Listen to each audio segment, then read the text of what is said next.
faithful participants that are really on time. We have a long day and we have a strict program, especially on this session. You notice that there are about 300 people outside for a different meeting, and we will need to stick to our time. But sometimes we need to think about deeper things, and I would like to start this morning with a different kind of proposal. Instead of beginning immediately with our panel, I think that we are comfortable, in spite we are speaking about human rights and religious freedom, we are comfortable in a good hotel. We come by bus to a nice foundation.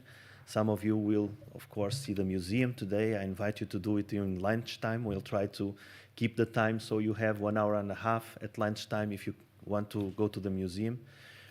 But I didn't quite was aware of the deep destruction that has come to the people in Iraq and Syria. We are involved in organizing everything that we are doing here. Sometimes we don't watch the news, and it was really, really difficult to see the images last night. I was impressed, as many of you, and I think we should start this morning with a thought for those people and thanking all those that are involved in taking care of their sufferings. We have a representative of such an institution here. João Martins is the leader, European leader of ADRA. I know that ADRA is already at the terrain, and our friends from the Latter-day Saints, they are also making a lot of efforts, and many other institutions that are there. So I would invite you to take just a minute, each one with his own thoughts, reaching to God, reaching to their own heart and mind. We'll just take a minute together, reminding those people and to ease their suffering.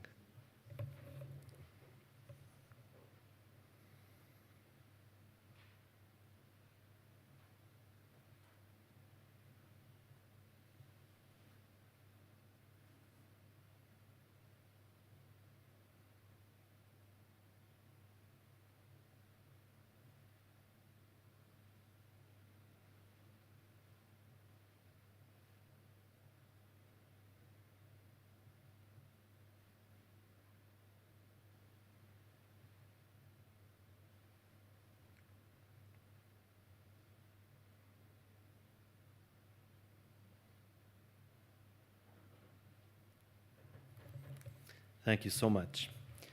Ezequiel Duarte is the Secretary General of IADLR Portugal. I invite Ezequiel to come here to start the session. I'm sorry to the speakers of this panel. We are going to be very strict this time because of the conditions we have. You don't deserve that, but I am sure that you are going to help us to do it. Thank you so much. Good morning, everybody. Thank you, Paulo. So we are at the session number 4, Religious Freedom of Speech and Organization. We will start with Professor Dr. Javier Martínez Torrón, Director of the Department of Ecclesiastical Law at the Complutense University of Madrid. He will talk about freedom of expression and freedom of religion, some reflections in the light of the Strasbourg case law. Dr. Martínez, please, the floor is yours.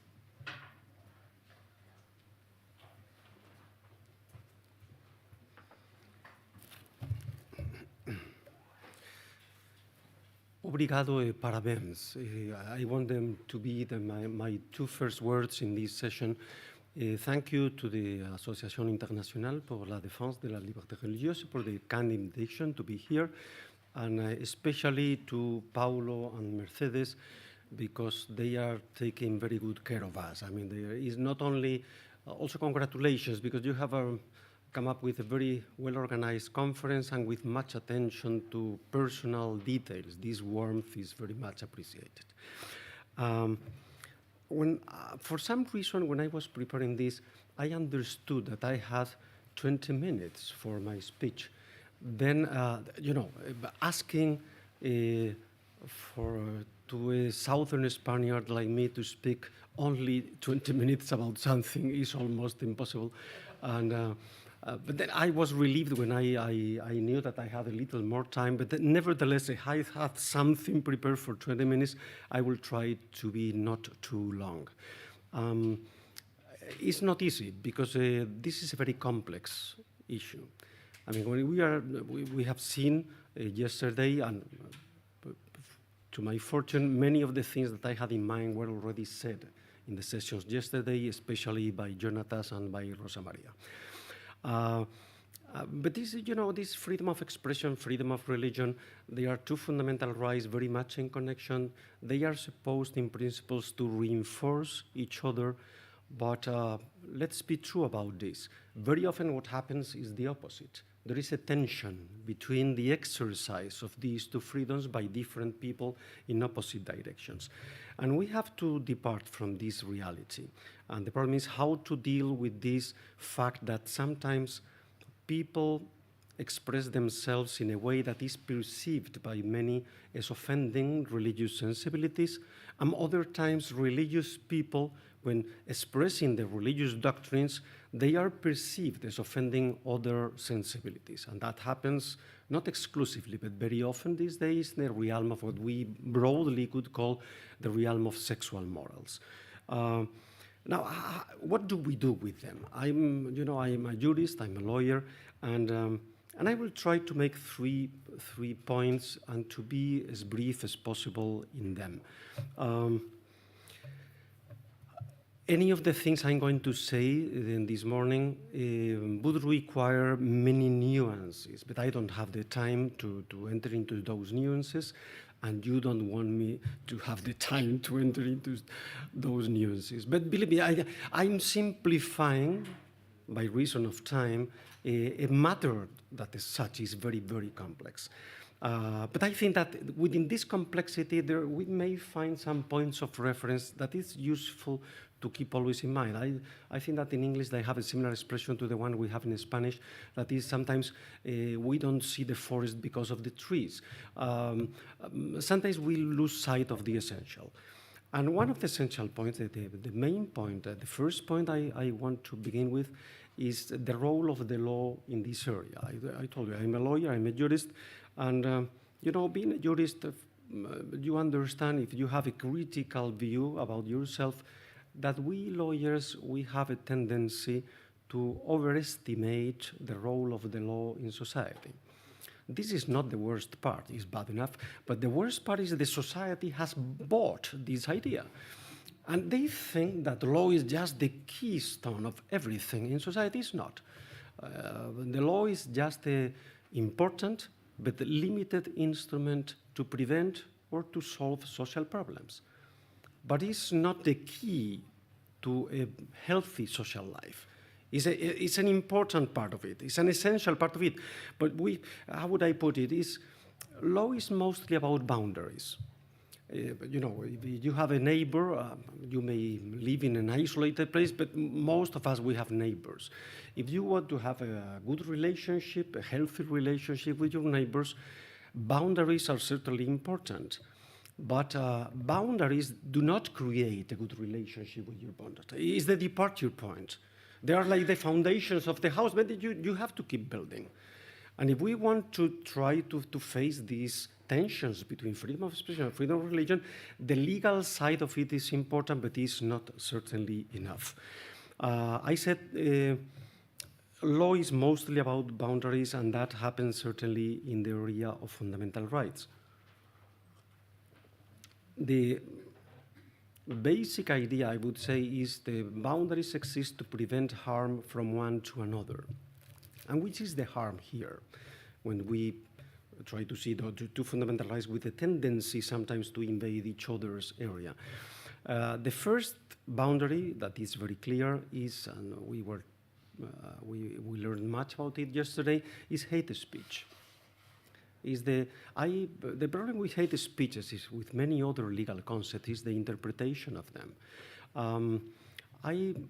I have the impression when people come up with definitions or descriptions of what hate speech is, that it happens to what, I remember when I was a student the first year in law, and we were being recommended by our professor of civil law, the textbook that we were going to use. This is the 12th edition of the textbook. The textbook is good, he said, but it happens with textbooks what happens with people. With the passage of time, they tend to gain in volume, and that is not necessarily a good thing. And I have this same impression with the definitions we hear about hate speech. When you compare the pure lineal definition of hate speech that you see in the Article 20 of the International Economic, Civil and Political Rights, that's very clear. It's incitation to hatred, violence, discrimination, hostility. It's very clear. Then the courts will come up with the interpretation of that.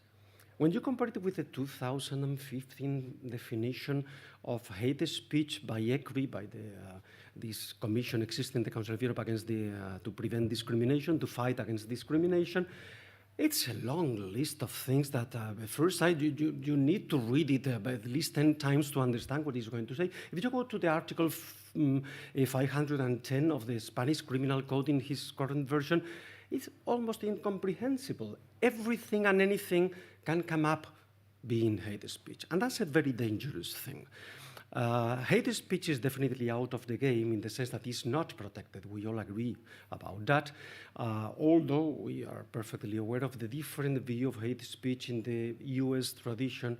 You know, Americans have this thing that they call American exceptionalism, which basically consists in the fact that we do whatever we want, and then we call it American exceptionalism, and then you don't have anything to say about that.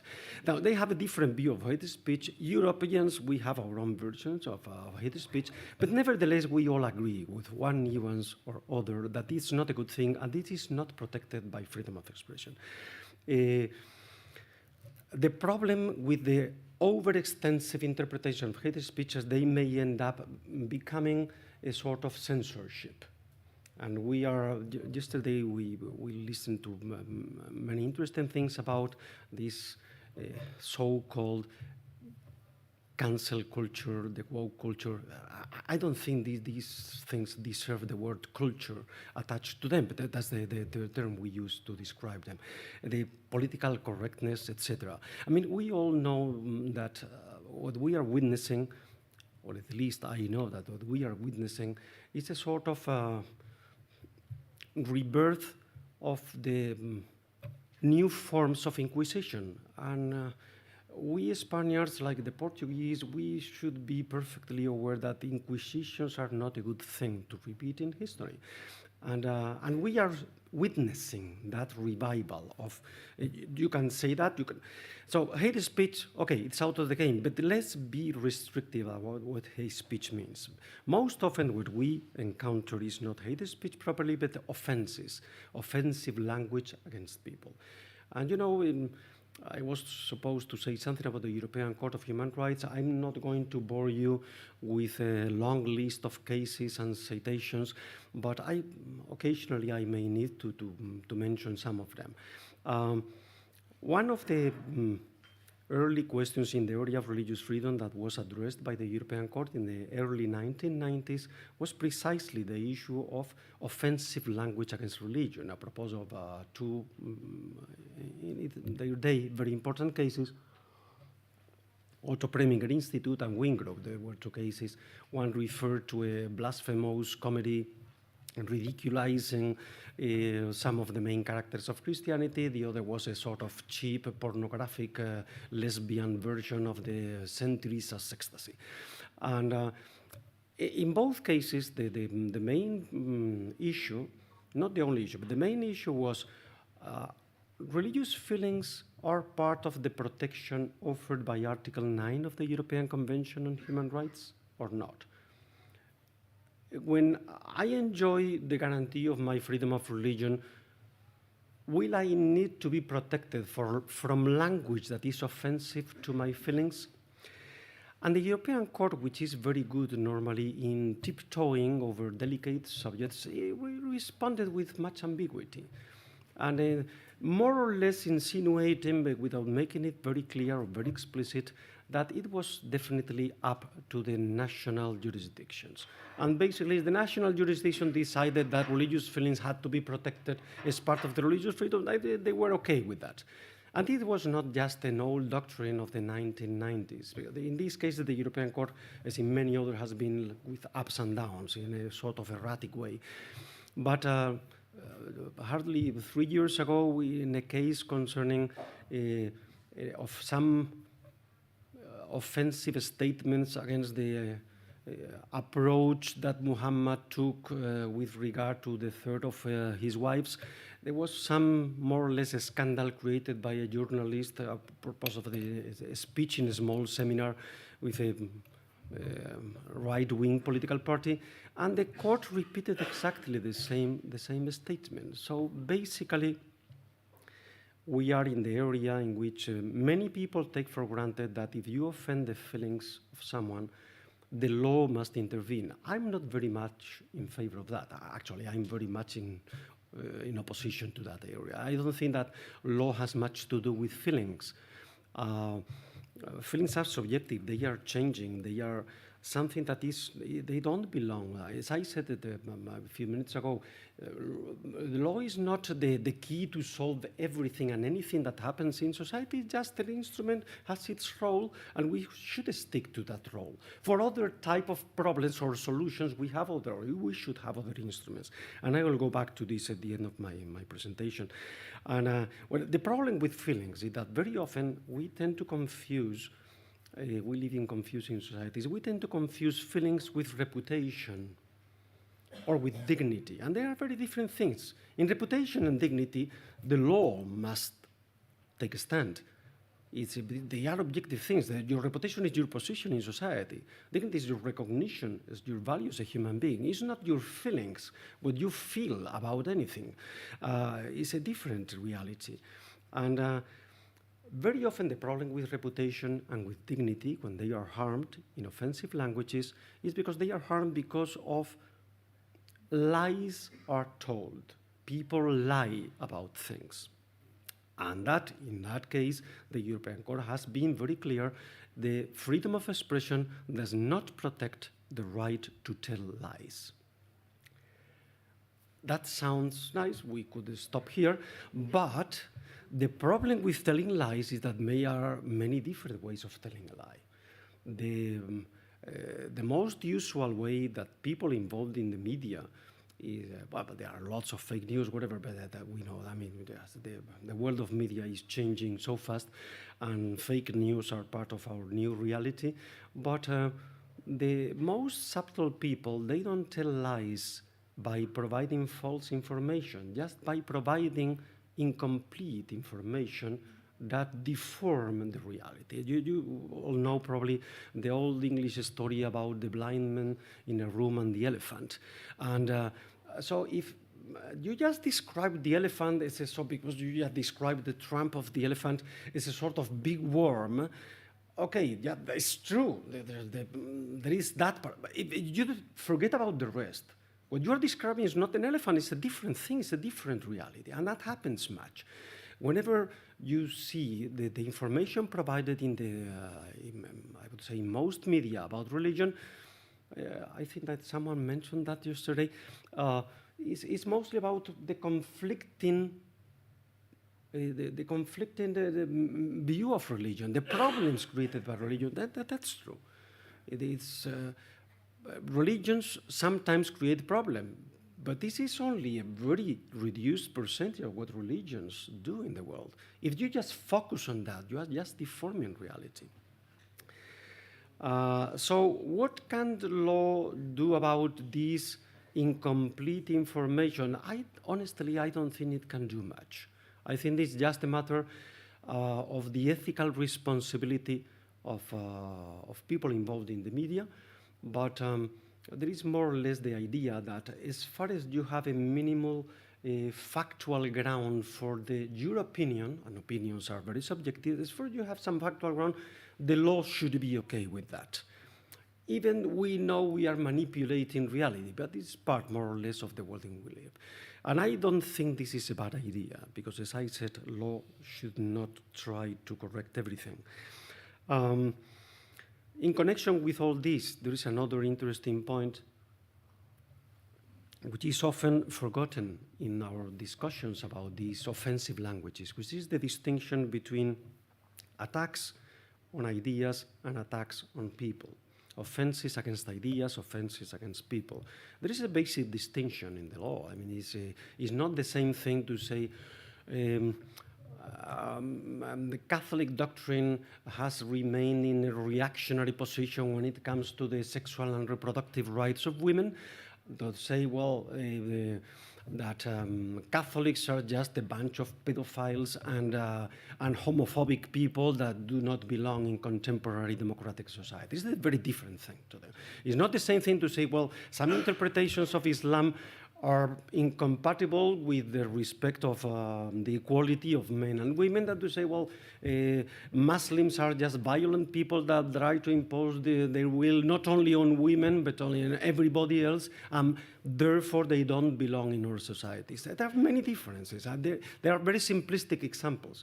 But criticism, no matter how disrespectful this criticism may be, against ideas, I think is legally acceptable. Maybe it's not socially or morally acceptable, but it's legally acceptable. And we have to live with that. Attacks on people are a different thing. If you are targeting the people, there is a way of excluding people, of denying the dignity and the respect that people deserve. That this distinction in law is important. Again, the problem with that is in our societies, we are not necessarily very sophisticated in the way they think. These distinctions may become very blurred in practice. And what is criticism against ideas may be interpreted as a sort of attack on people, of degrading people. And again, we have to live with this reality, and especially we have to be very aware about the vulnerability of minorities. There is always this ongoing discussion about why should we tolerate offensive language against the major churches that we wouldn't tolerate against religious minorities. And I say, well, it may seem unfair at first sight, but I think there is some common sense in that. Majorities, by definition, are less vulnerable than minorities. It's not that I'm in favor of disrespecting anyone, majority or minority, but certainly if you're in a minority position, your situation in that society is going to be inferior to that of the majority, and we have to be aware of that, and majority should be aware of that reality. Now, I have two other points. I will be more brief with regard to them. I'm almost in the 20 minutes part of my speech. I'm very good. Which is the place and the occasion matters when it comes to offensive language, especially anti-religious offensive language. That will require a big explanation, but I'm going to focus on a particular thing, which is places of worship, sacred places. Apropos of two cases, more or less recent, one very recent, the other 3 years or 4 years ago, that involved, the first one, the Maria Alekhina case against Russia. There was the so-called punk rock, I'm not sure what that means, but punk rock performing, again, I'm not sure what performing means these days, but performing, singing something with a very offensive lyrics in the middle of the Cathedral of St. Xavier in Moscow. And very offensive against Putin, against the Patriarch of Moscow, etc. And it arrived to the European Court of Human Rights, because these people receive not only an economic penalty, but also a prison penalty. The other case is more recent, which is the Bouton against France, which involves the performance of one of these feminine persons. I'm not sure if I can say feminine women, because these days you don't know anymore, but a feminine person that performed a sort of fictitious abortion of Jesus Christ, half naked, in the middle of the L'Église de la Madeleine, the Church of the Madeleine in Paris, in France, with two pieces of raw meat that were more or less the fetus of Jesus Christ, like the end of. When it came to I'm not going to enter into the details of these judgments, but I want to remark 2 points that the European Court certainly, in my view, missed. One, when there were some references in both cases. Well, after all, there was no religious ceremony being held at the time when these performances were made. Only a few people in the church, both in Moscow and in Paris. And I say, why should that matter? I mean, of course, it matters in the sense it will be even worse. But sacred places, by definition, their protection is part of the protection of religious freedom of churches. Irrespective of whether there are people or not, whether there is a religious ceremony or not, that circumstance may be an aggravating circumstance for those performances, but it doesn't make those performances irrelevant from a legal perspective or from the perspective of religious freedom. The second thing was, in my view, even worse. That especially happened with the Bouton decision. Several times the European Court insists, well, there was a public place. No, a church is not a public place. A church, a place of worship, is a private place that belongs to a certain religious community that normally is open to the public. Not always, because not all religions open all of the places to the public, as some of you know very well. But normally it's open to the public. Sometimes you pay a ticket, sometimes you don't, depending on what you are going to do there. But you are supposed to enter those places by respecting the rules of the house. It's basic. It's like when you open the doors of your house. It's not that my house is open to the public. I may have a party for the neighborhood. That doesn't mean that people can do whatever they want to do in that. And I think these are important points that the European Court should have assessed more carefully. And the third and last point I want to make in this area is, and I link to my first point about the limited role of the law, is I would like to underscore the importance of the civil society. Yesterday, Jonathan was talking about the polarized societies we live in, and I think that the way to correct this polarized society, yes, the law has a certain responsibility on it, but the civil society has much more responsibility in correcting this terrible itinerary we are following. And again, we have too much trust in the law, too much trust in governments, and we should have learned something from the pandemic about our trust in governments. And we should try to be more careful about the significance of reviving the role of societal initiative and the role of ethics in society. Again, sometimes you can see a tendency in the youth, even in the youth that comes to the law schools, to a confusion that we took for granted that had been abandoned centuries ago, the confusion between law and morals. And not everything that is lawful is legitimate or acceptable.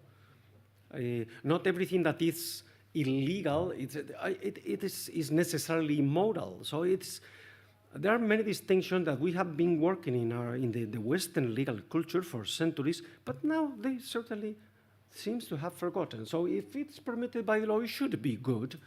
If it's not, it should be bad. And again, this is like giving a carte blanche to the governments to do whatever they want. I think that the civil society is mostly responsible for creating a culture of respect for people, even if we profoundly disagree with the ideas of those people. Again, I go back to that distinction. One thing is people, a different thing is the opinions or the beliefs of those people. You may have heard often this in any show in which a celebrity is speaking, I respect every opinion. Every time I listen to that kind of phrase, I think this person must be just a fraud or just an imbecile, because nobody can respect every opinion. It means that you don't have any opinion on anything. A serious opinion. An opinion is something that should be not everything, the first thing that comes to you. An opinion is something that you form according to a reflective process, a rational process. And then it means that you are going to contradict other opinions of different people, which means some opinions do not deserve any respect. But that does not mean that the people holding those opinions do not deserve respect. They deserve the same respect you deserve.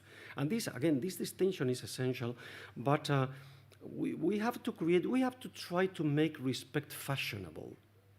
Now it seems that the fashionable thing to do is to shout louder than the person you have on your side in order to impose your opinion. And there is much to be done in this area. You know, in Spanish, we are very fond of proverbs. We call them refranes. We compile them in huge books. And one of these, very often these proverbs are supposed to transmit wisdom accumulated over the centuries. Sometimes they are just false. And one of the false refranes, the proverbs, is the one that more or less translates, in Spanish sounds better, but dos no pelean si uno no quiere. There is no fight if one of the parties does not want to fight. I mean, well, it depends. It depends. That might be true if you have an exit way to avoid the fight. But we live in times we could describe often as a domain by a sort of cultural bullying. And the bully does not give you any space. The bully, you only have two alternatives. Either you fight back or you surrender. There is no idea of, well, I don't want to fight. No, you don't have that alternative. And again, the predominant culture that it's imposing itself these days is the culture of bullying, and we should try to replace it, fighting back when it's necessary, but trying that in that fight back, we don't adopt the same culture of bullying, and we try to create this culture of respect. How to do that?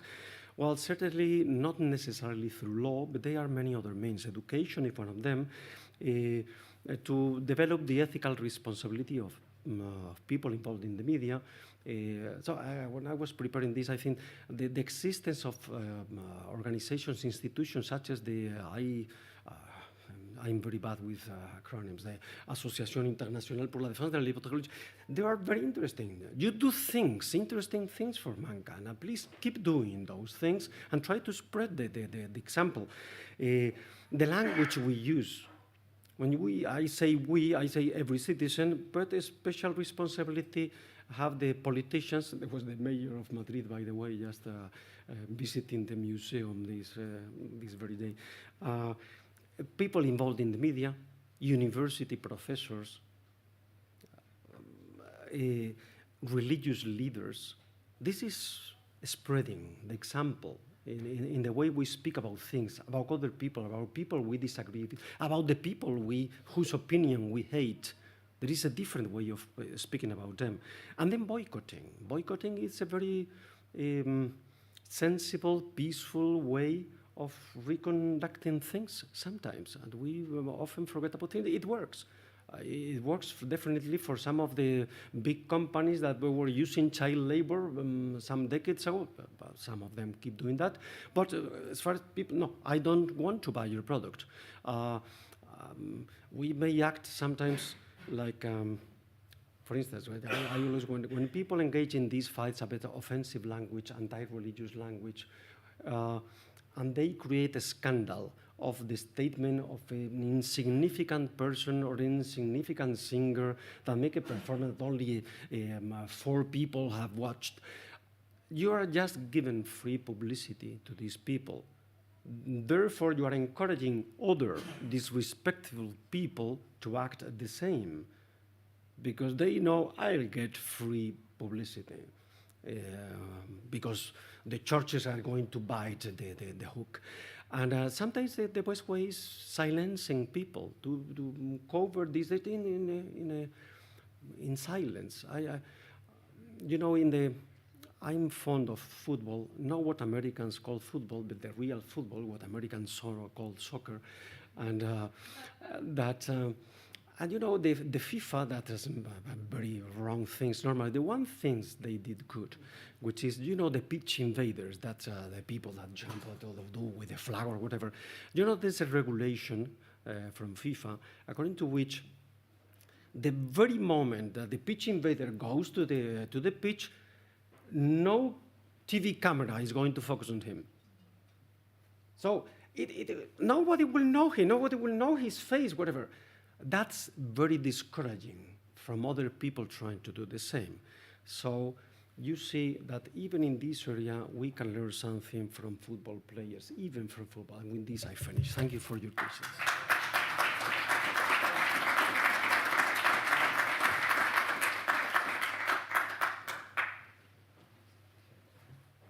Thank you very much, Dr. Javier. The next presentation is entitled Reconciling Freedom of Religion and Expression Through Faith for Rights. It will be presented by Dr. Ibrahim Salama, Chief of the Human Rights Treaties Branch of United Nations Office of the High Commissioner for Human Rights. We'll join him via Zoom, Dr. Michael Wiener, also from the Human Rights Officer. Thank you.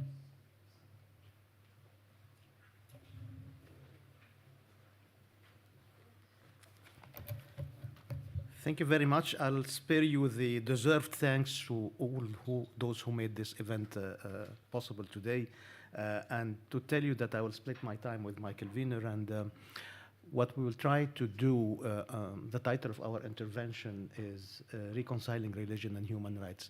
And I think it's the elephant in the human rights arena, the fact of the tensions between rights themselves, especially with the very dynamic landscape of human rights and social movements and technological developments, and you name it. All of this creates a lot of tension on human rights and a need to consider the universality of human rights as permanent work in progress. You constantly need to reflect and to adapt. And for some of the orthodoxy in the human rights arena, this is kind of sinful to think that things need to be reviewed, as if this puts in doubt human rights universality. To the contrary, the more you go to the grassroots, the more you are reflective and self-critical, the more you enhance human rights universality. So, on one hand, the phenomena of tension between rights, I think it's one of the least considered. And on the other hand, à plus forte raison, the tensions between religions and human rights have always been another big unaddressed or insufficiently addressed issue in the human rights arena. Largely, generally speaking, many perceive universal human rights as becoming the new universal religion of humanity. And this statement, although it means well, deep inside, it tries to brush aside the role of religion. I quote Rumi in this respect, who said something wonderful. There are as many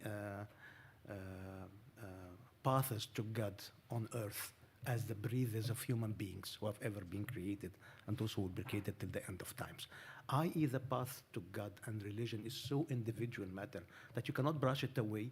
And this is the most powerful statement about religious pluralism and religious freedom, and the only absolute right ever, which is the right to freedom of conscience. So doctrinal secularism, and we heard the intervention yesterday about secularism in some states and how it's artificial and simplistic and at times even manipulative. It didn't resolve the problem, it actually exacerbated the problem. One of the main reasons, in my view, is that we did not sufficiently consider the issue of tensions between rights and religions. I started my careers 44 years ago. I graduated early, so I'm not that old, but still. So one of the main questions that I kept carrying with me till very recently is, why is it that mistakes are committed despite human intelligence? And I thought of this with the recent repetition exactly in the same way of the crisis of the cartoons of 20 years ago, and the same that happens in Stockholm recently.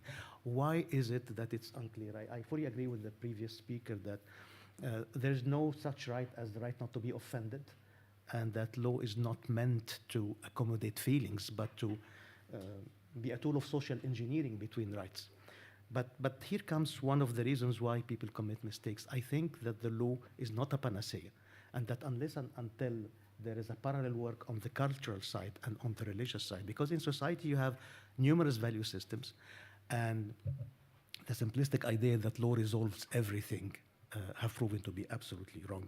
And that's why I admire in Professor Machado's interventions how he always replicates the socio-cultural incidents and real life situations that give meaning to the shortcomings of the law and show the limits of the law.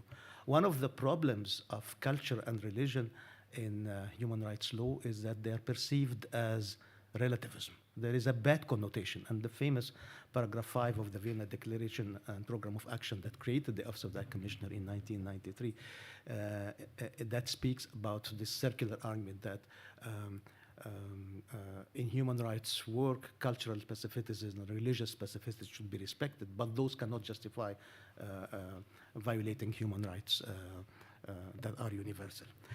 And in fact, what I fear about in the area of religion and human rights is not defending freedom of religion as such, because I think the issue is far bigger than this. What the faithful rights framework that I will elaborate on in the coming 10 minutes, it's an attempt to go beyond freedom of religion as such, to see the impact of religion, both positively and negatively, on human rights at large, in their largest spectrum.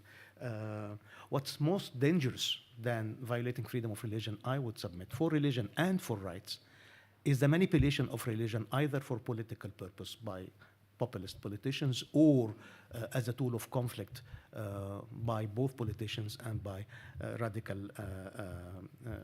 religious groups. Why people commit mistake, I remain with the same question. I think we forget, and I think, relating again to what was said yesterday, listening doesn't come naturally. And I admire what you said, sir, about emotional listening and listening in introspectiveness and in readiness to change one's views.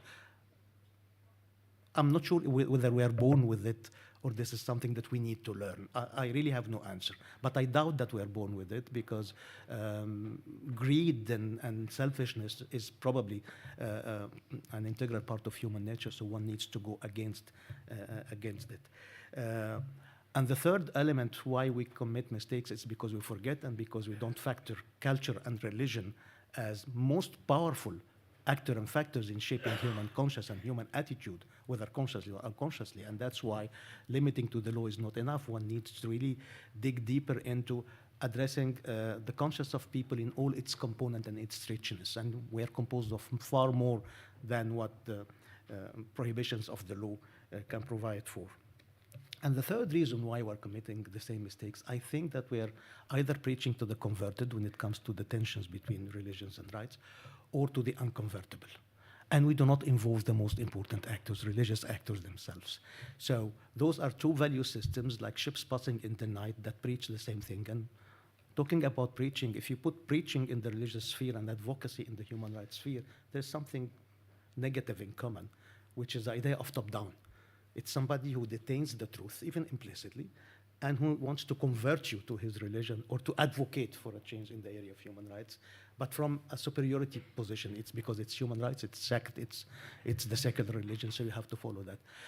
I think one needs more humbleness and more critical thinking in both spheres. And this was exactly the attempt that the Faithful Right framework has been trying. I think we can put on the screen the 18 commitments of human rights. Is it on the computer already, or? Yeah.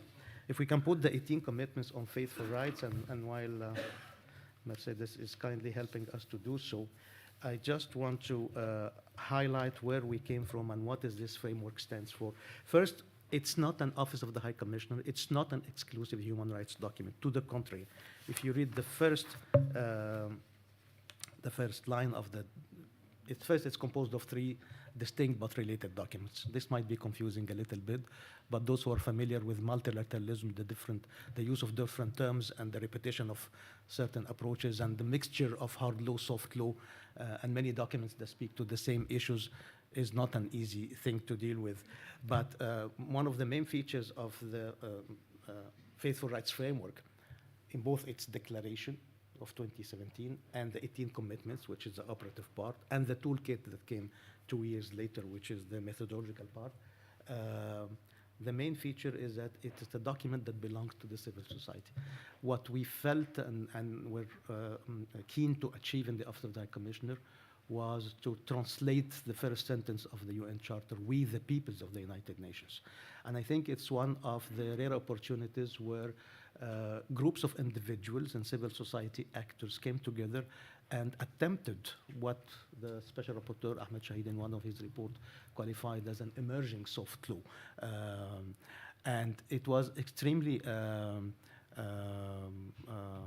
eye and heart opener, and Nazila was leading one of the three groups, because there was a group on the declaration and a drafting group on the commitments themselves, the 18 commitments, as well as a group on the plans of action and the methodology for acting on this by the civil society. If we can have the second one, which explains, so those are the areas and which shows that the Faith for Rights framework is addressing problems. The problems are commitment 1 is about conscious, commitment 2 is about interaction, commitment 3 is about interpretation of religious texts, as you can see, and commitment 4 is about secularism, 5 is about gender, 6 is about minorities, 7 is hatred, 8 is monitoring, self-monitoring by religious institutions, 9 is the disqualification of beliefs or the takfir, 10 is instrumentalization, 11 is critical thinking, 12 is education, 13 is use, 14 is neutrality in the humanitarian action, 15 is non-coercion, 16 is spirituality and its role in leveraging, in having this multi-pronged approach to human consciousness, not only through the law do and do not, but also the cultural, artistic, and spiritual approach to carry the same values in different languages and tones. And then commitment 17 is about research and the importance, and this makes that framework an open and a living document. Commitment 18 is IT technological tool in bringing people together without needing to travel and destroy the environment.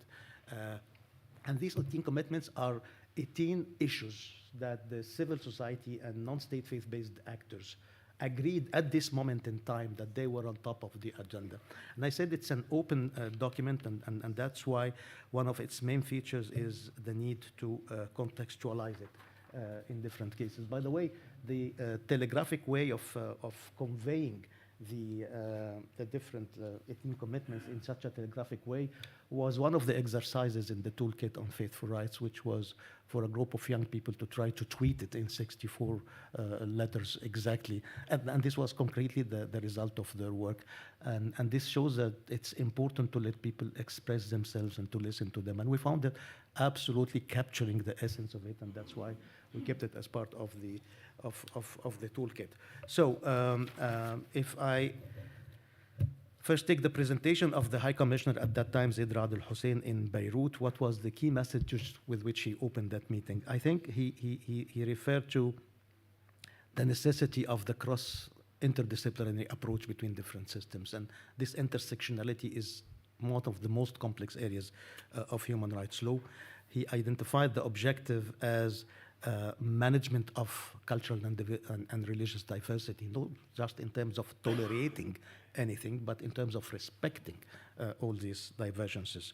And then the whole notion is very positive towards unleashing the potential of faith actors and the necessity to empower them to assume their role as defenders of human rights. And this articulation of the roles and responsibilities was one of the first attempts to build on all of the existing documents. It's an exercise where international leaders and experts like Adam Adyang have been contributing in many different capacities, and that's why it refers to initiatives by different organizations and by different authorities, and it remains an open document, as I said. The declaration itself had that what I called the chart of a movement of faith for rights, based on 5 principles. First, transcending dialogue to concrete actions on interfaith basis. Secondly, avoiding theological traps. It's not a discussion about theology.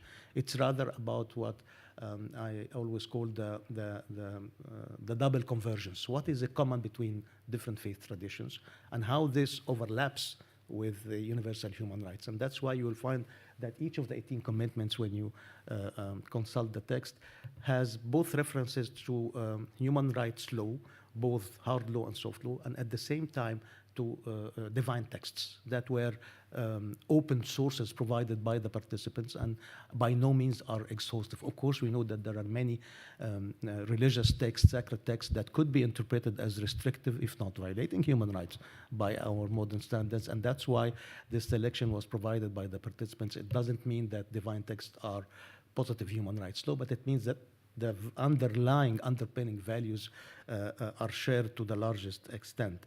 The third principle is introspectiveness, because it's very easy to criticize others and very easy also not to see worst criticism in what we do. So this commitment of introspectiveness is a very important one. And the fourth element is speaking in one voice, i.e. instead of each community or each religious group defending its own rights, here the submission is different. It's unless and until you defend all faith in the largest definition of religion or belief, you're not defending any of them, in fact.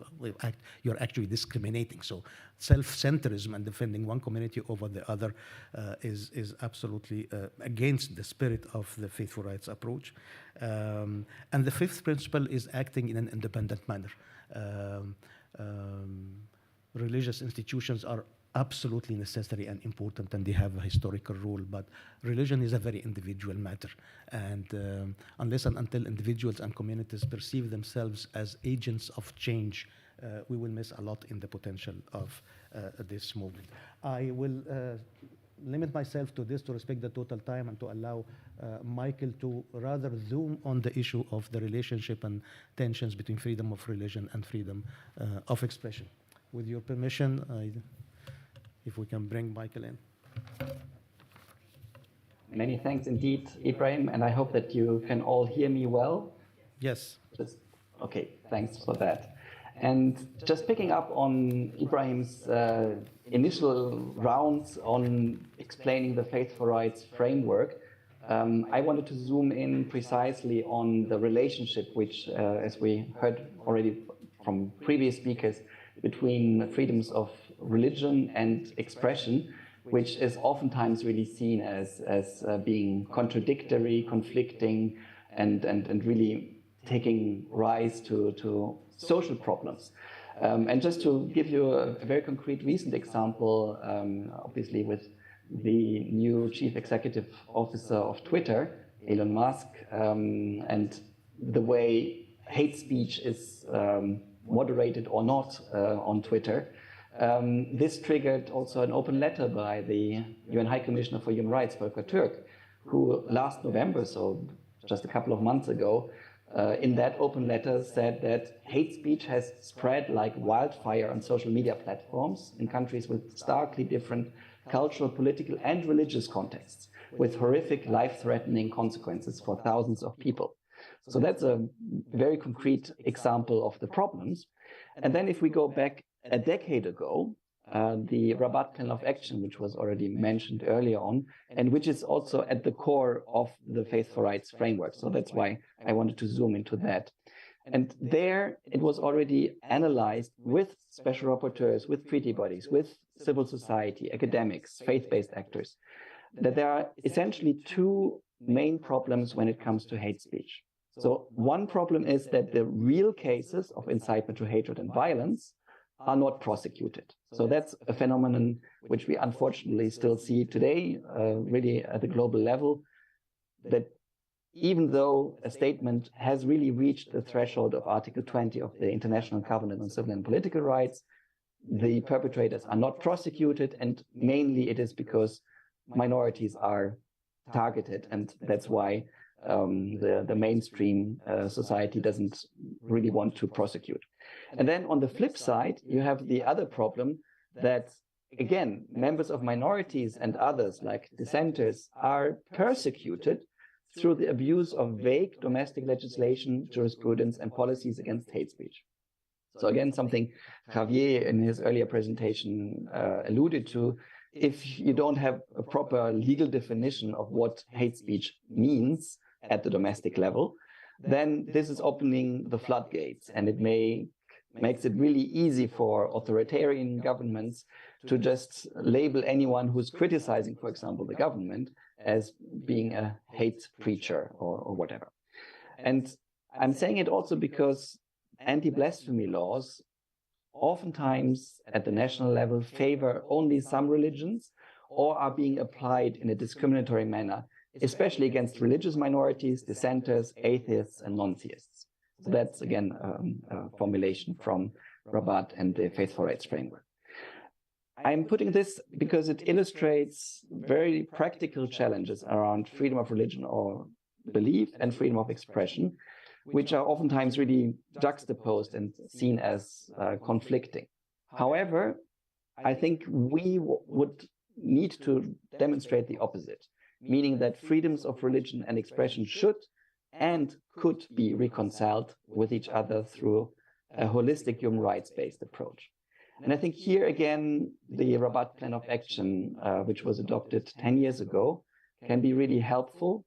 And I want to pay special tribute to President Jorge Sampaio, who actually precisely 10 years ago, on the 21st of February 2013, when the Rabat Plan of Action was launched in Geneva, and at the time he was the High Representative of the Alliance of Civilizations, he welcomed the Rabat Plan of Action and the practical recommendations to states, to the UN system, to political and religious leaders, to civil society and the media.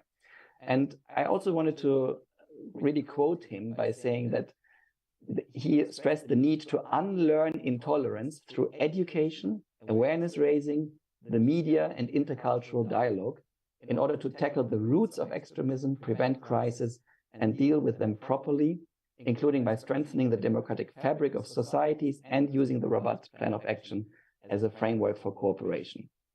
And this is, I think, also nicely tying into what Javier was earlier saying, and then also Ibrahim picked it up, that law is not the key to prevent or solve social problems.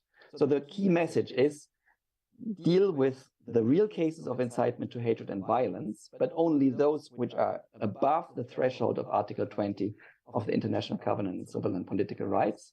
And there, the Rabat Plan of Action provides further guidance, because I agree Article 20 is nice and short, but then in order to define and really assess on a case-by-case basis the situation, the context, the content, the intent, the extent, and the likelihood of harm, this is precisely what the Rabat Plan of Action provides as an additional guidance. And if it is below the threshold, this means that, I mean, the state shouldn't just sit idle and say, all right, tough luck, this is protected speech, we can't do anything about it. No, there again, the Rabat Plan of Action provides, and President Sampaio really encouraged that, the toolbox of other possible actions, be it in education, peer-to-peer learning, media, also, for example, providing and supporting minority media. I think that's the representation of minority communities in the mainstream media. So I think these are very concrete ways of how this can and should be addressed. Let me briefly, also with a view on the time, just give you some examples of where the Rabat Plan of Action and also the Faith for Rights approach and the peer-to-peer learning has been applied and also appreciated at the international, regional, and national levels. So just a bit more than a year ago, the UN Forum on Minority Issues very specifically encouraged states, the United Nations, international and regional organizations, and civil society to work closely in supporting the positive contributions of faith-based actors, including through promoting the Beirut Declaration and Faith for Rights Toolkit. So I think that's, again, a very concrete way of trying to also bring people together, not talk only about each other, but with each other, learn from each other and listening, and then sharing experiences and also to see what works and what doesn't work. And then at the regional level, last May, the Council of Europe's Committee of Ministers issued a recommendation on hate speech, ensuring that human rights education, education for democratic citizenship, and media and information literacy are part of the general education curriculum. And then if you look also in the explanatory memorandum of the Council of Europe, which explicitly refers and footnotes the Faith for Rights framework and toolkit as a useful tool with its peer-to-peer learning methodology. And then again, Javier alluded to case law at the Strasbourg European Court of Human Rights, which also has referred to the six-part threshold tests of the Rabat Plan of Action in several cases. So he already mentioned the Maria Alyoshina versus Russian Federation case. That's the Pussy Riot case. And then there were also other examples of offending religious feelings and public apology of terrorism. Then if you go into the national level, you have also several audiovisual communication authorities in Cote d'Ivoire, in Morocco, in Tunisia, using the threshold test for monitoring incitement to hatred. And I think, again, this is really important because only the real cases of incitement to hatred and violence should be actually addressed and ultimately censored. And if it's below that threshold, there should be the other legal instruments, but not criminalizing it as such. And the last point I wanted to perhaps just zoom in briefly, because it's also a very recent and important development at the international level for social media. And there, Meta's Oversight Board has really issued since 2021, actually since it really started operating, content moderation concerning hate speech on Facebook and Instagram, and really specifically addressing and using the six-part threshold test of Rabat, which I think is really an important development in that context. So very briefly, and if you look into several of the decisions, on the, I mean, sometimes you have 2-3 pages of the decision itself going through each of the six-part threshold tests, and really, like in a law exam, applying it and really looking into the specificities of each case. There was one outlying decision where only 4 of the factors were looked into: context, intent, content, and extent. And thereby de-emphasizing the speaker's status and the likelihood of imminent harm. But then in previous and also in subsequent decisions, the Oversight Board went back to really looking into each of the 6-part threshold tests.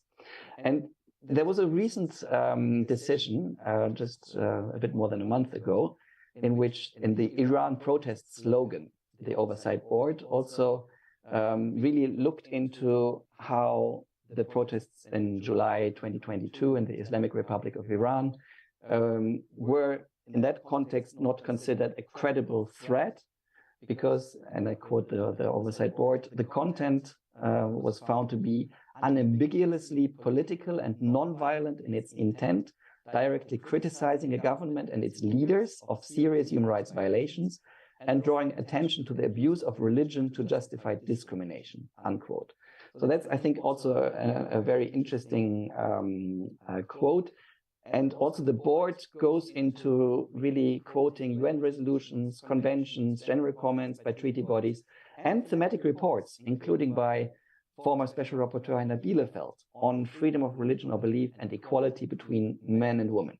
So again, you have this Oversight Board using international hard law norms, ICCPR, CEDAW, and soft law standards, including the Rabat Plan of Action. Just very quickly to wrap up, we have also on our website not only the threshold test in the 6 official UN languages, but also in a total of 32 languages, which I think is super important because for content moderators on social media, but also for national media authorities to be able to really use this threshold test in also the local languages is of paramount importance. And just to finalize and to wrap up, there needs to be really a holistic conceptualization and also a re-engineering of interaction between faith and human rights, which is necessary and possible. And here, as Ibrahim was explaining, the Faith for Rights framework provides useful guidance and also this methodology through peer-to-peer learning, which ideally needs to be adapted to the different audiences. And final sentence, again quoting Jorge Sampaio, who suggested a combined top-down and bottom-up approach using soft power tools in the fields of education, youth, media, and migration with a view to realizing rights for all on the ground. I hand back to the floor.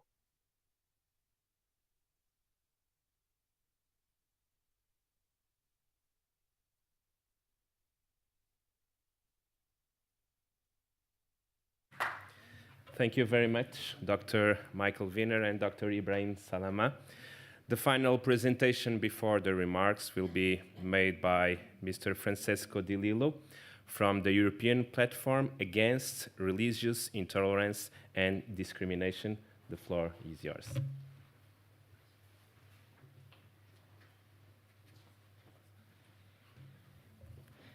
Your Excellencies, distinguished guests, dear friends, and dear brothers and sisters. I usually don't use this type of salutations in a highly politically charged environment in Brussels, but this is a way to express to you how comfortable I am in this setting this morning. I would like to thank the International Association for the Defense of Religious Liberty for the kind invitation and for bringing us all together. It is a great honor for me to share this space with all of you and the floor with such distinguished panelists. So thank you all for the profound messages that you have shared so far. My name is Francesco Di Lillo. I live in Brussels with my wife and 4 children. I represent the Church of Jesus Christ of Latter-day Saints to the European Union institutions. Our office also covers the OSCE Office for Democratic Institutions and Human Rights, as well as the diplomatic outreach to the missions accredited to the Kingdom of Belgium and to the European Union. Today, however, I'm here as a member of the Board of Coordinators of the European Platform Against Religious Intolerance and Discrimination, or EPRID in short. EPRID is a network of civil society organizations, including religious and non-religious associations, such as the church I represent, the Association for the Defense of Religious Liberty, the Baha'i International Community, CSW, the Conference of European Churches, the European Evangelical Alliance, Mensen met een Missie, Middle East Concern, Open Doors International, and KME. Its mission is to contribute to the collective promotion and protection of the right to freedom of religion or belief in the world as defined by Article 18 of the Universal Declaration of Human Rights. Together, we're stronger. And as a platform, we're grateful to have been invited to take part in this conversation. Freedom of religion or belief, together with freedom of expression and freedom of peaceful assembly, stand as 3 important pillars upon which democratic society is built. These freedoms defend the autonomy of individual conscience, ensure a pluralistic public debate in a free market of ideas, and protect the ability to organize and collectively pursue common interests. These 3 freedoms are mutually reinforcing. Anytime one of them is strengthened or weakened, the other 2 are likewise affected. This relationship is seen clearly in Article 18 of the Universal Declaration of Human Rights. Now, I know that many of you would know it by heart, but I consider it so beautiful and profound that it's worth to me quoting it. Everyone has the right to freedom of thought, conscience, and religion. This right includes freedom to change his religion or belief, and freedom, either alone or in community, with others and in public or private, to manifest his religion or belief in practice, in teaching, practice, worship, and observance. So as shown in this declaration, the right to freedom of religion or belief fundamentally relies on the freedom of expression and the freedom of assembly as means by which faith and religion are expressed in the lives of individuals, making it inseparable from these other important freedoms. As EPRID, we affirm that the state of freedom of religion or belief in a country acts as an important litmus test of pluralism and the space available for critical dialogue. When a state allows religious dissent, most likely it will allow other forms of dissent. Conversely, states which restrict and disrespect religious expression may as well disrespect other forms of minority opinion or expressions, weakening human rights as a whole. In its cross-regional joint statement on freedom of religion or belief delivered at the 77th session of the United Nations General Assembly Third Committee last October, The European Union pointed out that the violation of freedom of religion or belief exacerbates intolerance and in some settings may constitute early indicators of potential violence, conflicts, and wider persecution.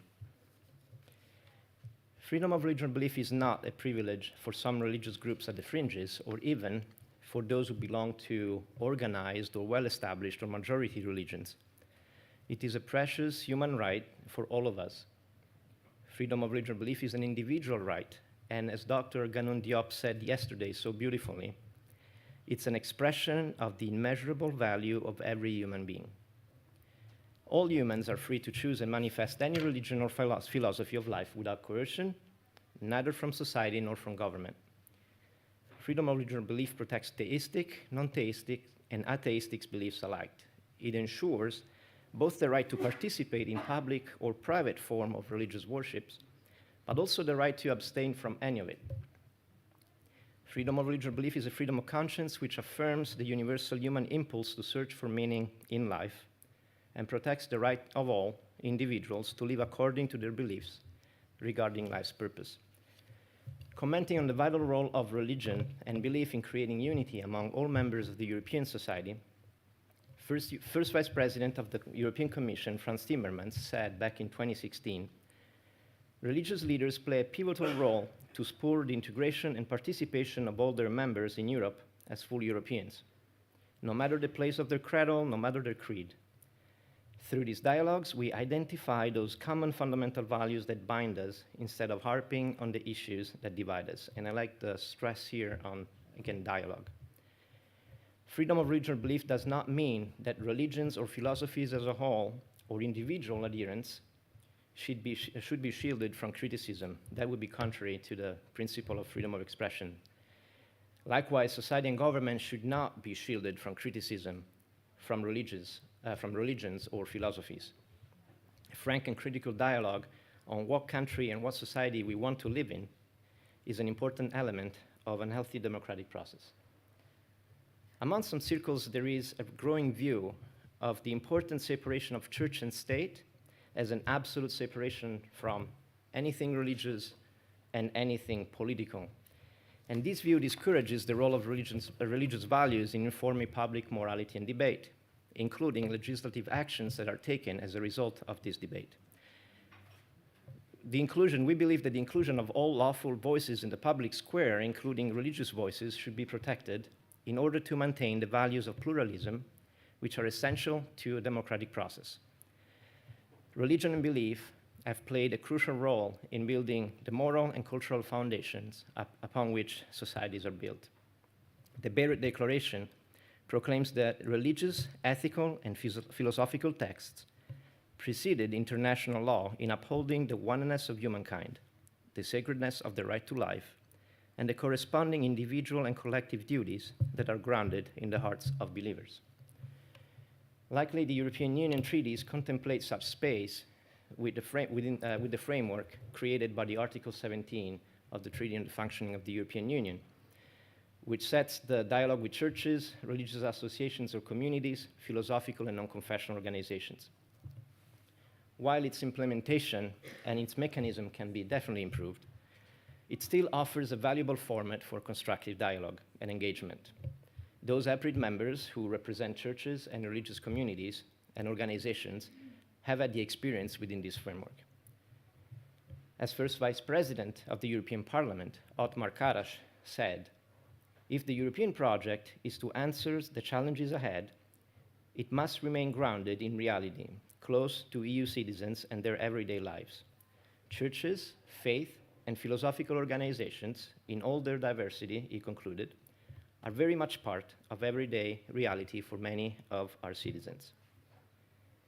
In setting forward the Faithful Rights Framework, the Office of the High Commissioner for Human Rights stated, "Individual and communal expression of religions or beliefs thrive and flourish in environments where human rights are protected. Similarly, human rights can benefit from deeply rooted ethical and spiritual foundations provided by religions or beliefs." Dr. Brian Grimm goes even far as claiming that freedom of religion or belief is not an outcome of civil society, but rather a causal factor for its creation and continuation. It reinforces all aspects of human rights and benefits from other civil liberties. It is an integral part of a free and peaceful society. It contributes to a rich variety of societal benefits correlating to lower rates of armed conflict, better health overall, and higher incomes. Due to the symbiotic nature of religious freedom and the proliferation of human rights, it should be considered part and parcel of the whole human rights framework, and therefore should be an integrated element of all human rights dialogues, consultations, and trade agreements. It is not a standalone right. It is part of a system of related rights which collectively protect human dignity. Excluding freedom of religion or belief from human rights dialogues and international cooperation inherently undermines the other human rights that we sought after. It places limits on how far other freedoms, such as freedom of expression or freedom of assembly, extend into civil society. As Elder D. Todd Christofferson of the Quorum of the 12 Apostles of the Church of Jesus Christ of Latter-day Saints explained, the freedom to express beliefs about God, which took centuries of struggle to establish, also supports the right to express opinions about morality, society, politics, literature, art, science, or virtually any other subject. The hard-won religious rights to peacefully assemble for worship or to print religious literature also support the rights to assemble for political, social, cultural, and familiar reasons, or to print books or newspapers addressing a host of subjects. Protection of religious freedom creates a cascade of human rights protecting citizens' rights to expression, conscience, and peaceful assembly. I suppose that by now it is clear that to me and to my fellow APRID members, freedom of religion and belief is an important and far-reaching part of the international human rights framework. I would like to shift the focus now on Europe and some of the tools civil society has available to work with the European Union. It is a popular misconception, however, that Europe is somehow immune to violation of freedom of religion or belief. Indeed, there are many European international instruments and mechanisms that grant this right. European countries offer great levels of freedom of religion or belief, yet Europe is not exempt. Recent violations across Europe have been predominantly Islamophobic or anti-Semitic in nature. But speakers yesterday have also shared several other examples. Finally, the abundant case law of the European Court of Human Rights have, as we have heard a few minutes ago, says it all. As European societies face new challenges such as cultural and religious diversity, discrimination, it is vital that the European Union addresses religious intolerance and discrimination in a timely and relevant manner, both in its internal and external action. As I already stated at the beginning, as APRID, we are convinced that together we are stronger in defending and promoting freedom of religion or belief. The adoption of the EU guidelines on freedom of religion or belief in June 2013 is a point in case. APRID, together with some befriended experts in this space, have been very much involved in drafting these guidelines. The guidelines represented at that time a significant step forward in institutionalizing the EU's recognition of this crucial, important human right. The guidelines help EU's officials and diplomatic representations across the globe to recognize violations and provide some suggestions as to how effectively respond to these violations. As such, the guidelines were a significant improvement, but we're not there yet. This year marks the 10th anniversary of these guidelines, but there are still many areas of improvement as reasons to celebrate. The guidelines need to be followed up by practical implementation and monitoring process.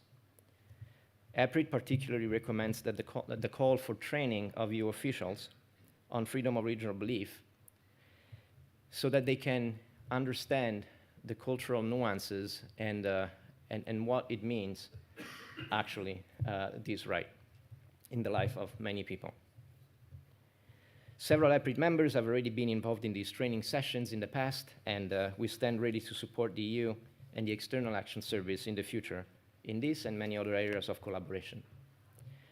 Another resource in addressing freedom of religion or belief is the European Commission Special Envoy for the promotion of freedom of religious belief outside of the European Union.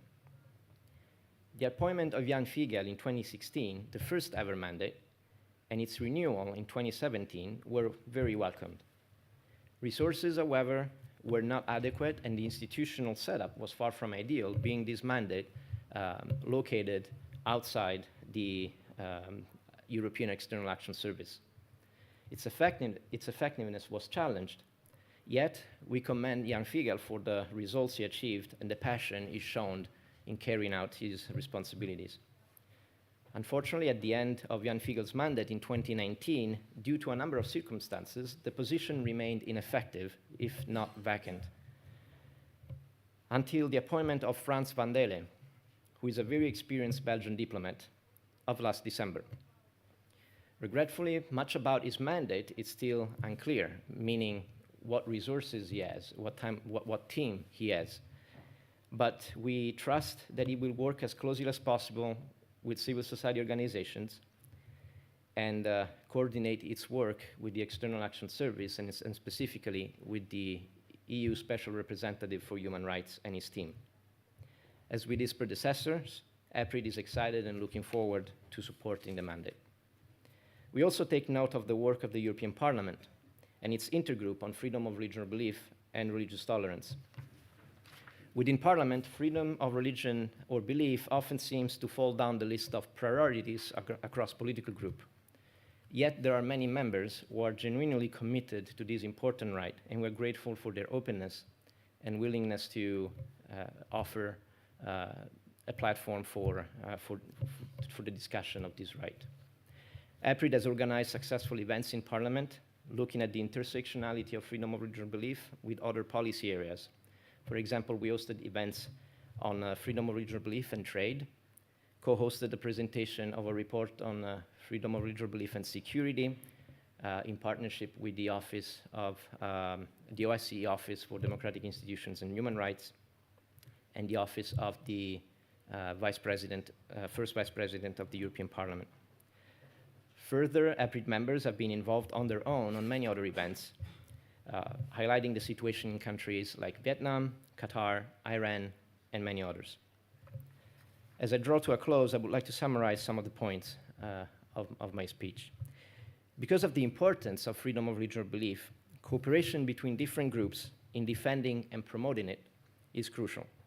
By acting cohesively, organizations can form advocacy networks that are more effective as a whole than their separate units. In order to be able to work together, different groups, however, must learn about each other. Working together does not mean that we need to compromise our doctrines or our fundamental values or our beliefs or philosophies of life. In fact, I think that most of the constructive and productive moments in our meetings is when we disagree. I feel, when we disagree in a civil manner, is an opportunity of growth. As Minister Sarmento and Castro said yesterday, only dialogue can promote a long-term effect in democratic societies. Secondly, cooperative organizations such as EPRID multiply the opportunities for dialogue and exchange between diverse groups, augmenting their potential influence and their resources. Diverse organizations ensure that oppression is not a minority issue, instead raising awareness and creating impact for anyone who is involved and interested in promoting human rights.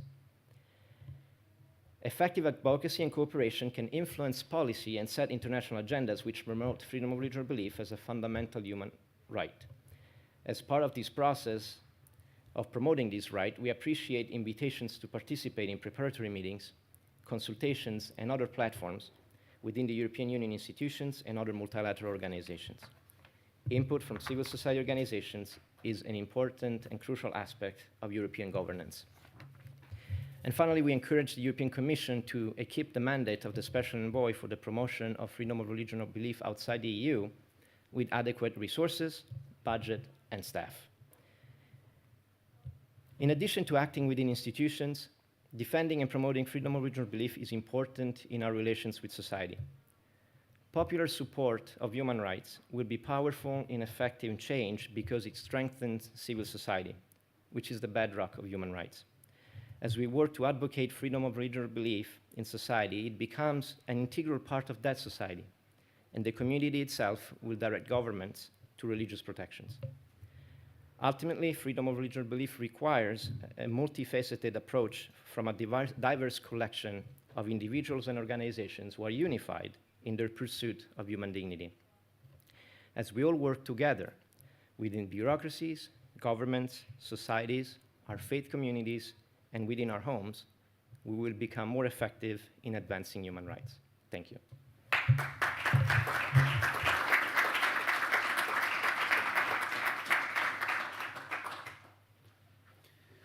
Thank you very much, Mr. Francesco Di Lillo. And now for the final remarks, I'll ask Mr. Elder Joaquim Moreira from the Latter Day Saints and the representative in the Interreligious Dialogue Working Group of Portugal.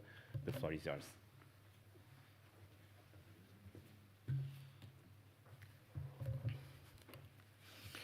Thank you so much for this invitation and to resume what we learned today and hear from so specialist and so important professors in these issues. But before I start, I desire to express as Paulo says in the start of this meeting. When yesterday evening I got my room, my home, and saw the news, I feel struck with the news, and the journalists start the primetime news in the television. The story of the rescue of the Turkey disaster and what's happened there. He start the news like this. We like to share a word, hope, and don't talk about only the disaster of this mean. And he shares some examples of the rescue people in that context. And the last one, it was a baby. And the mother died and the baby survived. And what we talk about today and yesterday, it's about hope. And we have hope. And thank you for this kind of approach, the human rights, the religion liberty, and the freedom of speech. It's so important to us to understand and how much the religion is important in the society. The political scientist Samuel Huntington said that of all the elements that definition or define civilizations, the most important usually is religion. So it is not surprise that religious difference lays to the root of many conflicts in the world. But the solution is not let difference flourish, not to stifle them. Studies show the protecting the varieties of religions experience correlates strongly with the greater civil and politics liberties, greater press and economy freedoms, fewer arms conflicts, better health outcomes, higher levels in incomes, better education for women, and higher overall human development. In short, religion's pluralism frees open room to live life. Our disagreements on commentary wrote should not have to be pitted against each other in the battle of death. Diversity makes life harder, for sure, but also more worthy living. Fears or differences often threaten as more than actual differences. For have a conclusion for its speaker before, Dr. Martinez so well done to talk about the rule of the law in the society. I understood this is important element. It's not all the solutions for resolve this kind of issues, but it's important to establish the frontiers for some issues as the speech of hate. And this is a huge concern, of course. The concern also the new form of inquisition, and be careful the language to offend people, and to application in the law in the relationship with the feelings, to be careful between feelings, reputation, and dignity.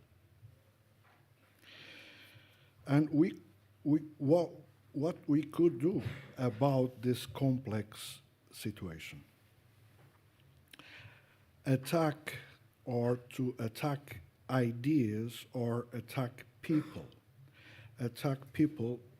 who struck or affect the dignity of the people, of the person.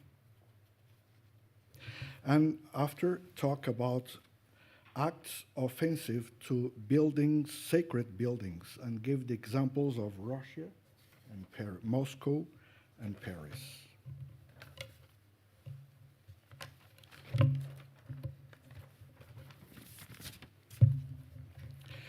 And the importance of the civil society, the ethics we need to have in this approach, the rules on the involvement of the civil society to the culture of respect of the people, and to combat the culture of bullying for a culture of respect. And thank you for the approach and the way you address, in this case, of so important topics. Dr. Salama talked about the tension between the rights and himself, and between the rights and human rights, and the tension between the religions and human rights. And the law need to be a mean and not to the highlight to resolve all things, but the application, the way we live the religion and the human rights. And something so interesting, listening, it's not natural. It's true. And we need to learn a process of learning, and talk also about the religion and conversion. And most important, the 18 commitments between faith and religion. Dr. Michael Wiener talked about the example of Twitter and the way of the hate speech spreads in the social media. And the real cases normally don't go to the court. And someone or some way it's necessary to have a resolution for that. And also because we are in Portugal, and it was so nice to quote Jorge Sampaio and some concerns he has in the past about a toolbox for education and social media, and education also, education, media, and immigration, and the way we need to deal with about hate of speech in the media. For finish, I enjoy the words also of the Dr. Francisco, and to conclude it, the importance of the freedom of religion or belief, cooperation between differences group in defending and promoting it is so crucial. The corporate organizations multiply the opportunities for dialogue and change between diverse groups, augmenting their potential influence in their resource. Diverse organizations ensure that oppression is not the minority issue, instead raising awareness and creating impact for anyone interested in promoting human rights. In that example of the organizations, I want to share experience I have in last week of January in the World Finance Forum. In the last day, have a session to keep the faith, the importance of the religion and the economy in the world.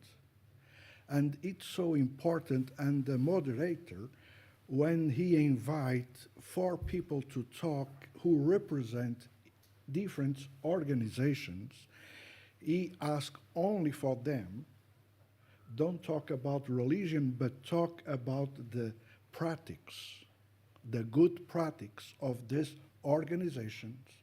Of course, we are dealing with some religions, but could help the people in the world. And it is so important for Finnish to understand the important roles now the politics have in the economy or in the society. The importance of the religion is now be a priority or start to be a priority, not to use the specific word religion, but faith. Keep the faith. And to resume that conference, the word also was hope. And I finish when I was start with this baby was saved. We need hope, and you are the hope we are discussed here. Thank you so much.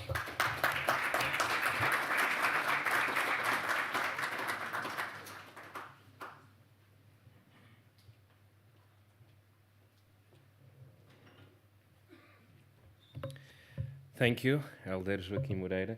Now I believe we have five more minutes for some question. I don't know if someone wants to address a question to some of our speakers.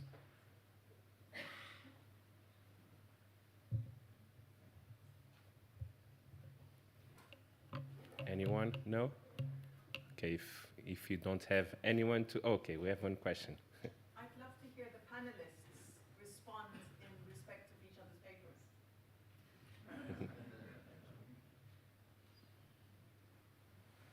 I'm in favor.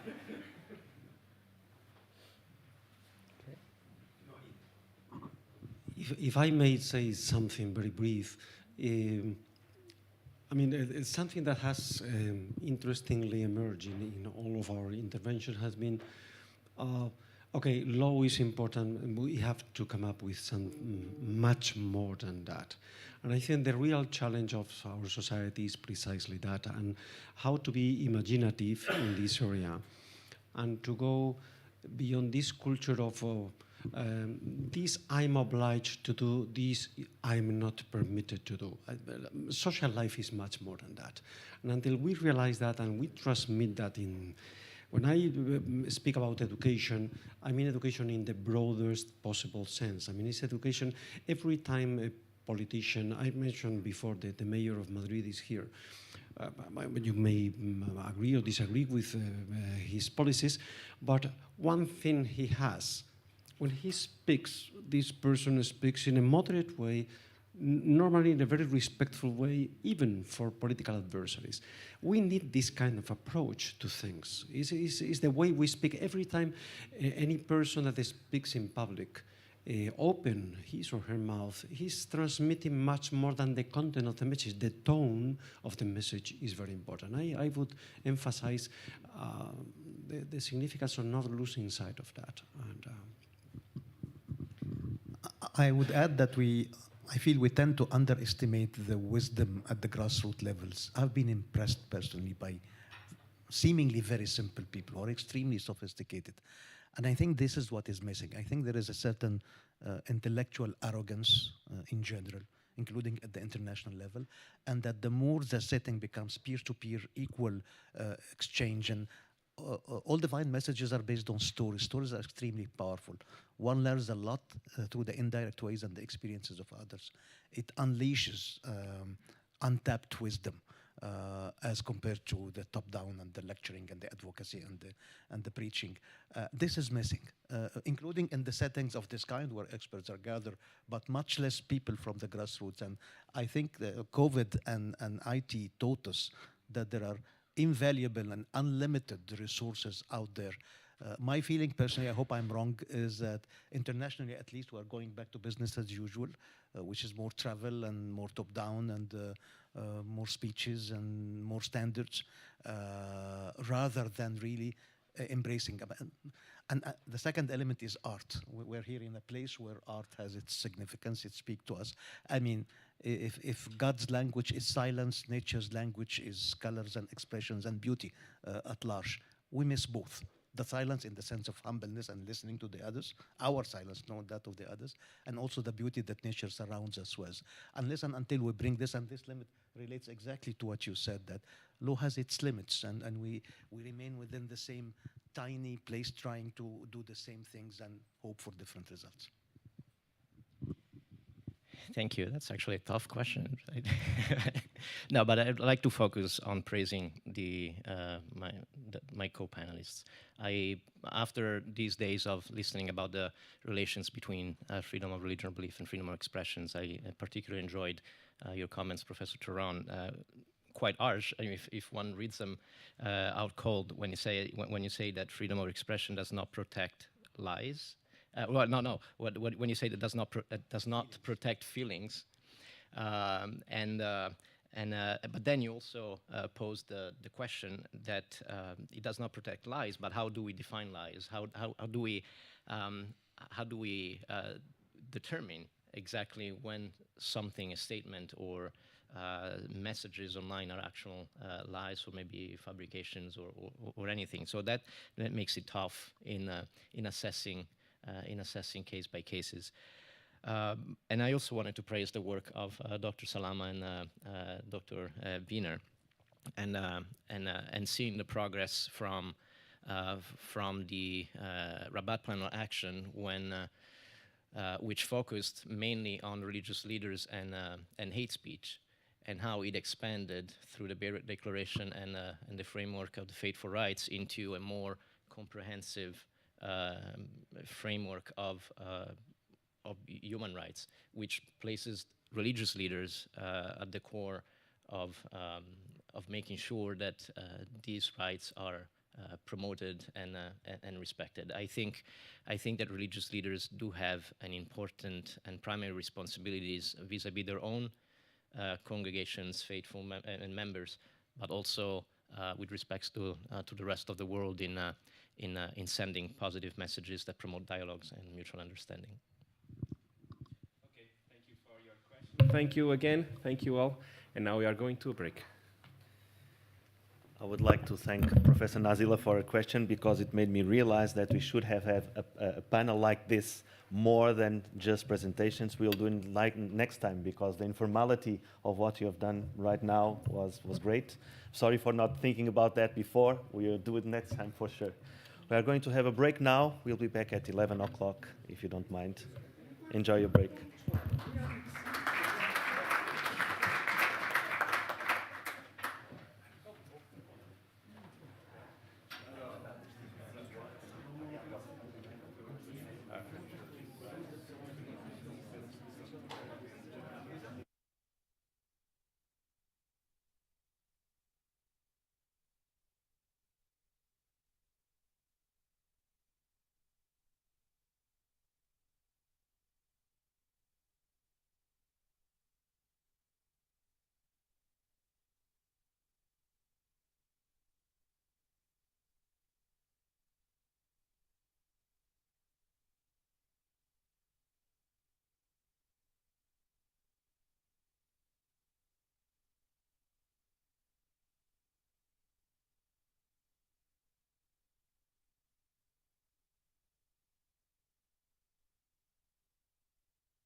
Good morning again. We are going to start our session until we have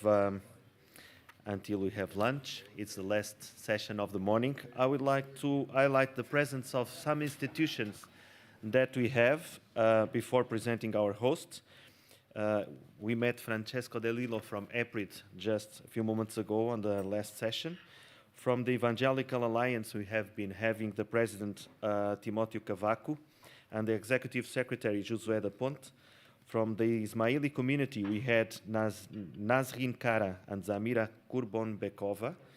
From the Seventh-day Adventist Church Trans-European Division, Jan Sweeney, Dan Serb, and also from Portugal, from this division, Artur Machado, the Director of the Chaplaincy Services in Portugal. Jan Sweeney is the Trans-European Secretary, Dan Serb, the Irish Mission Leader.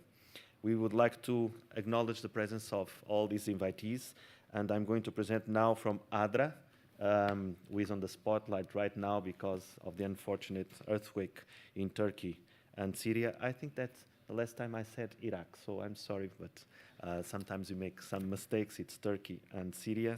Somebody told me that I did that mistake. I didn't know. From ADRA Portugal, we have Carmen Maciel, the Executive Director. Welcome, Carmen. Thank you for being with us.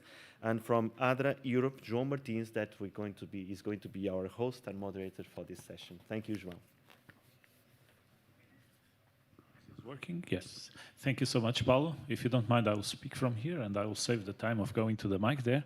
You are very welcome to the second session of this morning. We are happy to have such a distinguished panel here. It's really a privilege for me to be with all of you this morning, and I'm looking forward for what you have to share with us during this session. So the title of this session is Religious and Freedom of Expression in the Contemporary Society. So we will look at the society today and how the points that we have been discussing in the last day and a half interact with it. And as a first speaker of this session, I have the privilege of introducing Dr. John Grass. He comes from France, also from Switzerland, so in the border. He is in charge of the International Center for Public Affairs and Religious Liberty, and is a former Secretary General of IRLA at the United States, and so it's the position that now Ganun Diop is taking. So it's really a privilege to listening to you this morning. The floor is yours, as you will share with us about the UN resolution on defamation on religion. The floor is yours. Thank you very much, and thank you very much for inviting me. It's a pleasure to be with you. And you saw that the link between the resolution and defamation of religion and freedom of expression, of course. And I would like just to tell the story of the resolution of defamation of religion. You know, during a 10 years period, the Human Rights Commission had to deal with the proposal of a resolution combating the defamation of religions. It is important to know what the objectives of the main actors were. On one side, the initiator of the resolution, the Organization of the Islamic Conference, and on the other side, the European Union, the US, and the most Western states. Some few words about the OIC. The OIC, Organization of Islamic Conference, which became after cooperation. The OIC was a major player in the UN arena, and it gathered 57 member states across 4 continents. It was established in 1969 and have its permanent headquarters in Jeddah, Saudi Arabia. Saudi Arabia is the main financer, and Malaysia, Iran, and Pakistan are the leading member states. In 2006, when the Human Rights Commission changed its name to Human Rights Council, the OIC, with 17 members, represented 36% of its member states. they constituted a bloc of 57 member states at the UN General Assembly in New York. With their traditional allies, they were the majority at the Human Rights Commission and a powerful group at the UN General Assembly. The second actor in this debate was the European Union, associated with the USA and most of the Western states. They defended the established and traditional concept of human rights they initiated at the origin of the UN in 1948. The third actors was the rest of the UN state members. They were more politically focused. To simplify, the debate on defamation of religions played the traditional opposition between OIC and allies against the Western world and its human rights concept. I will divide my presentation in three parts. The first, the reception of the resolution. The second, the intense debate. And the third, the compromise.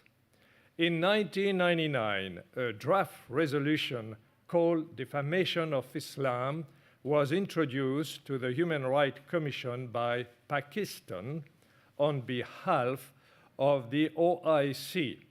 For the opponent, the resolution threatened the freedom of expression, and its hidden goal was the pass of an international law against blasphemy of religion.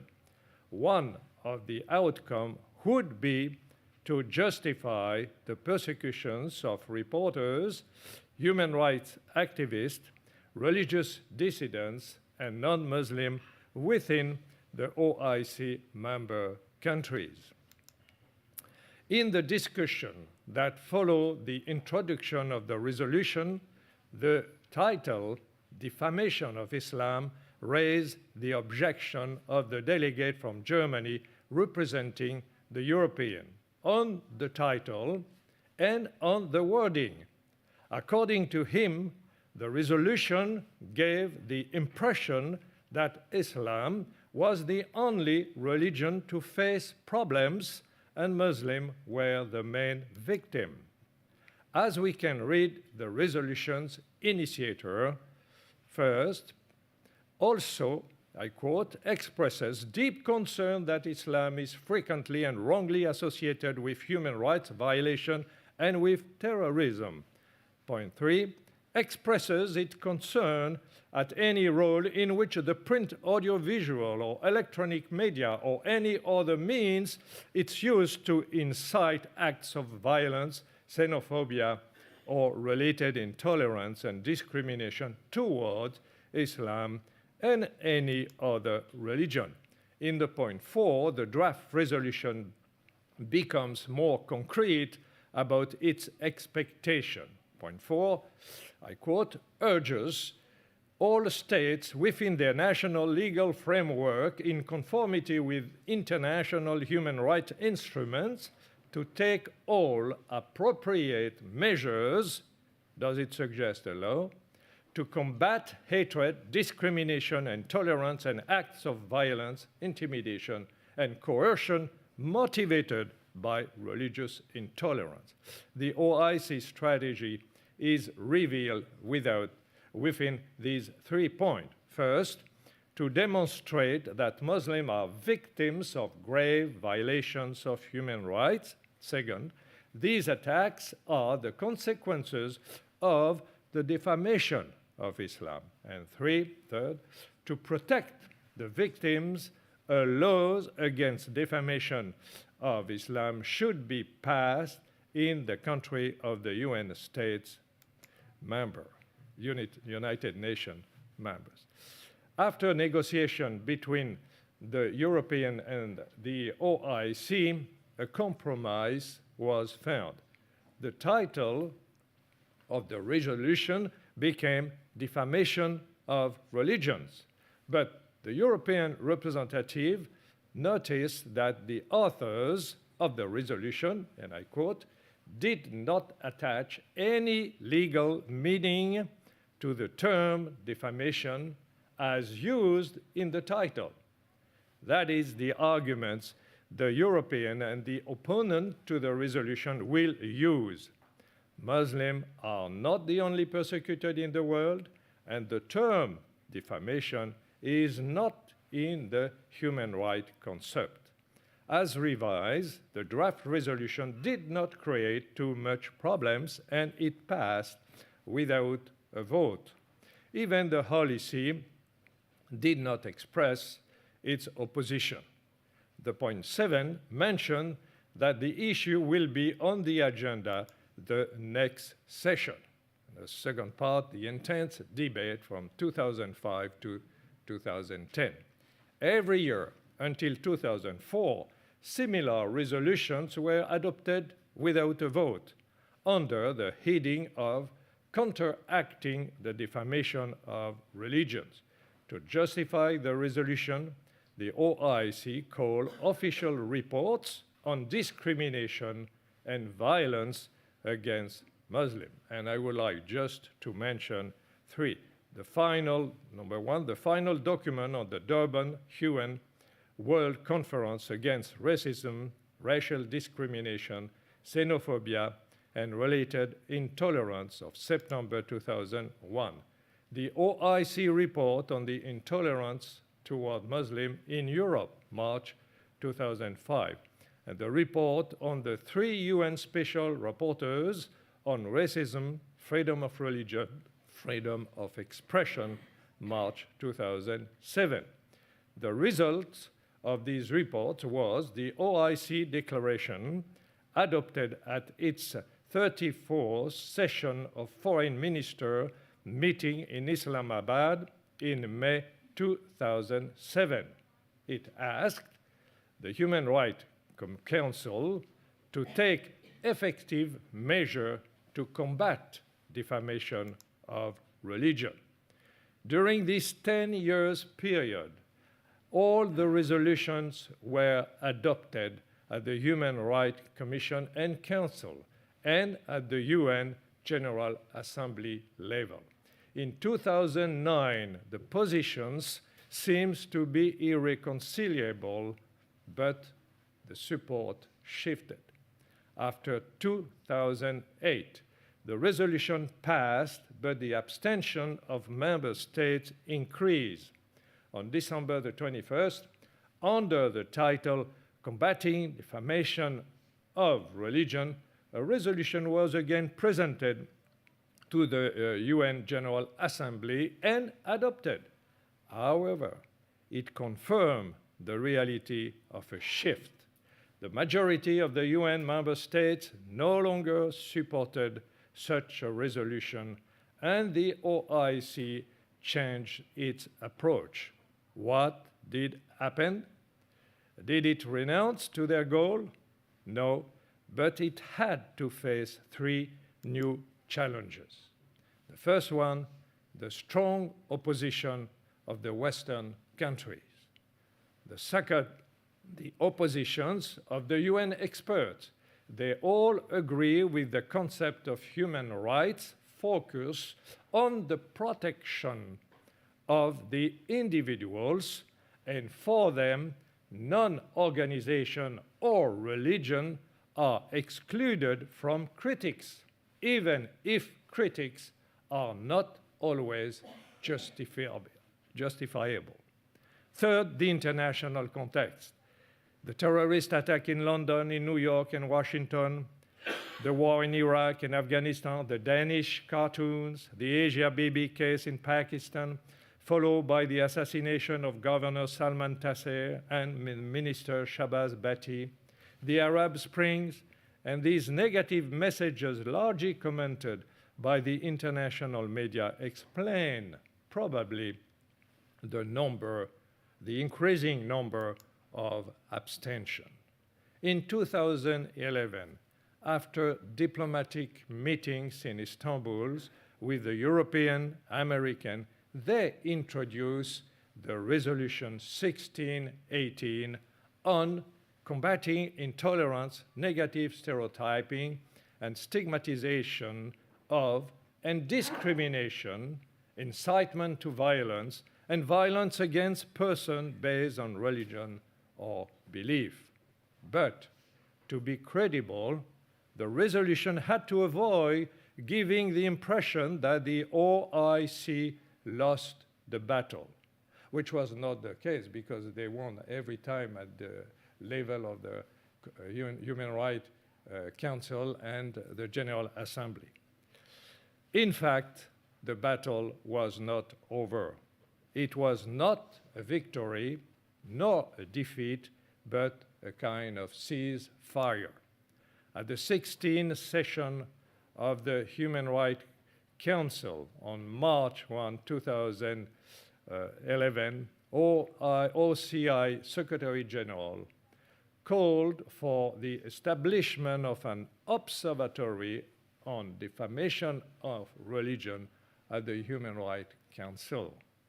A few weeks later, Pakistan Ambassador Zamir Akram continued in his introductory remarks prior to the Human Rights Council's adoption of the resolution, and he said, "I want to state categorically that this resolution does not replace the OIC's earlier resolutions on combating defamation of religions, which were adopted by the Human Rights Council and continue to remain valid." According to Robert Beall, in this respect, support for the new international consensus on combating intolerance represents merely a cynical and strategic decision to continue the campaign to legitimize a ban on defamation of religion by other means.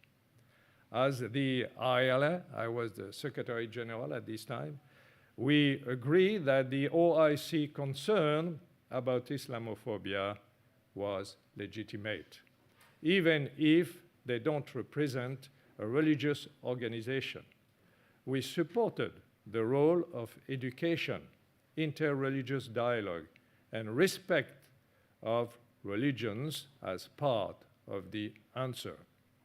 We established a code of good conduct called Guiding Principles for the Responsible Dissemination of Religions or Beliefs, and we invite representatives from religions in all our public events, a way several times mentioned by all in the defamation of religions debate.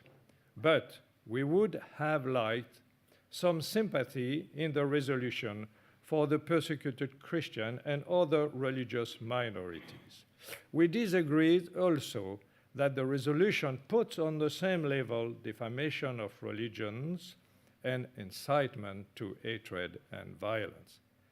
This debate may have clarified the legal understanding of the term defamation, discrimination, and racism, as Blandine Cellini suggested, but when does defamation begin and it ends?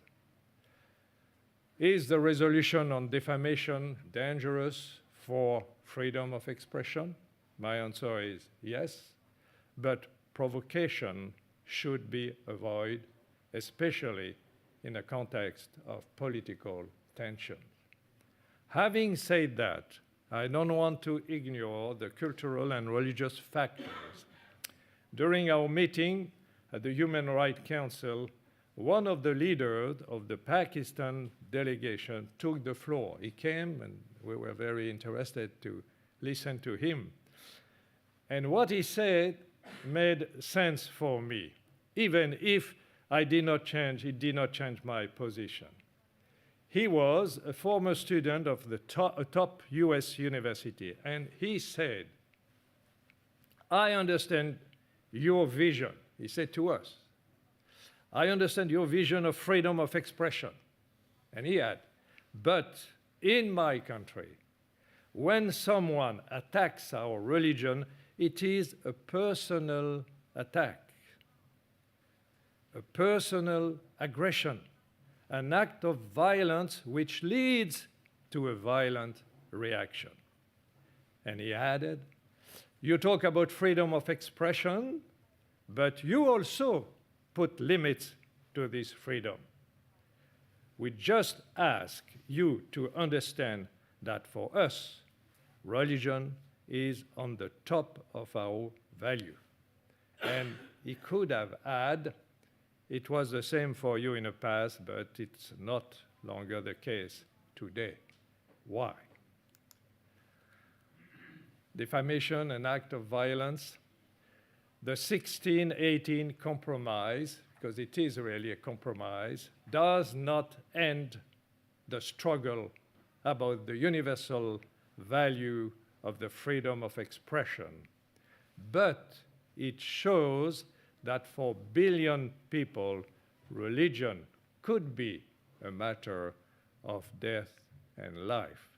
On the other hand, restricting freedom of expression to protect an ideology or a religion will lead to the destruction of an invaluable pillar of human rights and the foundation of our democratic society. Thank you very much. Thank you. Excellent timing, and thank you so much for your briefly presented lecture this morning. The second speaker in this session is Professor Jaime Rosell Granados. He comes from the University of Extremadura in Spain, and is their professor of ecclesiastical law. And he will talk to us about the religious discourse and freedom of expression in our Western society. We are looking forward to it. Thank you so much.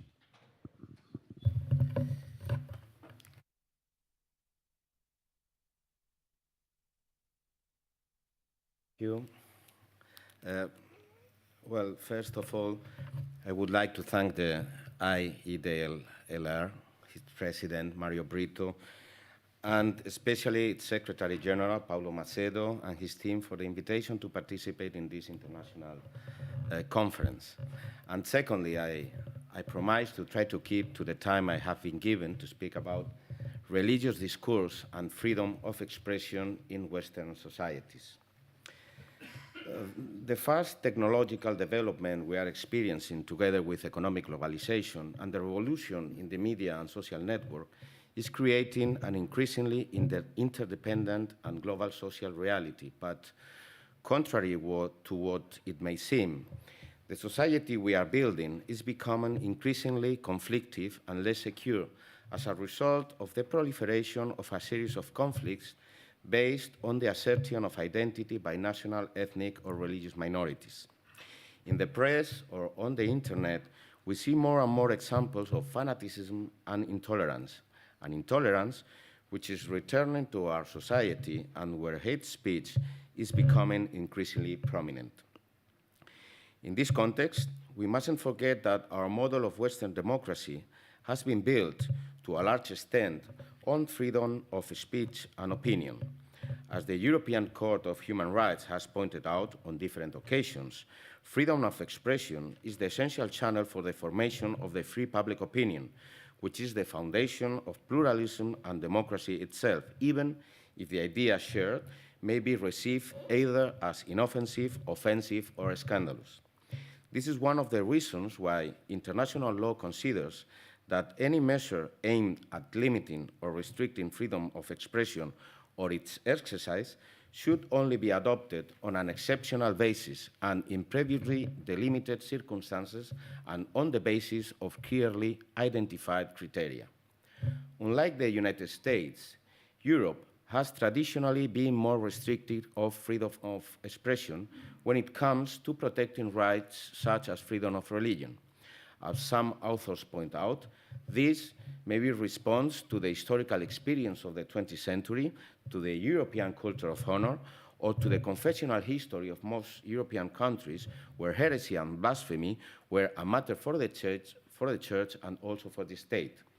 In the United States, example of a model of tolerant democracy, fundamental rights are conceived as spheres of individual autonomy or freedom in which the state must refrain from intervening and remain neutral. Thus, hate speech is only punished when there is a clear likelihood of disturbing the public peace. This disturbance must be proven in each case by applying a test that demonstrates the existence of a clear and present danger, or that fighting words have been used without the existence of a potential or abstract danger being sufficient. In contrast, in Europe, an example of militant democracy, rights, in addition to being subjective in nature, are of a benefit nature in such a way that they embody objective values of the legal system, such as pluralism.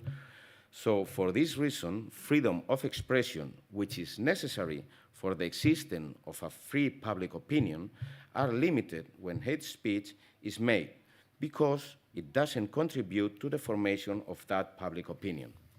The tool used by the European Court of Human Rights is Article 17 of the Convention, the so-called abuse of rights clause, and is usually applied against Holocaust denialist speech or certain racist or xenophobic hate speech.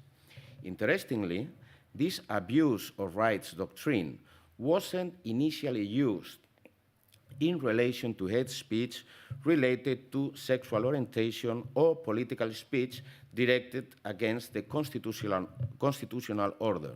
In fact, the European Court was inclined to recognize a greater margin of appreciation for states in restricting freedom of expression in the context of political speech, even if it was hateful political speech.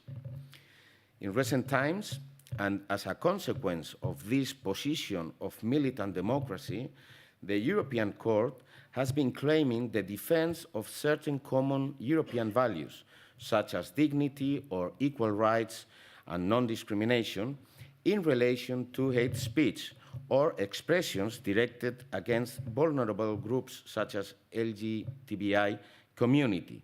But it does so by applying not Article 17, applying Article 10 of the Convention. The question is whether the same standards of protection apply in all states to religious groups as to groups that are targeted on the basis of race, sex, or gender. My impression is that this isn't always the case. On the other hand, legal conflicts between freedom of expression and freedom of religion sometimes arise from the content of certain religious speech that is considered contrary to other fundamental rights, such as gender equality, sexual freedom, or non-discrimination. This has to do with the specificity of the discourse, which is based on the doctrine of each denomination, and which in some cases may morally disqualify certain behaviors or values accepted by society or promoted by the public authorities. These messages can be understood by certain groups as hate speech, discrimination, or violence. They are discourse that seek to influence the believers, but also have an impact on those who don't share the same moral values. The question is whether these groups that feel attacked or harmed by religious discourse must put up with it, just as believers must put up with the increasingly widespread secular anti-religious discourse. Part of the content of the right to religious freedom consists of being able to freely express one's belief, individually or as a community. Thus, churches and confessions, as part of the right to autonomy, may transmit the doctrine, not only for the purpose of indoctrination of their followers, but also for proselytizing purposes. This message, unless it is contrary to public order and the legal system, cannot be limited by the state, which, as a consequence of its position of neutrality or secularism, must tend to guarantee that religious groups can disseminate their ideas regardless of whether they may annoy, inconvenience, or scandalize certain groups. It is evident that the discourse on many occasions transcends its strictly religious dimension insofar as it gives rise to a political social debate. The religious message is thus incorporated into the circuit of the market of ideas, proper to a free, open, and democratic society, and will be subjected to the evaluation and criticism of groups outside the denominations in such a way that this message will be transmuted into a political religious message. The question is to determine whether such a message should be treated as political speech and subject to the limits set for freedom of expression, or whether it should be treated as the result of the exercise of the right to religious freedom. As some authors point out, for some time, the European Court maintained a different position as to when the dissemination of a message with religious or political content should be restricted, granting them a different level of protection. The Court has subsequently modified the jurisprudence by setting similar standards for both speeches and affirming that both messages shouldn't be subject to particular limits on the exercise of freedom of expression. The European Court will prohibit hate speech when the discourse, whether religious or political, contains violent incitement or expresses hostility or hatred towards the constitutional system, democratic values, the state, or its institution. The question is whether the views of certain groups, in this case religious groups, can be excluded from public debate, or whether the freedom of expression of these groups can be restricted on the grounds that their opinions are discriminatory. And if Europe, example of militant democracy, can restrict the religious message on the grounds that it is critical or contrary to a set of democratic values, or that it disturbs, offends, or discriminates against certain groups. In 2001, Protestant pastor Harry Hammond was convicted of inciting violence and disturbing the public peace while preaching in public with a large banner calling on homosexuals to repent. In 2004, Swedish Pentecostal pastor A. Green was sentenced to 1 month in prison by a district court in Kalmar on charges of agitation against a national or ethnic group following a sermon entitled "Is Homosexuality a Natural Instinct or Evil Forces Playing with Humans?", in which he claimed, among other things, that sexual abnormalities are a cancerous tumor deep in the whole body of society. In 2016, 3 Spanish bishops were denounced by an LGBTI association for allegedly committing a crime of incitement to hatred, discrimination, or violence against the homosexual community by publishing different documents in which they strongly criticized the concept of gender identity. In the case of Pastor Hammond, the English courts only convicted him of incitement to violence and disturbing the peace. Despite the defense invoking the European doctrine in relation to freedom of expression, the English judges of the court, in analyzing the content and circumstances of the statements on the banner, reached several conclusions. Number 1, that the words were insulting and created anguish in the community. Number 2, that Hammond was aware of the effect his statements would have. Number 3, that the state's action had the legitimate aim of preventing or at least containing the public disorder caused by the banner. And number 4, that in accordance with the requirements of European law, the measure restricting the right to freedom of expression met the requirement of being a pressing social need. We cannot agree with this decision, which doesn't apply the doctrine of the European Court on the limits to freedom of expression and freedom of religion, and which seems to respond not to legal criteria, but to a time and a social model present in the United Kingdom, where certain LGBTI groups enjoyed an enormous capacity to influence the public authorities. By contrast, the Swedish Supreme Court overturned the conviction of Pastor A. Green in 2005 on the grounds that the homily fell within the exercise of the reverend's right to freedom of expression and right to freedom of religion, and that the doctrine of shocking ideas enshrined in Handyside versus UK should properly be applied. Similarly, all cases reported in relation to statements by Spanish Catholic bishops on homosexuality and gender ideology were dismissed by the Spanish courts on the grounds that such statements didn't directly incite hatred or violence against homosexuals. These statements, while potentially upsetting to the homosexual community, fell within the exercise of the right to freedom of expression under Article 10 of the Convention, which allows statements of a wide variety of kinds, including critical or even extremist ideas, even if they may be distasteful, upsetting, or disturbing. In these cases, religious leaders, through the exercise of the right to religious freedom, defended a series of moral postulates contrary to those defended by other social groups. By exercising their freedom of expression, they opposed a series of opinions that are currently in the majority in our society, or that are supported by the public authorities.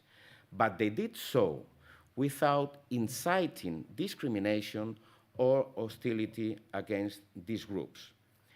Democracy, as I noted at the beginning, is built to a large extent on freedom of expression, which is the essential channel for the formation of free public opinion, the foundation of pluralism and the democracy itself.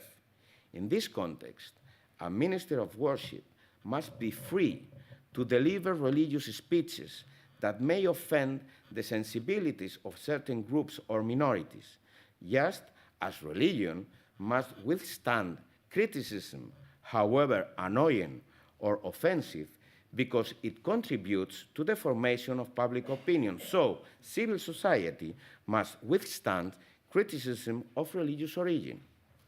Preventing such discourse from becoming hegemonic or dominant by public authorities or minorities may be considered a legitimate and desirable political objective, but this cannot mean excluding such discourse or ideas from public debate.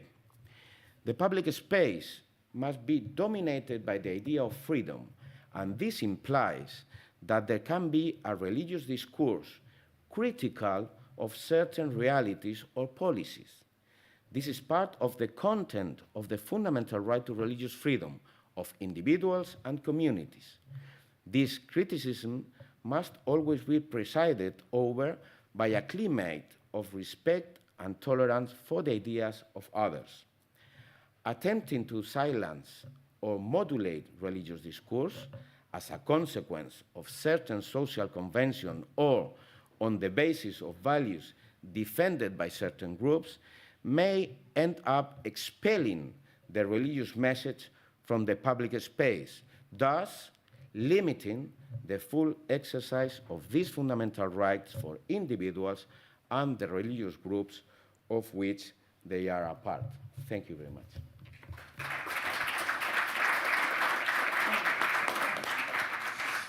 Thank you so much, Professor Jaime, for sharing with us these practical cases and excellent presentation. The next speaker is Professor Alexis Artaud de la Ferrière.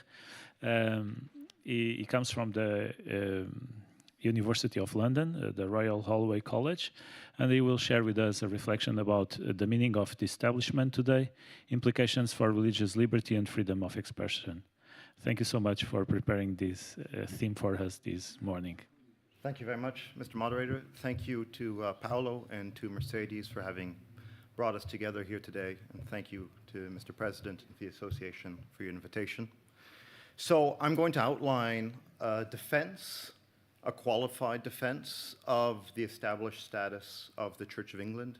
And if that's a surprise to you, I assure you that I wasn't expecting to come to that conclusion myself. So I'd like to work through that a bit. So last week, on January the 30th, the Archbishop of Canterbury, Justin Welby, attended a meeting with a dozen British MPs at Westminster Palace to discuss the Anglican Church's continued refusal to consecrate same-sex marriages ahead of this week's assembly of the General Synod. And the General Synod is the Church's legislative body, and the proceedings are going on as we speak. And the General Synod, once again, will debate this question of same-sex marriage within the Anglican Church. Although the meeting between Justin Welby and the MPs was held behind closed doors, details were quickly leaked. And it's alleged that Justin Welby told MPs that he would rather see the Church of England disestablished than risk a schism between conservative and liberal groups in the global Anglican community. Now, talk of disestablishment in the UK is nothing new. Nonconformists in the 19th century, such as Robert Dale, James Rogers, argued for disestablishment on equality grounds. And that led to them being labeled as political dissenters by their opponents. In 1869, the Irish Church was disestablished by an act of Parliament. The Welsh Church was also disestablished in 1914. And further, the notion of disestablishment should not be equated with a necessary curb on the Anglican Church's religious group autonomy.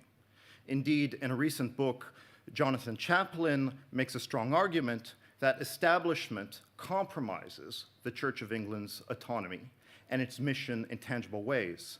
And he urges the Church to itself take the initiative to terminate its established status. So my aim today is not to take a position on the intrinsic merits of establishment or disestablishment, nor do I claim that an act of separation by Parliament would impinge on the Anglican Church's religious liberty. Indeed, I tend to agree with Chaplin that that move would deprive Parliament of its strongest form of direct leverage over the Church. In sum, my aim is not to consider the direct legal and political effect of eventual disestablishment. Rather, my aim is to interpret what the disestablishment of the Church of England would mean today with regards to the place of religion in contemporary society and with regards to the principle of religious liberty in our current moment. Why should we make that distinction between the effect and the meaning of disestablishment?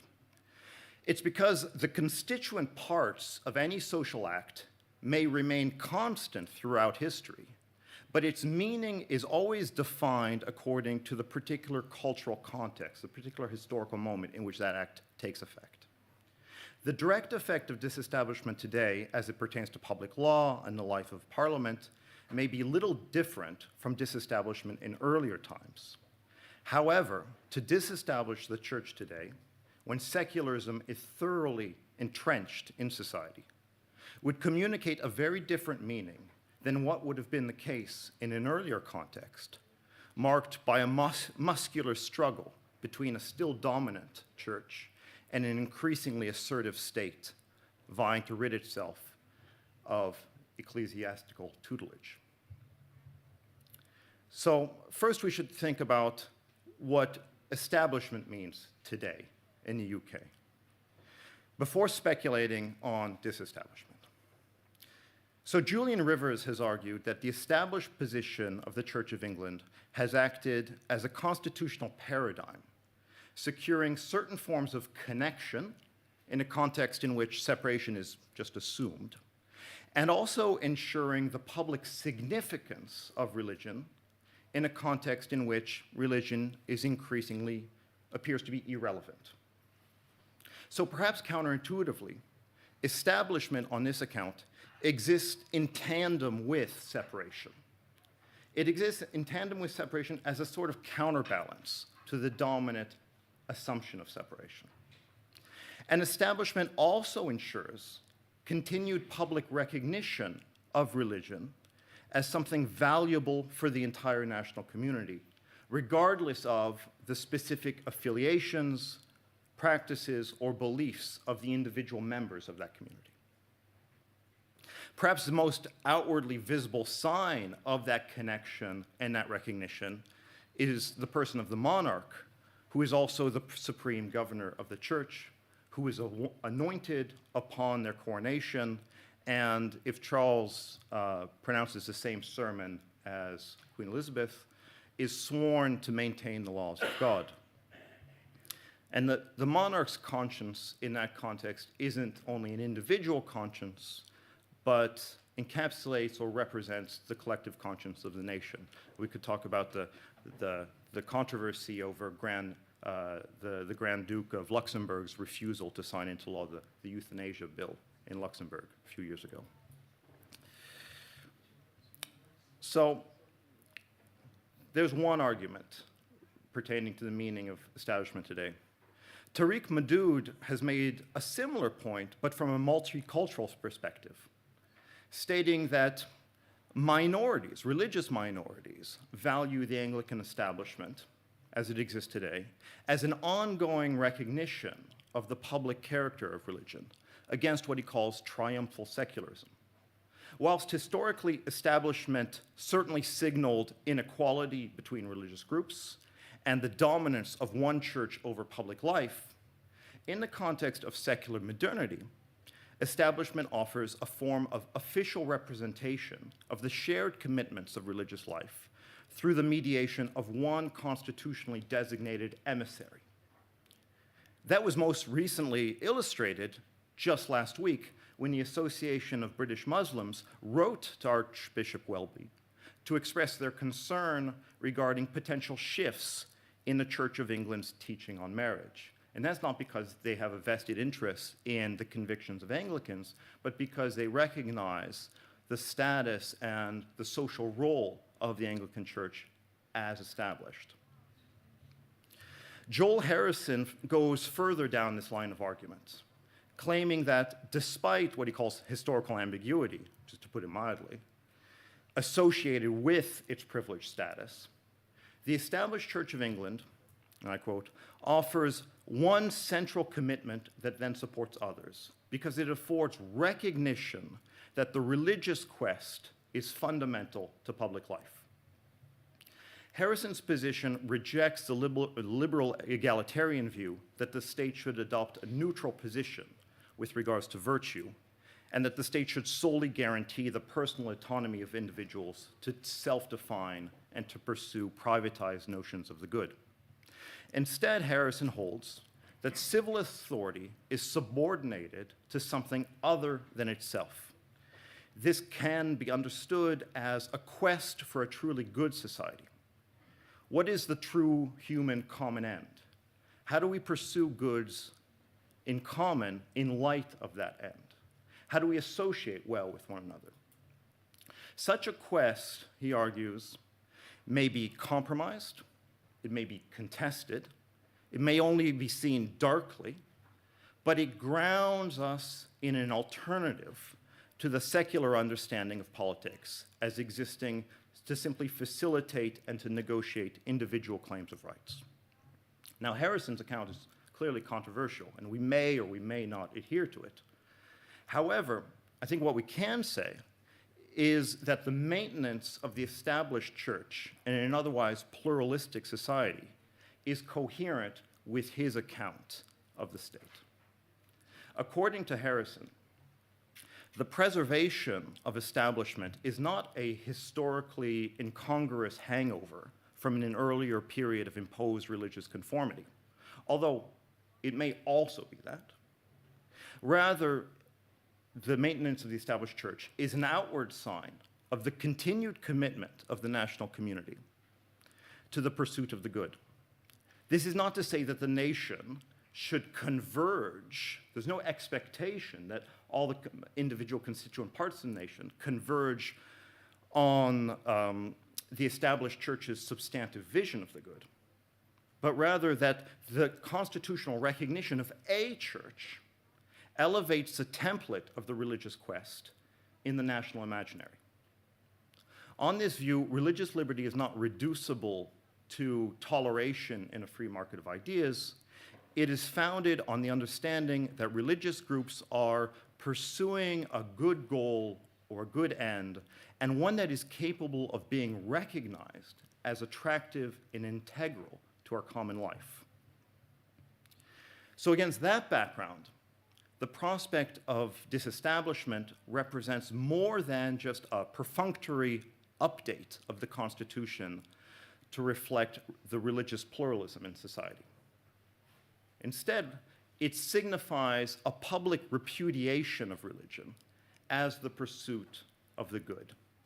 And thereby, it limits the claim of religion to special protection. In the current moment, Parliament is elevating itself to the status of sole legitimate arbiter of the good, whilst at the same time restricting expressions of the good to what Christopher McCrudden has called strongly individualistic, autonomy-based, anti-essentialist, and constructivist rhetoric. This move is not only anti-religious, but it's also illiberal, since on the one side it rejects virtue ethics, and on the other side, it rejects the idea that the proper role of the state is that of a neutral arbiter of a pluralistic civil society. Chris Bryant, MP, has made this position very clear this week, stating that if the Church of England won't act on same-sex marriage, then Parliament should give it a push. That push might take the form of disestablishment, but MPs this week have also indicated that there are other options on the table.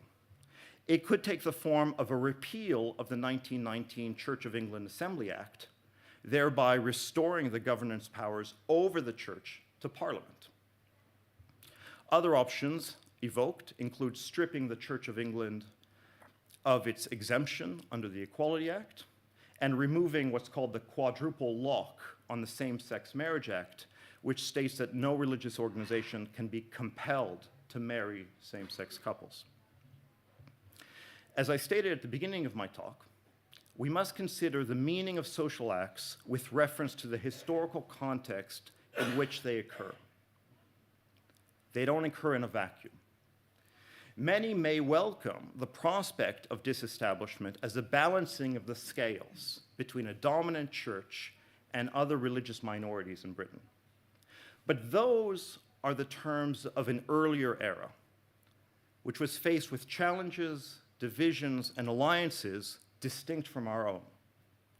In the present moment, disestablishment, far from benefiting the non-established minority religious groups, will signify what many already believe, that the religious quest is irrelevant to public life, that the autonomy of religious groups is irreconcilable with the overriding normative principle of individual self-definition, and that religious expressions which do not actively affirm the principle of self-definition should be curbed on the basis that they denigrate a person's identity and they constitute status harm. Establishment, where it already exists, in a context of strong secularism, is an imperfect but tangible bulwark against that worldview. Once it has been dismantled, we may reasonably expect the civil legislator to then turn its attention to trimming other incongruous vestiges of the past, which challenges its authority to define social norms, such as religious liberty and freedom of expression. Thank you very much.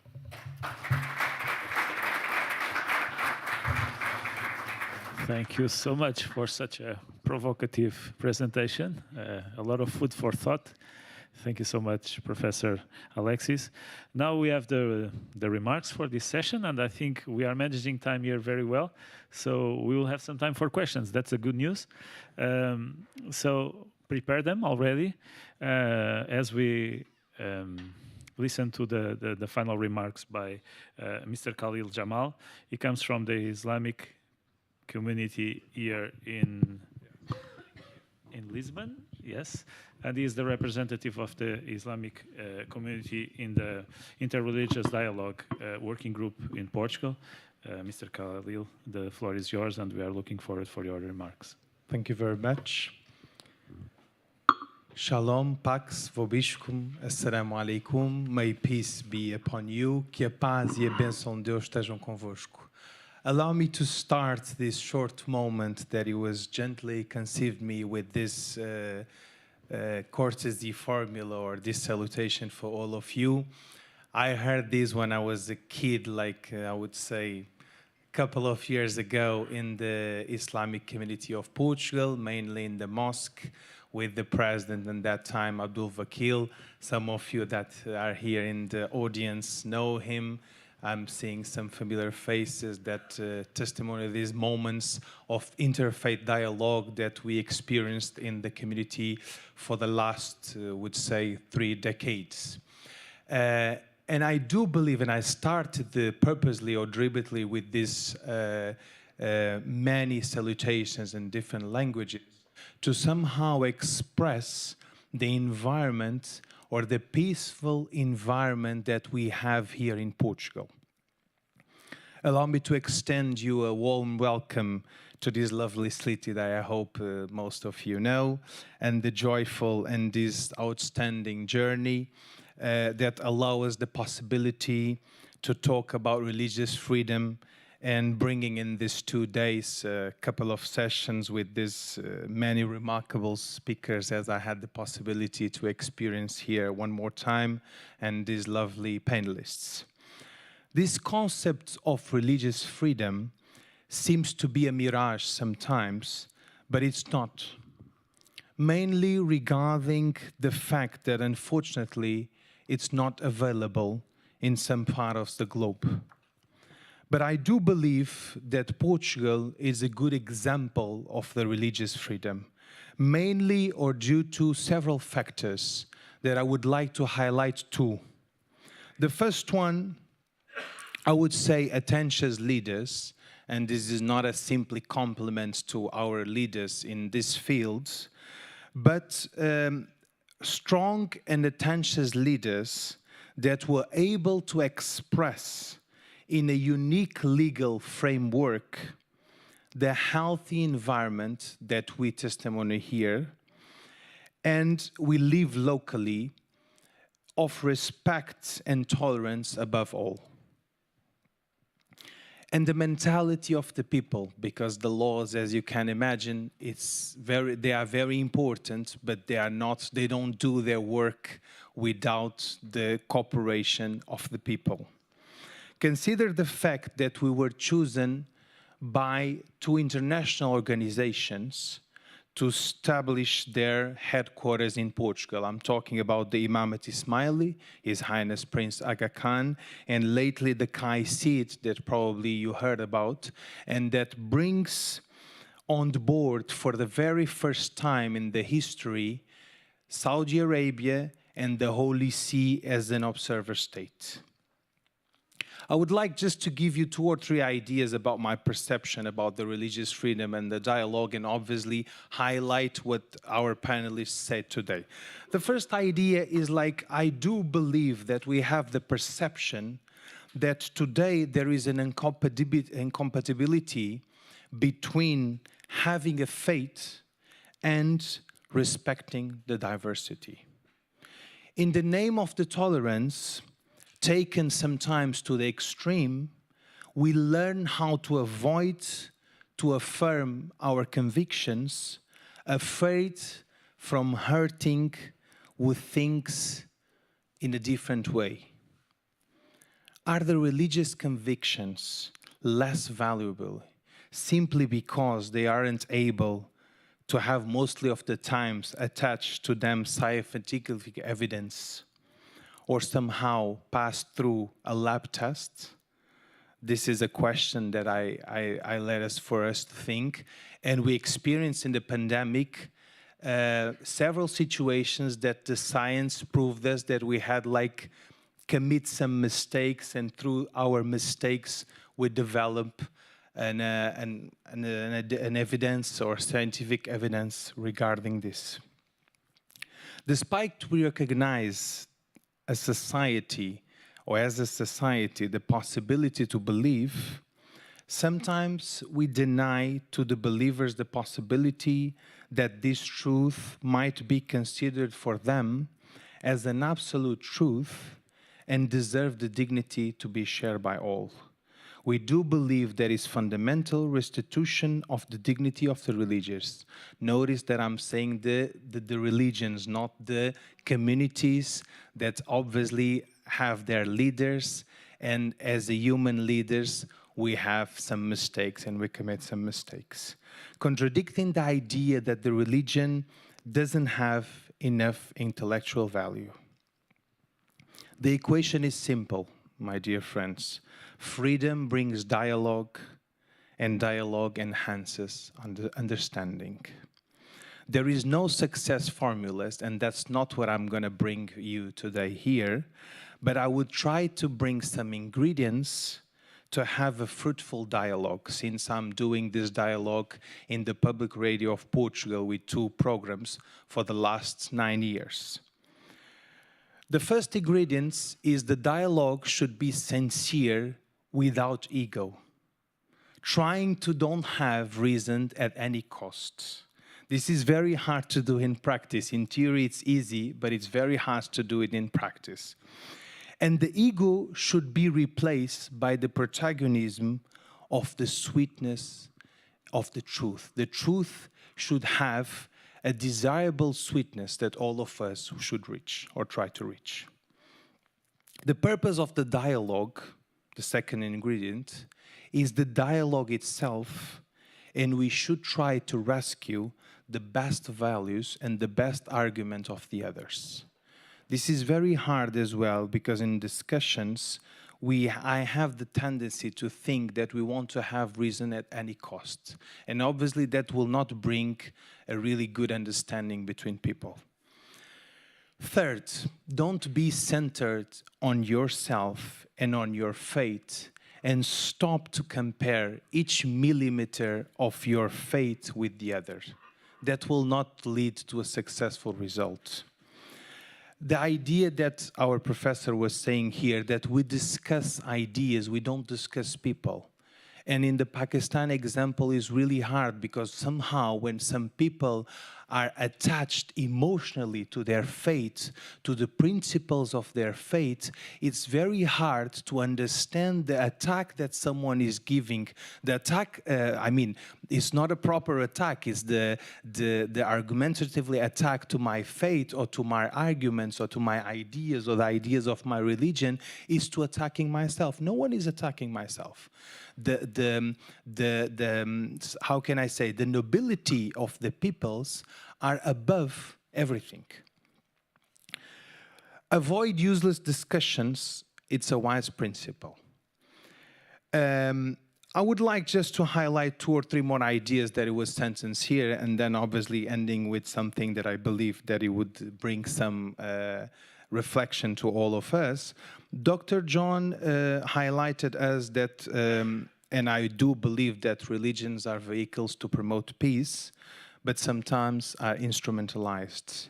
And all 3 of them I have a dialogue about the Abrahamic faiths, and 3 of them has points that might disagree with the general sense. So the idea is the religion should be instrumentalized and used as a vehicles to promote peace and to promote human fraternity. This is hard, and the challenge is to create somehow, or try to create somehow, and accommodate a legal framework that would give us the possibility to do this. But the big question is, the legal framework do the work itself, or we need to change the mentality of the people? Saramago, a Portuguese poet, used to say that to change a mentality in a society, we need more than 100 years. So, ladies and gentlemen, the legal framework, even though it might be absolute perfect, we believe as believers that God is perfect, but the religions and the human beings are not. Even if we create a perfect legal framework, we need also to try to cooperate and to act in the mentality of the people and to change the mentality of the people. The second question, or the Professor Russell, gave us 2 or 3 wonderful ideas about the contrast cycle that we are living. Why we have this idea that in the 21st century we should live in an era that people would accept the difference and be enriched with the difference of each other, and surprisingly we are reaching the opposite. That doesn't make sense for all of us. We live in a democracy, we should respect each other, but we do the opposite, or we have the perception that we are reaching an opposite idea. We always have 2 interests contrasting. First of all, the expression or the freedom of the expression against the freedom of the religion. I would say that most important is to train or somehow train to respect the others, because the respect, even though we do believe there is a magical formula, we need to train. It's not something easy, and it's not something that's born with us. We do believe there is something that's born with us, but it's not that easy. So first of all, we need to somehow try to demystify or deconstruct the cliches that we have normally associated with the religions. And the idea is somehow to try to reach the balance. And the highlight that I extract from these wonderful remarks is we do have to form the leaders as well. It's not enough to do and to create a good system. We have to somehow to sensibilize the leaders about all these issues and the questions that we are dealing with. The third moment with the Professor Alexis showed us that even inside the congregations and the communities, we have movements inside, and we don't think the same way during all the centuries or the decades inside the communities. This is good in one hand because it gives us the idea that we should somehow, the values of the religion should be dogmas, and normally they are dogmas, but somehow we should try to adapt not the values of the religion itself, but the approach to the moments and to the context that we live in nowadays. In this context, he highlighted us the disaster that was, and we have several examples of the past, between the state and the religion. And the question for $1 million, I allow myself to say, is the state should be neutral. What does it mean, and how we can create this formula of success? Ladies and gentlemen, for the time that I rest, I believe that is always extent. I would like just to highlight one example that I do believe that it marked somehow it was a recent episode that happened with me. And even though I do this dialogue for the last 9 years, as I told you, in the national radio, it's a dialogue between a Muslim, a Catholic, and a Jewish. They told us that it's something unique that happened here in Portugal, and it would be very hard to do in some other parts of the globe. You can imagine the reasons why it would be that hard. And even though some people consider me as an expert that I reject the idea, we do commit mistakes. And the mistake that I committed and the lesson that it was brilliantly taught for me, it was when I visited Zanzibar 1.5 years ago. I was on a honeymoon and I was obviously relaxed. And when I arrived Zanzibar with my wife, I was recently married, I had some ideas about the religious freedom and about the environment of religion that used to be lived there. So I asked the taxi driver, that seems to be a very empathic person, a very gentle person, and I asked him, so Tanzania is an Islamic country, right? And he told me, no, sir. We are an African country with a Muslim majority population. And that was the most brilliant lesson that I learned in the last days. Thank you very much. Thank you. Thank you, Mr. Khalil, for the beautiful remarks and the way we have exposed and summarized what was shared by the members here of the panel. So we have a few minutes for some questions, and we had a lot of provocative thoughts. So I think we have a lot to ask. Yes, please. Yes. Thank you. Right. Yes. Thank you so much to all the presenters, because in some way they have give us a different perspective of religious freedom, and mainly freedom of expression. I would like to ask Alexis and Roselle about the importance of this establishment at church today. I understand that the UK case is a very interesting, case right now to think and reflect on the importance of the meaning of having a constitutional church, the Anglican Church, in the UK system of government, right?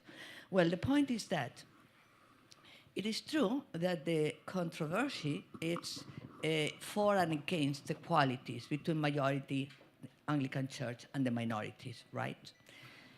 But beyond that, we realize that if the Anglican Church choose the option of establishment up to now, it's because they feel better protected by the state. What do the minorities think about it? Is there any reaction to this controversial concerning marriage right now? I mean, what do the other religious minorities think about the idea of having the Anglican Church disestablished? Concerning with this, I would like to ask Jaime Rosell about the importance of our bishops when they have to defend their own understanding, right, of gender issues. They do it because of their faith. They do it because of the dogma, of the Catholic dogma. That's it. And that means that our system of confessional church should have protected them right now. I mean, as far as we got a separation between church and state, and because of our legislation in the last 30 years, okay, our leaders have had less protection against that sort of claims concerning the courts of justice. Okay, my question is if the bishops and archbishops of England are protected better under these statutes than the Spanish bishops under our ecclesiastical or political status. Yes? Okay, thank you for your question. Maybe we will take a couple more, and then we will answer to all of them at the same time. Yes, please, Ia. Just use the metaphor of Jean Graz when he spoke about a ceasefire on defamation. I would like to transform it into a question to all the participants, taking the example of the recent Swedish incident of the burning of the Quran. If you were a religious leader, you are a religious leader, what would be your role in such a scenario? What would you do? Thank you. Thank you. That's a practical question. And then a last one there, maybe. Yes, thank you. I have a question for Professor Artaud de la Ferrière. I'm hoping not to slaughter your name too much. I'm here. Your presentation has been extremely thought-provoking since you gave it. I've been sitting here debating back and forth how much I could follow your arguments. Part of me agrees with your conclusions. Parts of me aren't convinced yet. I don't know if that indicates a multiple personality disorder, but I understand your basic argument. I hope I understand your basic argument that this establishment of the Church of England would marginalize religion at large, not just the Church of England.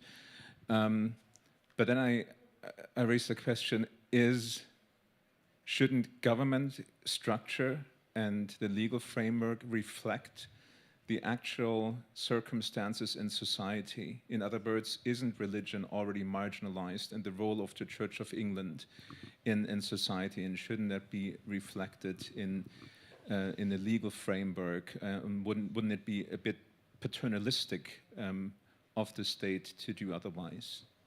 Thank you. Thank you so much for that.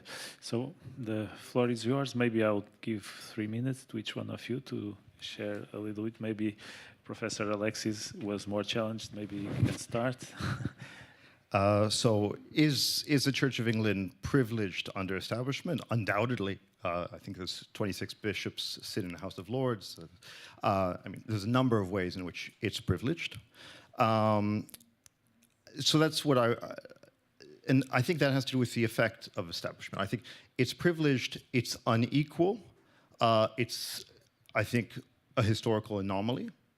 And yet, I think what it signifies in terms of the importance of what public life is for, and the idea that civil authority should be subject to something other than itself.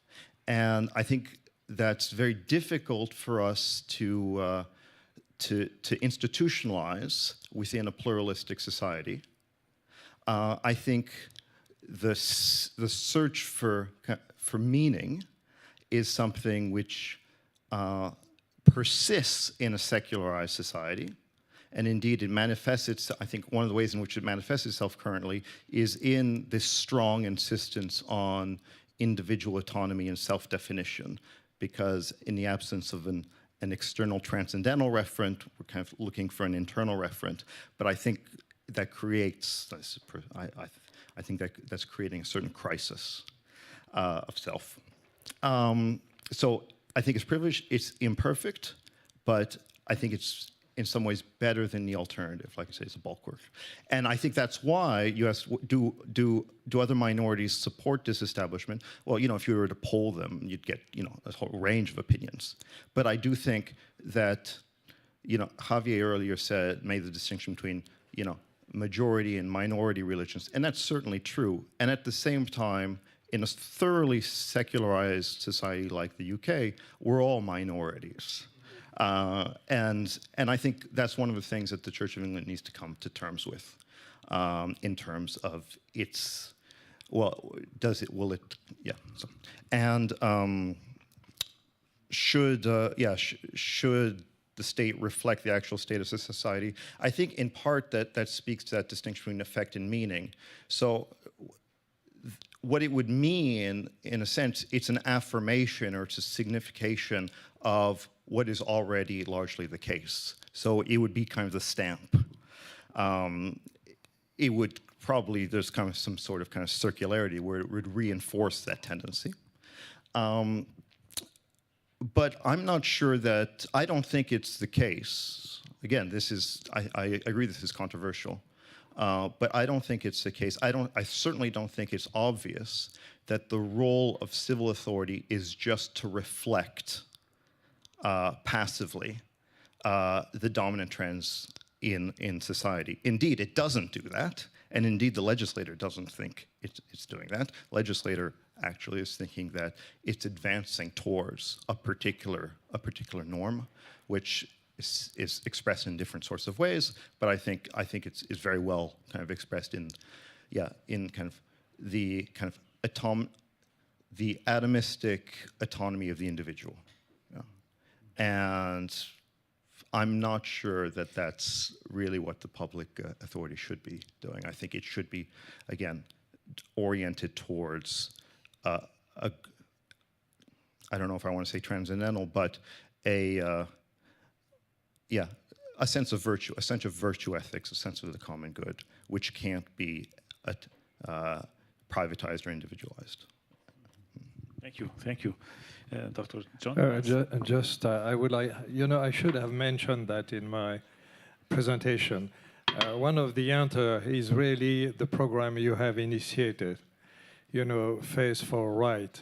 it gather everything we could do, you know, put people together, have the same goal, meet each other, talk about, you know, on the framework of freedom and human rights, and encourage religious leaders, religious groups to talk about and to take part in promoting, you know, all these aspects of freedom and human rights.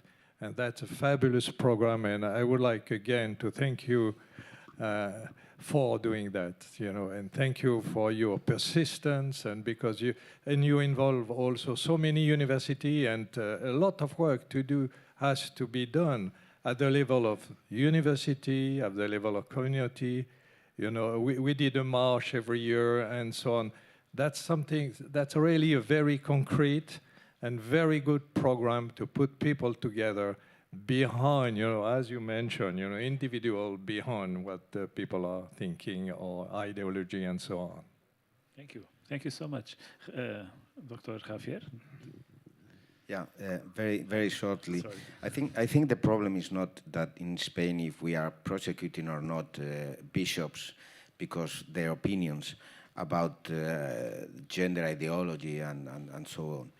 I think the question is that if some political ideologies are trying to build an civil ethic, if they are trying to find some common values based only in the civil ethic, we cannot forget that people are citizens but also are believers. So, if we are trying to find common values, we cannot expel the religious discourse of the debate. Because if you expel the religious discourse, you are limiting the religious freedom of part of your citizens. Because religious freedom of expression is a human right, but also is part of the content of my religious freedom. So I think we must try to reflect about what kind of common values are looking for, and if the religion must have a role in this debate. Okay. That I think is the point that I'm trying to put on the floor. Thank you. Yes, Jamil, a last comment. Yes, please. Thank you. So, first of all, I would pray with all my strength to not be in that position, because it's a very sensitive and a very hard position. The thing is, as a religious leader, if that would happen in my country, the first thing that I would do, or the first measure that I would try to implement, is try to somehow sensibilize the people why the Quran is so important and so untouchable for the Muslims. Because people might not understand that Quran is not just a simple book for the Muslims. We do believe that is the revelation that God himself gave to Muhammad through Jibreel, or the Malaika, the angel Jibreel. So for us, that changes everything, you know, that's the first thing. The second, obviously, the Muslims should be, I would not say more tolerant, because to be honest with you, the thing is, there is no, I don't see freedom of speech as an absolute value, as I see life, for example. And this is, again, my perspective as a believer. Life, for me, it's an absolute value. Freedom of speech, no. So somehow, in the name of the freedom of speech, we should not allow everything to be said. So there is some values, such as that for us it's very important and somehow untouchable, and that's very debatable, because nothing should be untouchable in one hand, but there is some things that should be object of respect. I would say a universal respect. It shocked me the same way that someone would burn the Quran as they would burn the flag of my country. And I am born and raised in Portugal. I'm not talking about the flag of Saudi Arabia, even though the flag of Saudi Arabia has the kalima that is my principle, my main principle as Muslim. So, If someone will burn the flag of Portugal, I would be same as shocked as I would be if someone burned the Quran. But the thing is, debate or do the things, attack the religions in the level of the dimension of the ideas. That's acceptable. If you talk bad about the Prophet, sallallahu alaihi wasallam, even though it's hard for me to accept, even though it hurts me, I cannot say anything, because we are talking about the discussion of ideas. But burning things and taking into an action that somehow hurts me as a human being and hurts my dignity as the freedom that I have to practice my religion, for me clearly cross the border. So I would advise any religious leader to somehow create some boundaries that we cannot cross. And obviously, for the Muslims in that specific case, it was the Quran. Thank you for the exchange of ideas that we had. I think we can give a hand to these wonderful panelists, and we conclude here.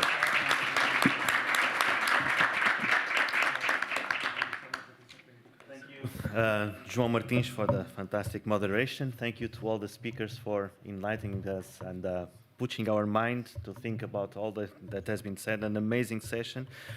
At the afternoon, we are going to see some practical cases. I invite you to be here at 2 o'clock sharp, because we are going to have a first long session from 2 until 3:45. We are going to start with a presentation by our High Commissioner in Portugal for the migrations, about interreligious dialogue, and then 3 cases, studies from Germany, from Finland, and also about religious expression in the workplace. So it's going to be food for mind, for thought. We are now going to separate ourselves. I know that some of you will want to visit the museum. I'm sorry, we didn't talk about getting a group ticket. So if some of you want to do it, please go to the reception, buy your ticket. You have some free time. We will have lunch from 1 to 2 o'clock.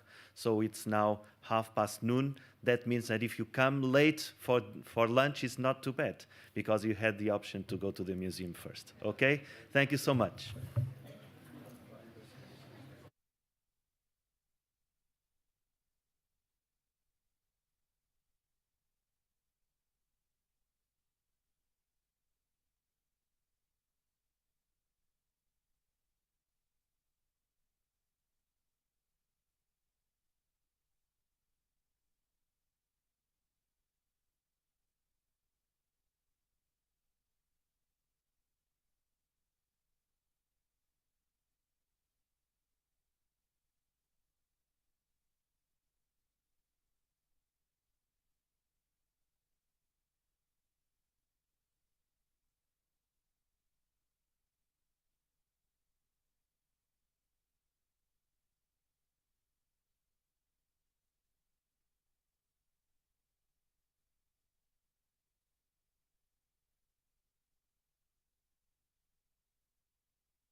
entrar, mas é...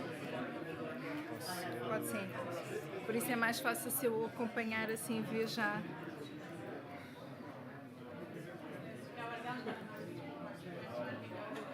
É o que está em cima. Isso mesmo.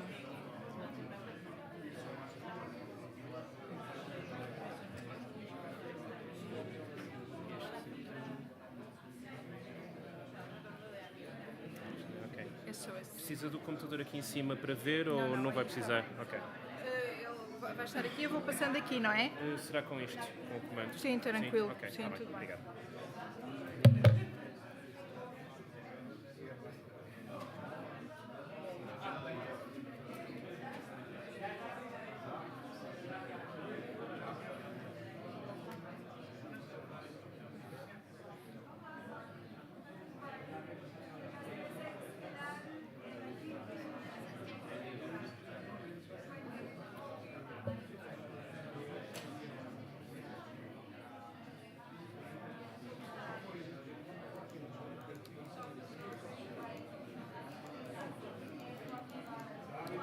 PowerPoint?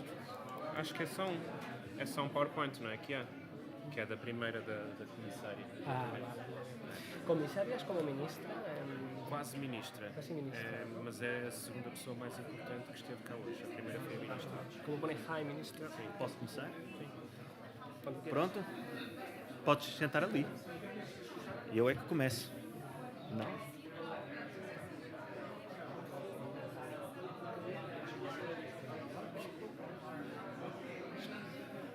E depois, sim, e depois como é que fazes?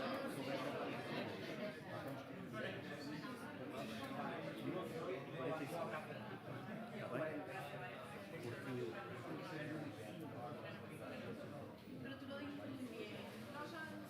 Porque se vês que...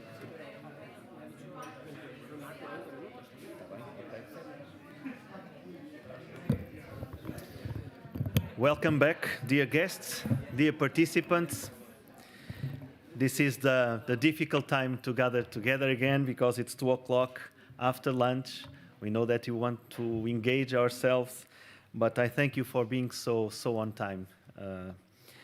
I would like to acknowledge the presence of for the Portuguese High Commissioner for Migrations, Doutora Sónia Pereira, who will be part of the panel. I will not present all the other ones because my colleague from Spain, Ruben Guzman, is going to do it. But I would like to take this opportunity to finalize the final group of people that we would like to acknowledge at our conference. And it's a lot of people. I left it to the end to highlight the importance of having the speakers that we have, most of them from our own honorary committee and council of experts, and some invitees. I'm going to say their names and where they come from without saying precisely the institutions they represent. The part that we want to highlight is the conference in itself. So our President Adama Dieng for the Honorary Committee, our Vice President Asher Maoz, Jonatas Machado, John Grass, Ganun Diop, Rosa Maria Martínez de Codes, Jaime José Granados, and François Claveroli from the Honorary Committee. The Council of Experts, Alexis Laferrière, Susana Machado, Fernando Soares Loja, Javier Martínez Torron, and Harald Müller. We also had as invitees for the conference Elisabetta Kitanovic, Peter Stilwell, Jeremy Gunn, Harry Kualampi, and Cristina Arriaga. And for all of them, I thank you so much for being present. This conference would have no meaning without the speakers, and we thank you very much for being here.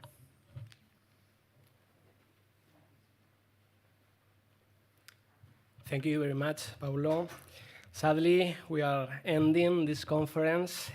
In fact, we begin with the sixth and last, by no means the least important session of this conference, and whose title is Case Presentation. For this, we have the presence of 5 great speakers whose kindness, participation, and respect for the times we thank in advance. We will end at 15:45, and because of the time, we will not open the floor at the end. The first presentation, titled Interreligious Dialogue Working Group Experience in Portugal, will be in charge of Dr. Sonia Pereira. She's the High Commissioner for Migration of Portugal since 2020. Thank you for being here, and the floor is yours.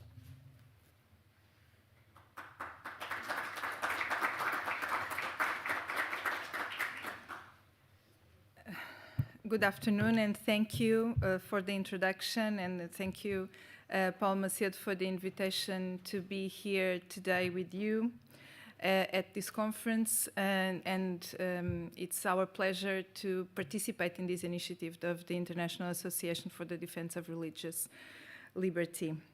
I would like to start by introducing what is the High Commission for Migration and how interreligious dialogue comes to be under our mandate.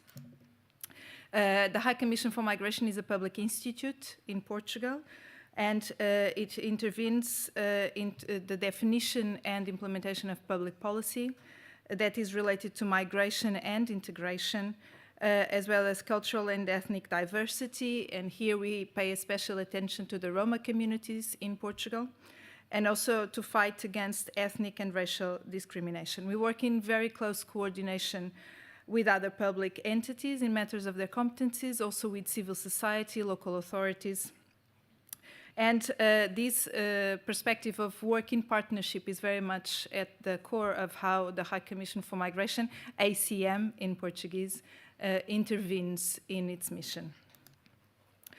It is our mandate to promote the integration and social inclusion of migrants in a way that fosters social justice, reduces inequalities, and promote the cohesion of our societies. And this is very much the pinpoint for the Portuguese approach to integration. This is how the promotion of interreligious dialogue comes to be part of our activities. I would like just to make a brief mention to the legal framework that contributes to foster and protect diversity, and also to prevent and fight discrimination in Portugal. There is a specific law, 93 of 2017, that establishes the legal framework for preventing, prohibiting, and combating discrimination on the grounds of racial and ethnic origin, skin color, nationality, descent, and territory of origin. And also, as you may know by now, Law 16 of 2001, that grants religious freedom. And this is how, within the High Commission for Migration back in 2015, a group was established to promote interreligious dialogue, to convene the different religious and faith groups in Portugal to come together and work together to the promotion, towards the promotion of joint initiatives and to develop interreligious dialogue. Presently, this interreligious dialogue working group is composed of 13 communities, religious confessions, and you see here the list of these 13 groups that are members of what we call GTD, of both Christian and non-Christian. The interreligious dialogue group aims to give visibility to religious communities with the expression in Portuguese society, to create a platform where interreligious dialogue can be established as a common practice among these communities in Portugal, and to promote its development, and also to demonstrate that religion can also be a space for exercising citizenship, a common space where mutual understanding, respect, and integration can be shaped.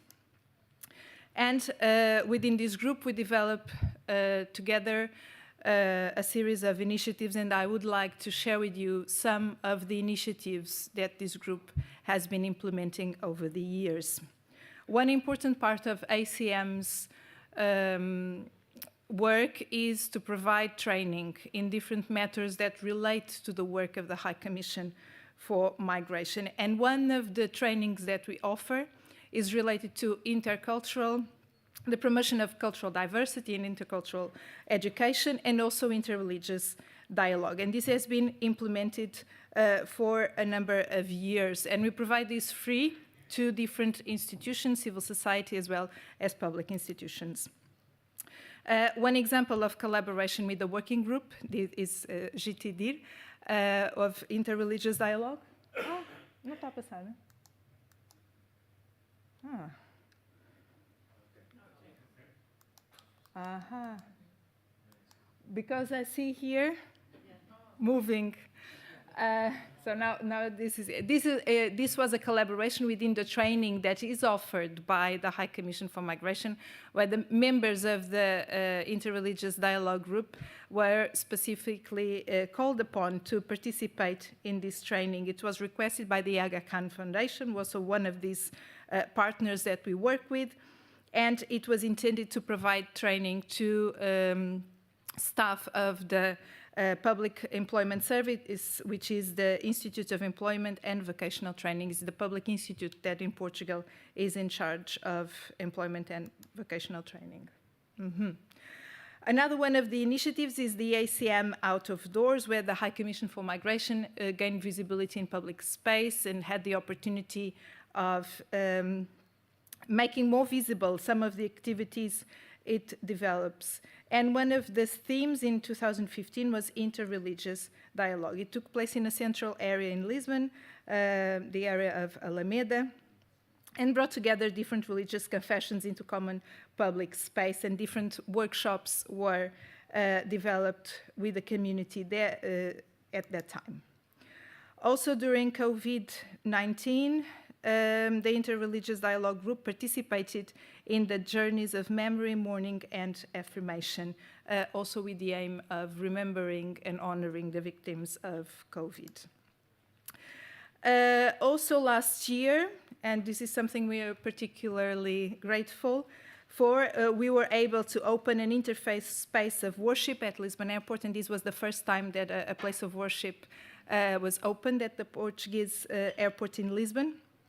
And this took place around the 21st and 22nd of June, which is also where the day we celebrate religious freedom and interreligious dialogue. And again, in this opening, the different members of the GTD group got together to celebrate the opening of this worship space in Lisbon Airport. And here you see a few more photos of the initiative at the airport.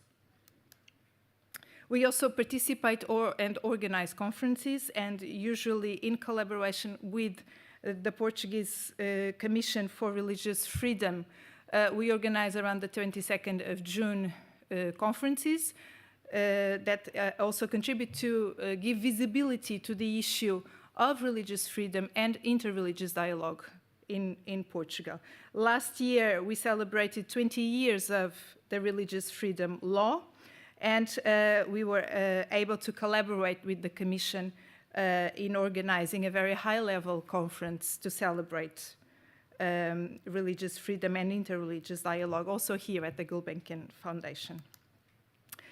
Over the years, a number of conferences have also been organized dedicated to the issue of understanding and celebrating interreligious dialogue and giving the opportunity to the different religious and faith-based groups to share their work and to exchange with the wider community.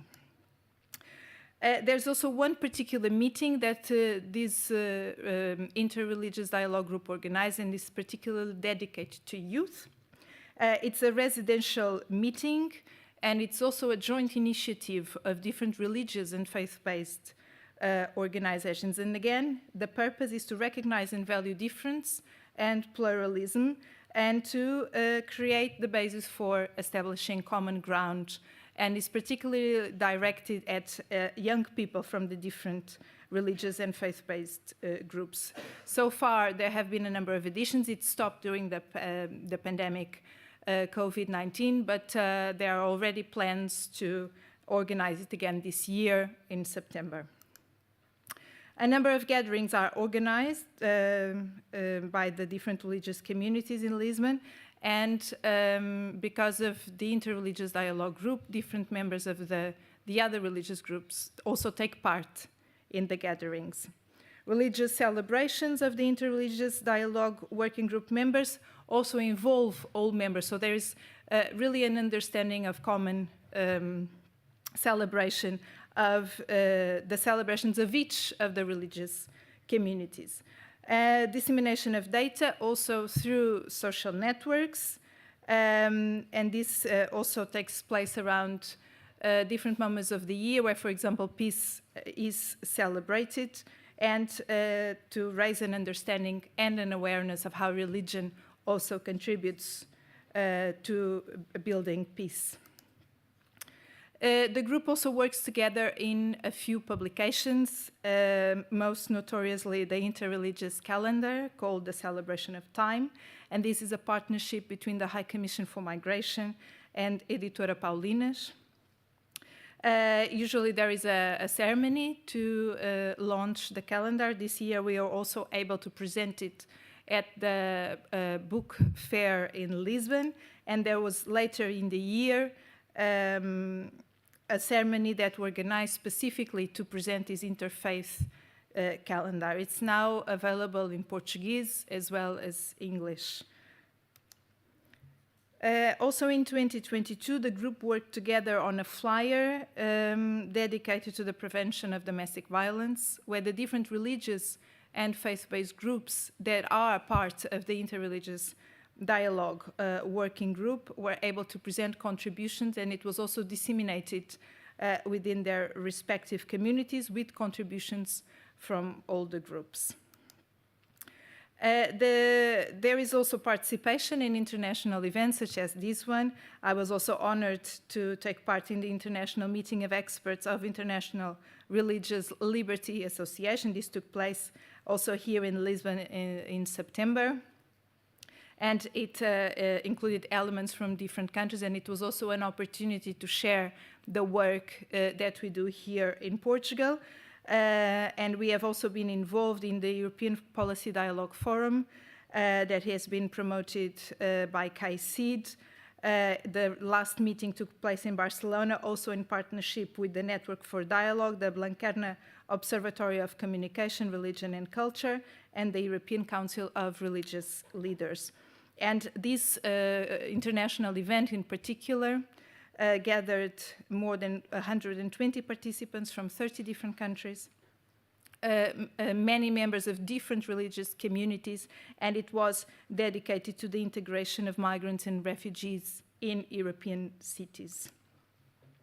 We also develop cooperation initiatives, and one recent cooperation takes place between ACM and the University Lusófona, and is dedicated to charters of religion. This is a project that this area of science of religions within this university has been implementing, and a cooperation protocol was signed between our two institutions to promote it further to other municipalities. And the signature of this protocol took place in a session in the municipality of Odivelas, which was the first municipality to develop this initiative, and where the results of this initiative were disseminated. And this was included in the World Week of Interreligious Harmony and Intercultural Dialogue that took place in this municipality. We have also been collaborating with CAICID, as mentioned before, the King Abdullah bin Abdulaziz Center for Interreligious and Intercultural Dialogue, not only through the European Policy Forum, but also by organizing and contributing to visits of their fellows program, which I've had the opportunity of spending also time here in Lisbon and visiting different places of worship of different religious communities that are present in Lisbon and that are part of the Interreligious Dialogue Group. This is one of the photos of one of the visits of the Fellows program of CAICID that took place in Lisbon. I would also like to draw your attention to initiatives that are developed at the local level. As I mentioned earlier, ACM works very closely with municipalities in the different fields of our intervention. And we encourage municipalities to develop initiatives that foster and promote intercultural approaches, interreligious dialogue within, for example, the instruments that at the local level they mobilize for migrant integration. And most notoriously, we promote local plans for migrants integration, and we fund them also through the AMIF fund. And within these plans, municipalities also often develop initiatives that are related to interreligious dialogue. And I would like to mention a few of them. In the municipality of Castelo Branco, which is the center region of Portugal, and the local association, Amato Lusitano, they organized together in 2021 the second Multicultural Week, which is part of their plan. And in this context, they organized a meeting, a debate that was dedicated to share experiences between the different religious communities of the municipality, and they were able to include 7 leaders of different religious communities. Also in Sintra, and this is in the metropolitan area of Lisbon, the Islamic community of Tapada das Mercês and Mem Martins, a partner also of Sintra's local plan for migrants integration, also develop initiatives in interreligious dialogue. And this is one example, contributions of interreligious harmony for peace and development. And this was part also of these municipalities' activities within migrants integration. Also in Loures, another municipality of Lisbon's metropolitan area, the municipality organized in 2022 an interreligious meeting at the Temple of Shiva, also with the participation of different religious communities and sharing of experiences. And I conclude by thanking again the opportunity of sharing with you the work that we do here in Portugal and some of the activities that we implement related to interreligious dialogue with the support of the High Commission for Migration. This is an area where we want to continue our work and furthering the initiatives that we implement, and to recognize and acknowledge and to be very grateful also for the partnership of the different religious and faith communities that are present in the working group and that are crucial for the work that we develop, as well as these partnerships with municipalities and other civil society organizations that are also very important actors in this field. Thank you.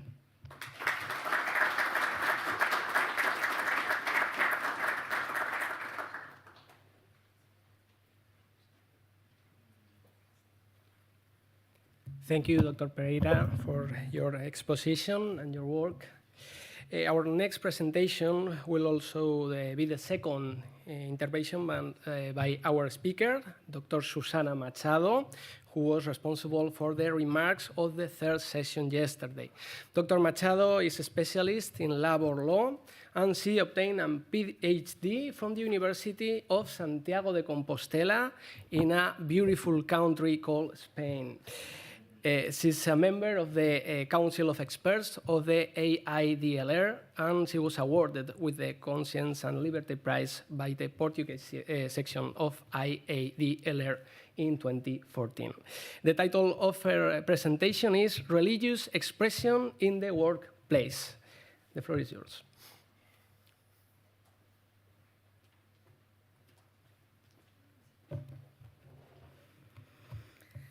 Thank you, Mr.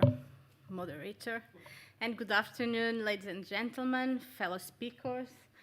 First, may I thank to the organization, particularly to Mr. Paulo Macedo, for this opportunity to be part of this event. And I think that the quality of the speakers at this conference is, in fact, outstanding. I also want to thank all of you for being here at this time to listen to me, and I hope my presentation makes you reflect and question the reality in which we live. So let's start. And the expression of religious option in the workplace may come up against forms of intolerance which do not allow a peaceful coexistence between all parties in the labor relationship. These conflicts, which may affect with some intensity certain aspects of the labor relationship and even affect the exercise of the business activity, arise in the great majority of the cases from the employer's opposition to the expression of the religious beliefs of its employees. The exercise of religious freedom of minorities, but not only this, is one of the most relevant discussion points facing Western societies, in my point of view, of course. In fact, there are more and more conflicts within labor relations caused by the need of the employees, most of them belonging to religious minorities, to exercise certain religious practices. In these cases, the conduct of the employee generates a set of tensions to be reasonable as to the reasonable limits of the exercise of the right to religious freedom. Acting in conformity with religious beliefs in the workplace is an issue of huge complexity that calls for the mediation of multiple basic principles of a legal order based on democracy. To carry out this task, I will start by clarifying and distinguish the terms freedom of speech and freedom of expression. In the second part, I will provide a general overview of religious freedom in the pluralistic workplace. Then, to make it concrete, I will point out the main areas for the exercise of freedom of religious expression in the workplace.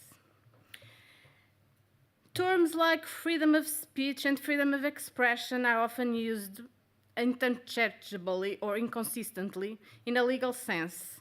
The two expressions do not have the same scope. It is therefore important to explain their meanings and to use them correctly in each context. The European Convention on Human Rights have adopted the term freedom of expression in Article 10 to ensure the protection of freedom to hold opinions and to receive and impart information and ideas without interference by public authorities and regardless of frontiers. The word speech normally gives the meaning of spoken words, which can be translated into both verbal or non-verbal language. On the other hand, and taking into account the decision of the European Court of Human Rights, the expression protected under Article 10 is not limited to words, written or spoken, but extends to pictures, images, and actions intended to express an idea or to present information. Moreover, in some circumstances, dress might also fall under Article 10. It is clear that freedom of expression subsumes freedom of speech, which allows us to state that any question involving freedom of speech necessarily involves freedom of expression, but not conversely. Furthermore, the freedom of expression includes the negative freedom of expression, the right not to speak. Freedom of speech is one of the modalities of exercising the right of freedom of expression. It is part of a wider concept of freedom of expression, which includes much more than the right to express opinions. Expression is broader than speech, as it encompasses non-verbal and non-written communication, such as certain clothing choice, physical appearance, or dietary rules, giving coverage to a wider range of expressive behavior. All this reflects a personal identity. About the workplace, I must say that religious freedom must be understood with reference to a model of tolerance based on the idea that the employee cannot be deprived of expressing his religious convictions at the time and place of work, except in duly justified concrete situations normally associated with the freedom of the employer's business. This model of tolerance in the treatment of religious phenomena will have as a result the recognition of the employer's duty to accommodate the religious convictions of employees whenever this does not unduly affect other values with equal dignity. Thus, two dimensions of religious freedom are clear.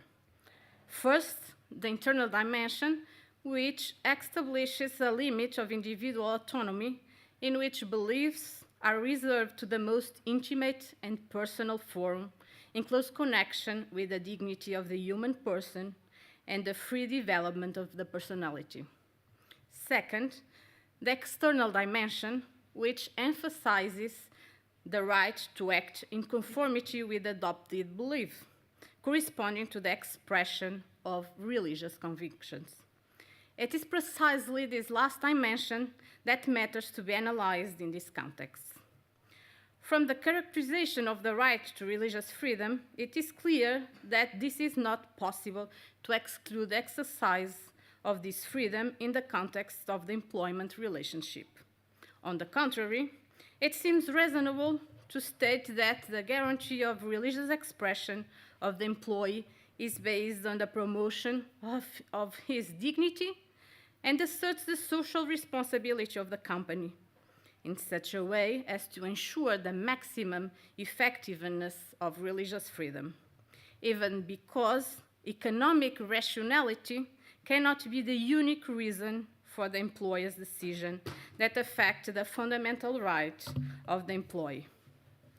However, it is the employer who is responsible for organizing the work and managing an economic activity that may require some compression of the expression of the employee's right to religious freedom.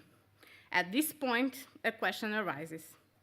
What is the justification for the legal protection of the freedom of expression beliefs in the workplace? The answer seems to appear immediately. If religious freedom deserves protection in social life, then it should also be protected in the employment field. Although it may seem a simple answer, we must not forget that a large part of our lives is spent working, unfortunately.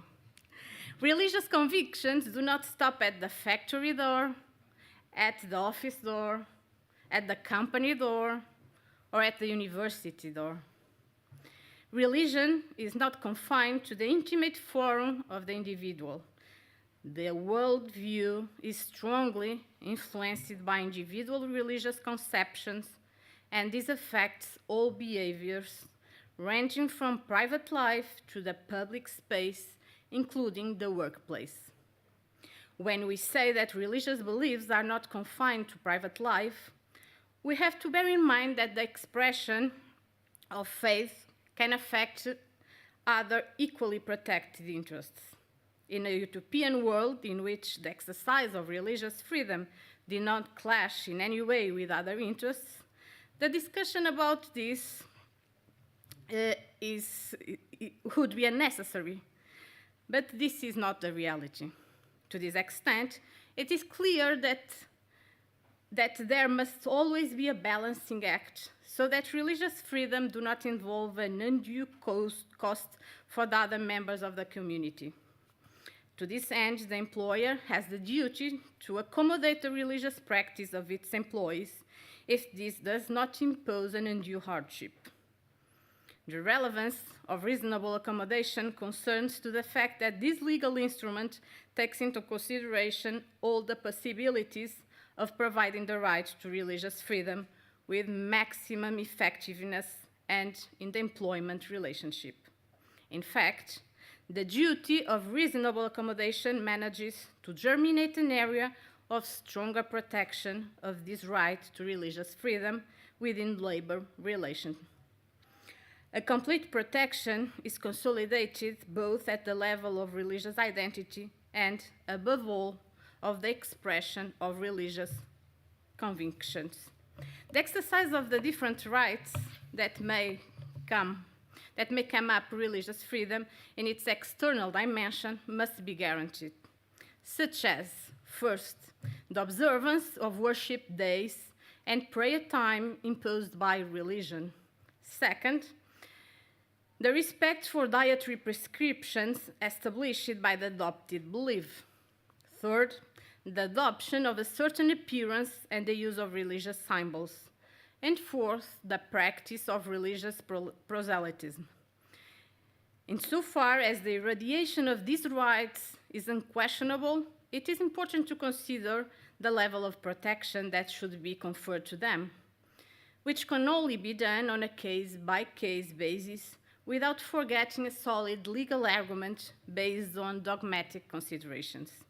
Thus, there are four main areas for the exercise of freedom of religion expression in the workplace that should be highlighted again: working time, food, religious symbols, and proselytism.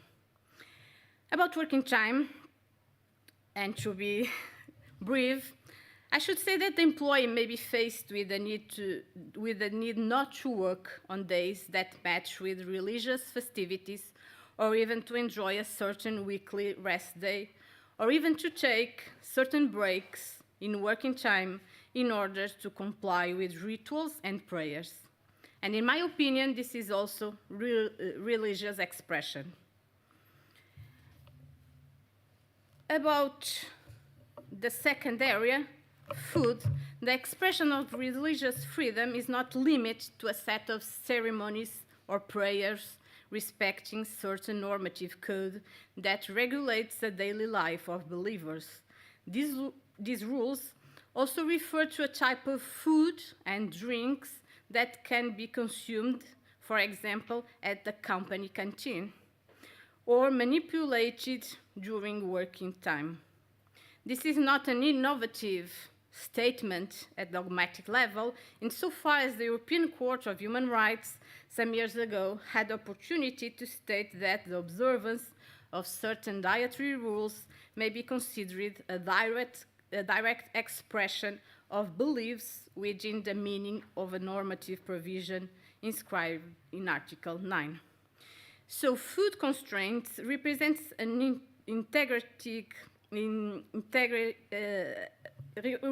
represents a dimension of religious freedom itself, since it is a way for the individual to lead life in conformity with the rules imposed to him by his religious belief.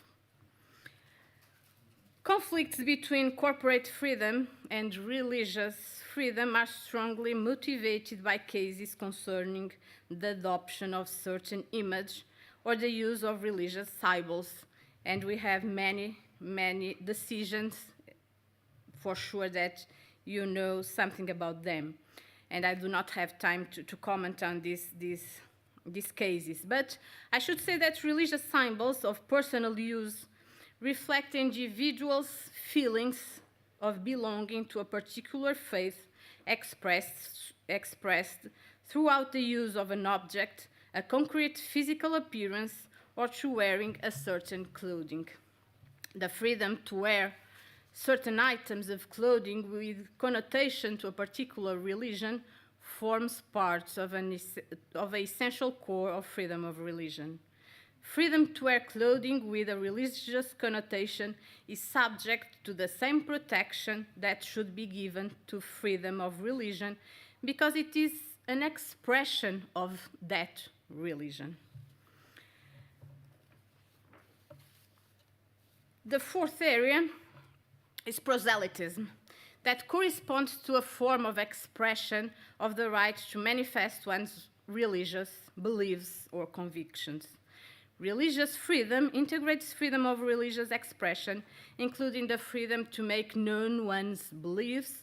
Religious proselytism is no more than freedom of expression applied to the religious sphere.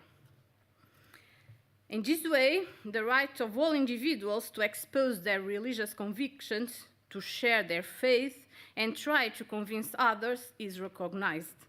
This view of the freedom of express one's religious convictions cannot be taken away from the world of employment. However, freedom of expression in the religious field may conflict with certain interests of the employer or of other employees. The balance to this conflict can only be found on a case-by-case basis according to the particular circumstances of each company. And to conclude, as I've been told by the moderator. You cannot see, but I can see. Freedom of religious expression in the workplace is a fundamental right that must be respected and upheld.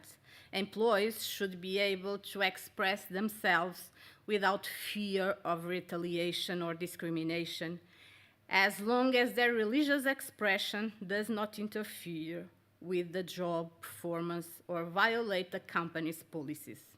Employees should be able to freely express their religious ideas and beliefs in a respectful manner. This includes talking about topics of religion, use religious symbols, observe the days of worship and the times of prayer, eat and handle the food permitted by their religion, even in the workplace. Companies should be open to discuss and debate this, while still being mindful of the potential for conflict. It is important for companies to have clear policies in place that define what is and what is not acceptable in the workplace. These policies should be consistently enforced, and employees should be held accountable for any violations. Employees should also be aware of their rights and the potential consequences of their freedom of expression. Employees should be given the opportunity to express religious beliefs in a safe and respectful environment, and in all of its dimensions. Thank you.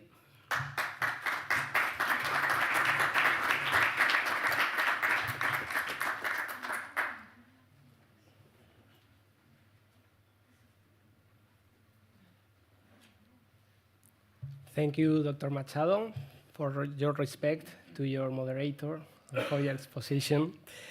Our third speaker will be Harry Kuhalampi. He's a former member of the European Parliament, where he was invited in 2011 to be an advisor. He's specialized in religious freedom and in human rights. Although his academic interests has been directed to the study of spirituality, he has also a large experience in pastoral care and counseling. His presentation title is Are Fundamental Human Rights in Jeopardy in Finland? Dr. Kuhalampi, the floor is yours.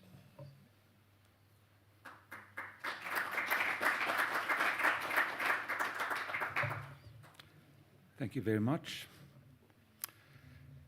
Brothers and sisters, Finland is not known for serious human rights violations.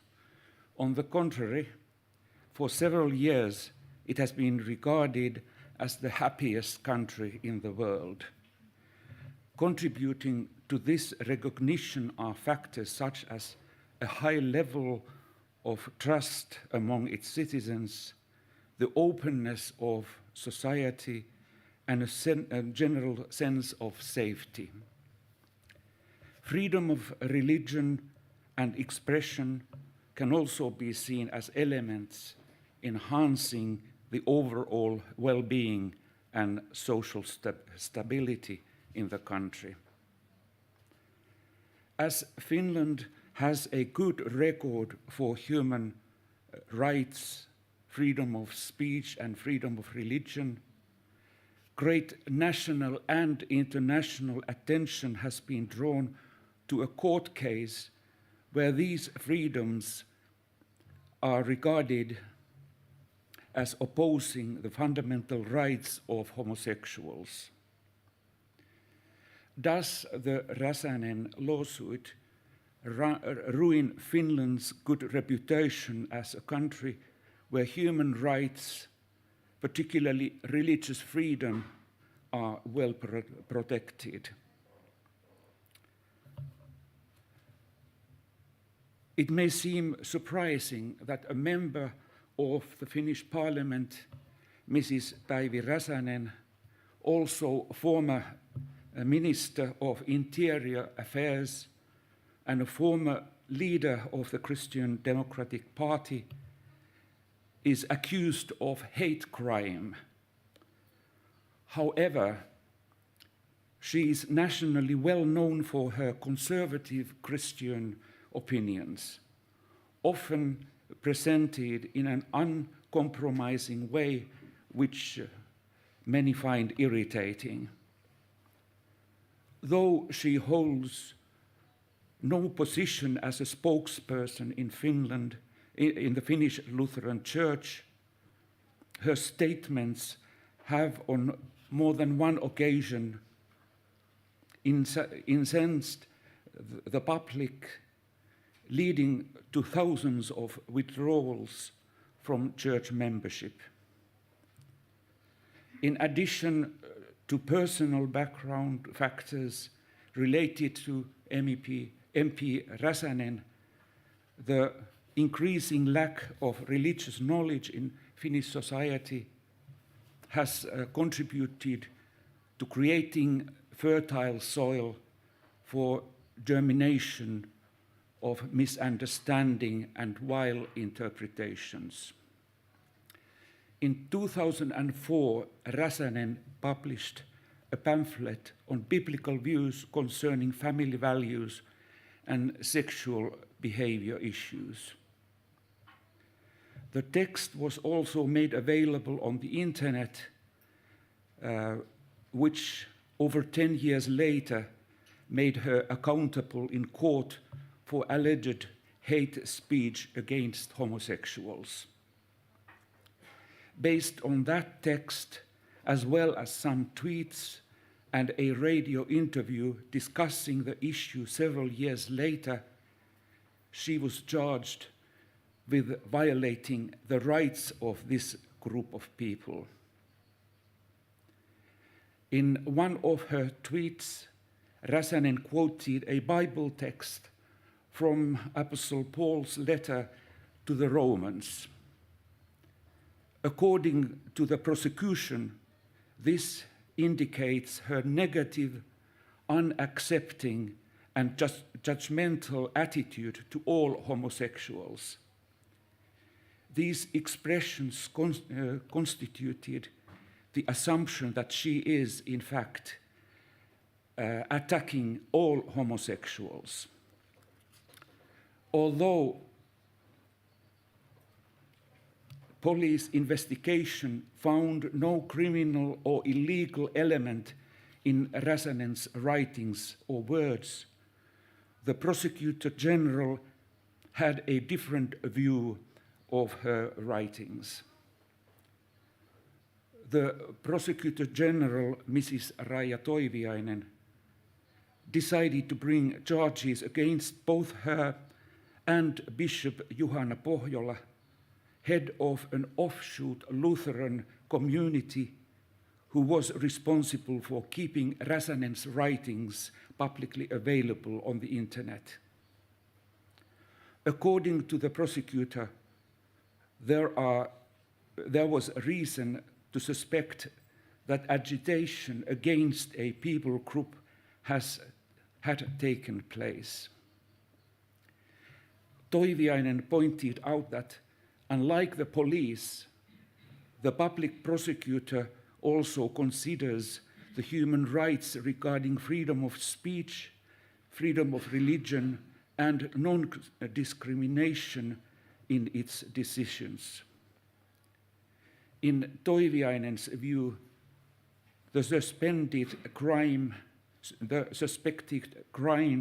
had also not expired, even though the original publication had already been made 15 years earlier, as the text was still available and could be distributed.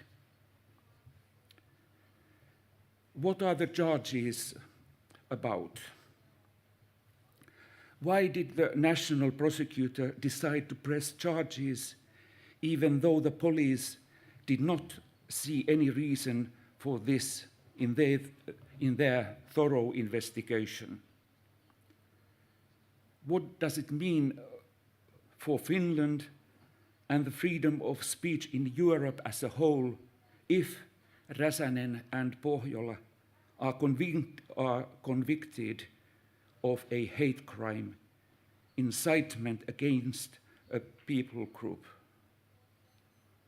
when presenting Christian teachings. The lawsuit was prompted by a series of events that started in the summer of 2019, when the Lutheran Church announced that it was an official partner of the Helsinki Pride event. In June that year, Räsänen addressed a question to Archbishop Tapio Luoma of the Lutheran Church on Twitter, saying, how does the fundamental source of the Church's doctrine, the Bible, fit in with the idea where shame and sin are elevated as a source of pride? The purpose of the tweet was to criticize the Lutheran Church's participation in the Pride event. MP Räsänen attached to the tweet a photo of four verses from Apostle Paul's letter to the Romans, in which homosexual activity is associated with shame. The tweet was an expression of her concern about the state of the Lutheran Church. She saw a clear contradiction between the activities of the Church and the teaching of the Bible. According to Räsänen, she did not intend to violate anyone's dignity or rights. Instead, she emphasized that homosexuals have the same human rights and are of equal value as everyone else. That position she justified as being indicated by her known Christian convictions. Eventually, in April 2021, the Prosecutor General brought charges against Räsänen for 3 counts of agitation against a people group. Based on the pamphlet published in 2004, the tweet from summer 2019, and a radio interview from December 2019. In Finland, agitation against a population group is a crime where a person publishes information, an opinion, or another message where a certain group is threatened, defamed, or insulted based on a certain characteristic, such as sexual orientation. After a much published court session, the Helsinki District Court unanimously dismissed all charges on the 30th of March last year. The court ruled that based on Räsänen's writings about family policy issues, it cannot be concluded that she labels homosexuals as prone to child abuse. In her writing, she did not claim that homosexuality is a sexual orientation, is a reprehensible characteristic or identity, or that all homosexuals are inferior to others. All claims that the prosecution had made about her statements. The purpose of Räsänen's writings was not to insult homosexuals, but to defend the concept of family and marriage between a man and a woman. Thus, the court found that she was not guilty of incitement against a group of people. However, the court states that the parts of the article cited by the prosecutor can still be considered offensive to homosexuals. The accusation about the Pride tweet was also dropped as the court considered that it is not within the function to interpret the biblical concept of shame and sin. The district court also considered that the tweet was aimed at the church leadership and the writing did not denigrate homosexuals. The accusation about the Pride tweet was dismissed. However, while the court considered that it is not within the function to interpret the biblical concepts of sin and shame, it still found the common meaning of these words to be negative in nature. Thus, associating shame and sin with the Pride event was insulting towards its participants. Nevertheless, the district court considered that the tweet was aimed at the church leadership, and the writing did not, nor did Räsänen mean to degrade homosexuals. According to the court, prosecution had also falsely accused Räsänen for several statements allegedly made in the radio program. The prosecutor claimed that Räsänen had stated that homosexuality is genetic degeneration, but no such statement is evident in the radio program. The prosecutor also claimed that Räsänen's religious views include the idea that homosexuals are not created by God like heterosexuals. This claim is also not evident from the radio program.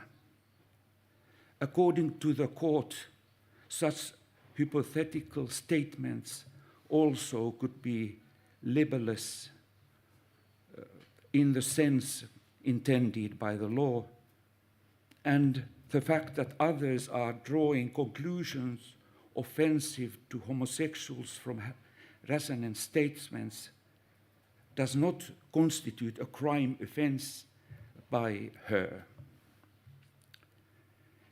State prosecutor Mrs. Anu Mantila was appointed by the Prosecutor General Toiviainen to prosecute the case.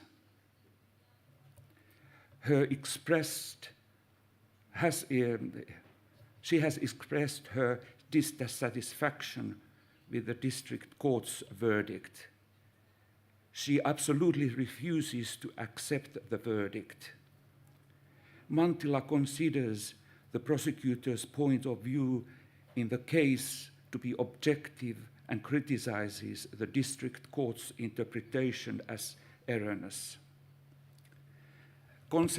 Consequently, in August 2022, MP Päivi Räsänen announced that the Helsinki Appeal Court will be discussing the case in August 2023, extending the whole legal process up to 3.5 years. However, she also stated that she is willing to continue to defend basic human rights, the freedom of religion and freedom of expression as far as the European Court of human rights if necessary.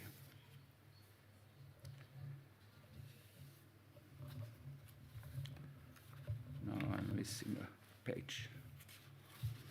Here it is. The whole process which Räsänen is still going through is indeed most unfortunate and unfair, independent of the court decision. She is experiencing her legal, she is exercising her legal right to express her religious views and so refusing to remove from the internet website her old writings or to distance herself from her previous statements. How many people agree or disagree with these statements is irrelevant here. Several prominent experts have evaluated and commented on the court case. Some of these observations constitute or contribute to our present discussion. This unusual dilemma occurred because the national prosecutor set out to secure through legal process the fundamental rights of the homosexual minority. Meanwhile, Räsänen and Bishop Juhana Pohjola feel their freedom of religion and expression threatened. Professor Jaana Hallamaa, one of the leading social ethicists in Finland, wrote an article on the reaction caused by the lawsuit. Hallamaa concluded that while Räsänen, as a politician, speaks primarily to her supporters, she failed to consider that her expressed beliefs can be a source of pain for other groups of people. Before Räsänen's case came up in the court, Dr. Niko Huttunen, a New Testament scholar and docent at Helsinki University, commented on the theology behind Räsänen's views.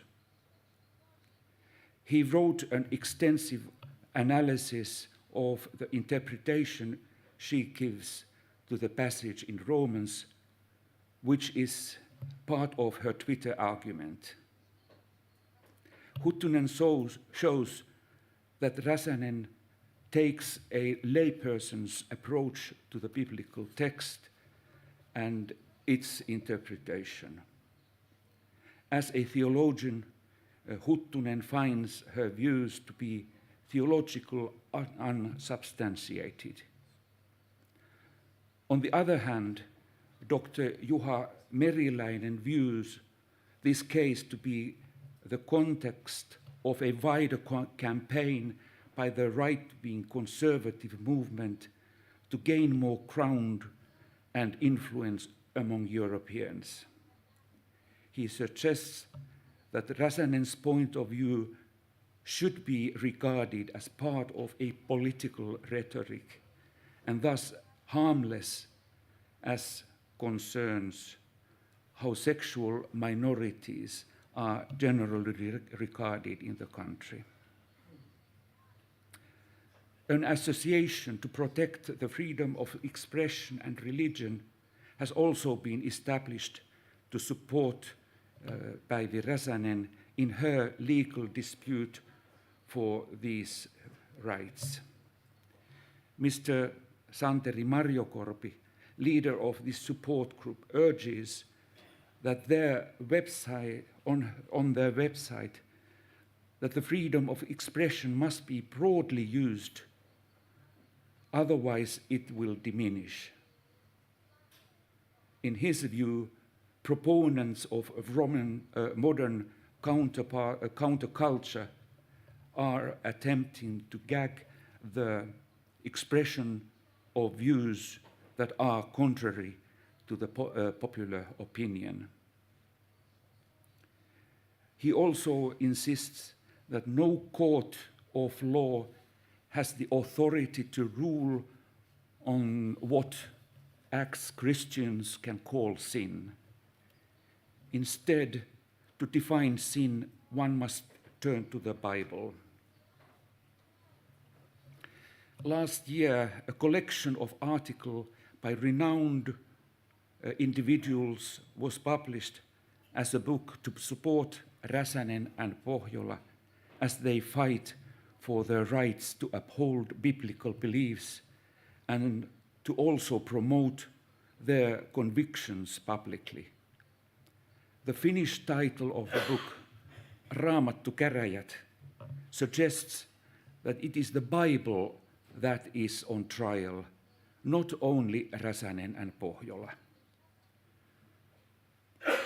Later on, last year, Mrs. Danielle Miettinen, a Christian journalist and writer, published a book to defend Päivi Räsänen and her thinking. Addressing the court case from a conservative Christian point of view, the book provides detailed support for Räsänen's actions at every stage of the legal process. One of the major objectives of the book is to justify the universal right to hold on to Bible-based convictions and also express views against behaviors which Christians have traditionally regarded as sinful and wrong. The Bible provides a comprehensive overview. This book provides a comprehensive overview of the issue by describing in detail different facts of the lawsuit. The legal case against Räsänen can also be seen as a politically motivated maneuver against a prominent politician and her agenda. This view can be justified, though the present conflict lies between Räsänen and Pohjola on the one hand and the National Prosecutor Authority on the other. Confusingly, because the dispute appears to be about religious language, some theological ideas, and the role of the Bible in religious communication. These are matters which are not in the jurisdiction of any secular state authority. They are purely religious or theological.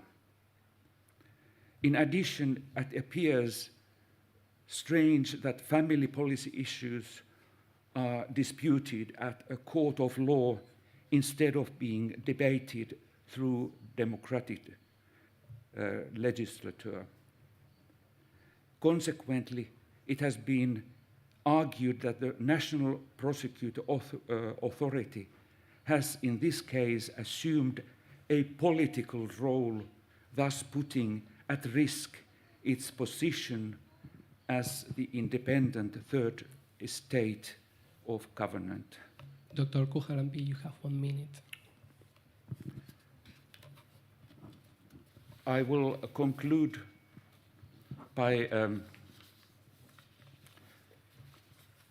a statement by Bishop Mari Leppänen. She writes,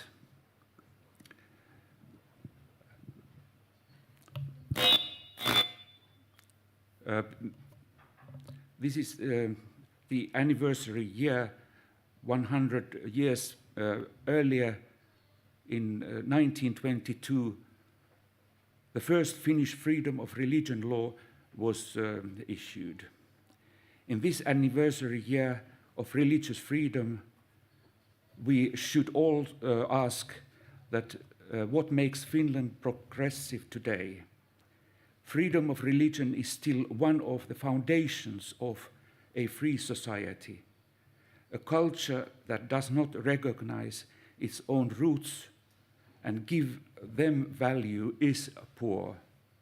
The strength of a small country has long been that here you can have different opinions, think different ways, and believe in different ways. Thank you very much.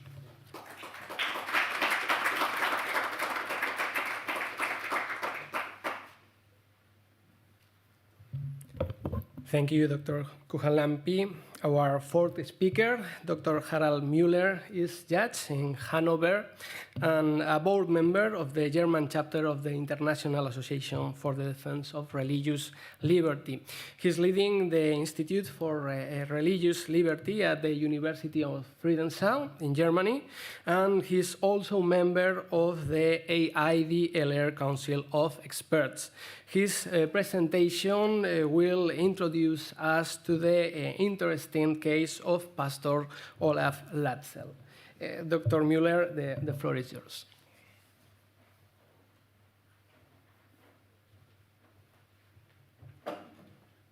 Good afternoon. I've prepared a PowerPoint presentation. Is this available?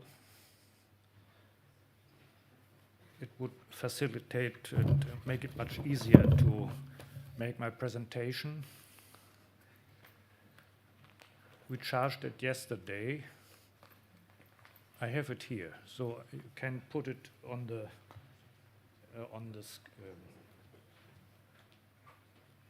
I prepared it yesterday with the technical person. We have here. Yeah. Freedom here. This is this. Yeah. Okay. Everything is okay. Yeah. Okay. Pastor Latzel. Yeah, this case has much in common with the case my friend Harry sketched out, and so we can compare a little bit and see also the solutions the German judiciary gave this case until now. But we have to look into the texts. Here I am quoting or presenting paragraph 130 of the Strafgesetzbuch from 1871, which is still our Strafgesetzbuch, the penal code in Germany. But of course, the single paragraphs, they changed their appearance and the content several times. And so this paragraph 130 is not the same as it was in 1871. You can read it here. I have to put the next here. Then you have the pleasure to read the German letters. When I studied in the 80s, some of the older commentaries were printed that way, but this is not the case anymore today. And what I wanted to say, the purpose beyond this paragraph 130 was anyone who publicly incites different classes of the population to acts of violence against one another. This is the target, the purpose of this law, to interdict the struggle between classes. Yeah, this is the purpose behind the law, in a manner that endangers public peace, to uphold the public peace. Now, it became this. It is incitement of the people. This is the title. And the text is totally different. Anyone who, in a manner likely to disturb public peace, here the public peace is also there, incites, and note two alternatives to commit this crime. First, incites hatred, calls for violent or arbitrary measures against a national, racial, religious, or ethnic group, part of the population, or against an individual because of his or her membership of a aforementioned group or part of the population. And homosexual people are belonging to that, to that meaning of the law. This is the first alternative. And the second, who attacks the human dignity of others by insulting, maliciously slandering, or slandering a aforementioned group, part of the population. Here also the homosexual people are included, or an individual because of his or her membership of a group, shall be punished with imprisonment from 3 months to 5 years. There are some other sections which are not interested today. And if we step forward, you see a change of the philosophical backgrounds.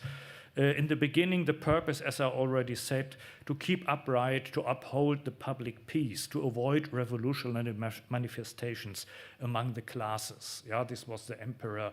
He didn't want to happen this. And after the Second World War, there came other things to the forefront to prevent anti-Semitic propaganda. So the legislative in Germany added some sections which are not presented now to punish the denial of the Holocaust and also the denial of war crimes just recently. This is not interesting today for our presentation. And another thing which is very important, the change of the debates in the society, anti-discrimination debates, supported by international documents, EU documents, documents of the European Council, of the Council of Europe. These are things which influenced the shape of the law, the content of the law of this paragraph 130 of our penal code. Now I want to compare or to present the case Olaf Latzel, but to compare it with 2 other cases. What did Olaf Latzel do? Olaf Latzel, he made some statements, and I just quoting the content of his statements. He described the gender ideology as gender dirt. Gender dirt, satanic homo lobby, who is grasping more and more ground in the society, criminals of the Christopher Street Day. And he was fined in the first court, in the first instance, to 90 Tagessätze. This is an equivalent to 3 months prison. This was the lowest possible, 3 months prison, and it was calculated into money. This is possible up to 6 months. You will not go into prison, you have to pay. Okay, but this is still pending because the prosecutor went to revision, and he was acquitted in the second instance. He is now in the third instance. The prosecution went to the third instance. I will compare this with Åke Green in Sweden, and it was already mentioned today. And what did he say? Homosexual is a cancer to the society. He got 1 month prison. In the first instance, he was acquitted in the second and in the third instance, and there played a role that the Swedish judiciary had fear before the Human Rights Court, the Court of Human Rights in Strasbourg, to criticize their judgments, because what Åke Green did in Sweden fulfilled the text of the penal code, the Swedish penal code, concerning these things. And but the court thought, okay, it is a fulfillment of the law, but freedom of expression and of religious speech is very important and enshrined in Article 9 and 10 of the European Convention of Human Rights, and therefore we cannot uphold it. So they changed the first instance and acquitted him. Okay, we go to Päivi Räsänen. My colleague has already told about this. What did she do? Critical statements in a brochure and a pamphlet. You will find it on internet. It's in English. And she described homosexuality as a disorder of psychosexual development. And if you compare this to this was Olaf Latzel in Germany did, Olaf Latzel is worse, much worse. Yeah, what Päivi Renes did is almost nothing, just quoting Bible verses and describing her view in her understanding about homosexuality, which is not conform with the Bible. But Olaf Latzel, he was already insulting the people. We see this a little bit deeper in the next presentation, in the next page. Yeah, here. What did he do exactly? He held a seminary about marriage, and only 30 people were there. Invited people, or you had to sign in to get there. It was not an open event. It was an event in his church of Bremen, a Reformed church in Bremen, very conservative, and all these couples present there were conservatively minded people. They knew the thoughts of Olaf Latzel. They wanted to hear them, so it was no surprise to them what Olaf Latzel said, and they thought the same, most of them. And he promised at the beginning of the seminar, of his presentation, it was for people, for couples concerning marriage, a driver license to marriage. This was the title of the seminar. And he promised in the beginning not to put it online. Yeah, we shall keep it here in this private situation, and not to put it online. But it was published some months later, and assistant of Olaf Latzel asked him, can we not publish this video on YouTube? And Olaf Latzel said yes. And later, before the court, he said, I didn't know in that moment because I published 600 sermons on YouTube, and so I was not aware what the content was. I said just yes. And then some weeks later, people complained about the content and his statements about homosexuality. And immediately he removed it from the internet. And he excused himself, saying, I don't see all homosexual people as criminals. His statements, as I already said, gender-stirred attack to God's order of creation, satanic, diabolic, a form of degeneration of the society. So this is much worse than Päivi Räsänen did. And homo lobby, okay, the criminals of the Christopher Street days are running around. The problem was in this conservative church, there have been some activities of activists, of gay activists, kiss in during the sermon. Yeah, they were sitting there and kissing each other and offending these conservative believers, or scratching on the cars and putting, I think, paint or something on the walls. And so there were some disturbance in this church some time before. And so Pastor Latzel was not very fond of these activities. Okay. What I have violation? Okay, it went to court then because the Association of Christopher Street Day denounced Pastor Latzel, and the prosecution brought it to court.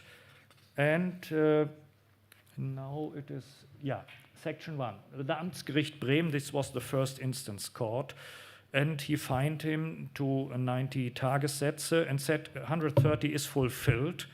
First, alternative, incitement to hatred. This is not very difficult to fulfill. The obstacle is not very high to jump over. Yeah, and of course it is open.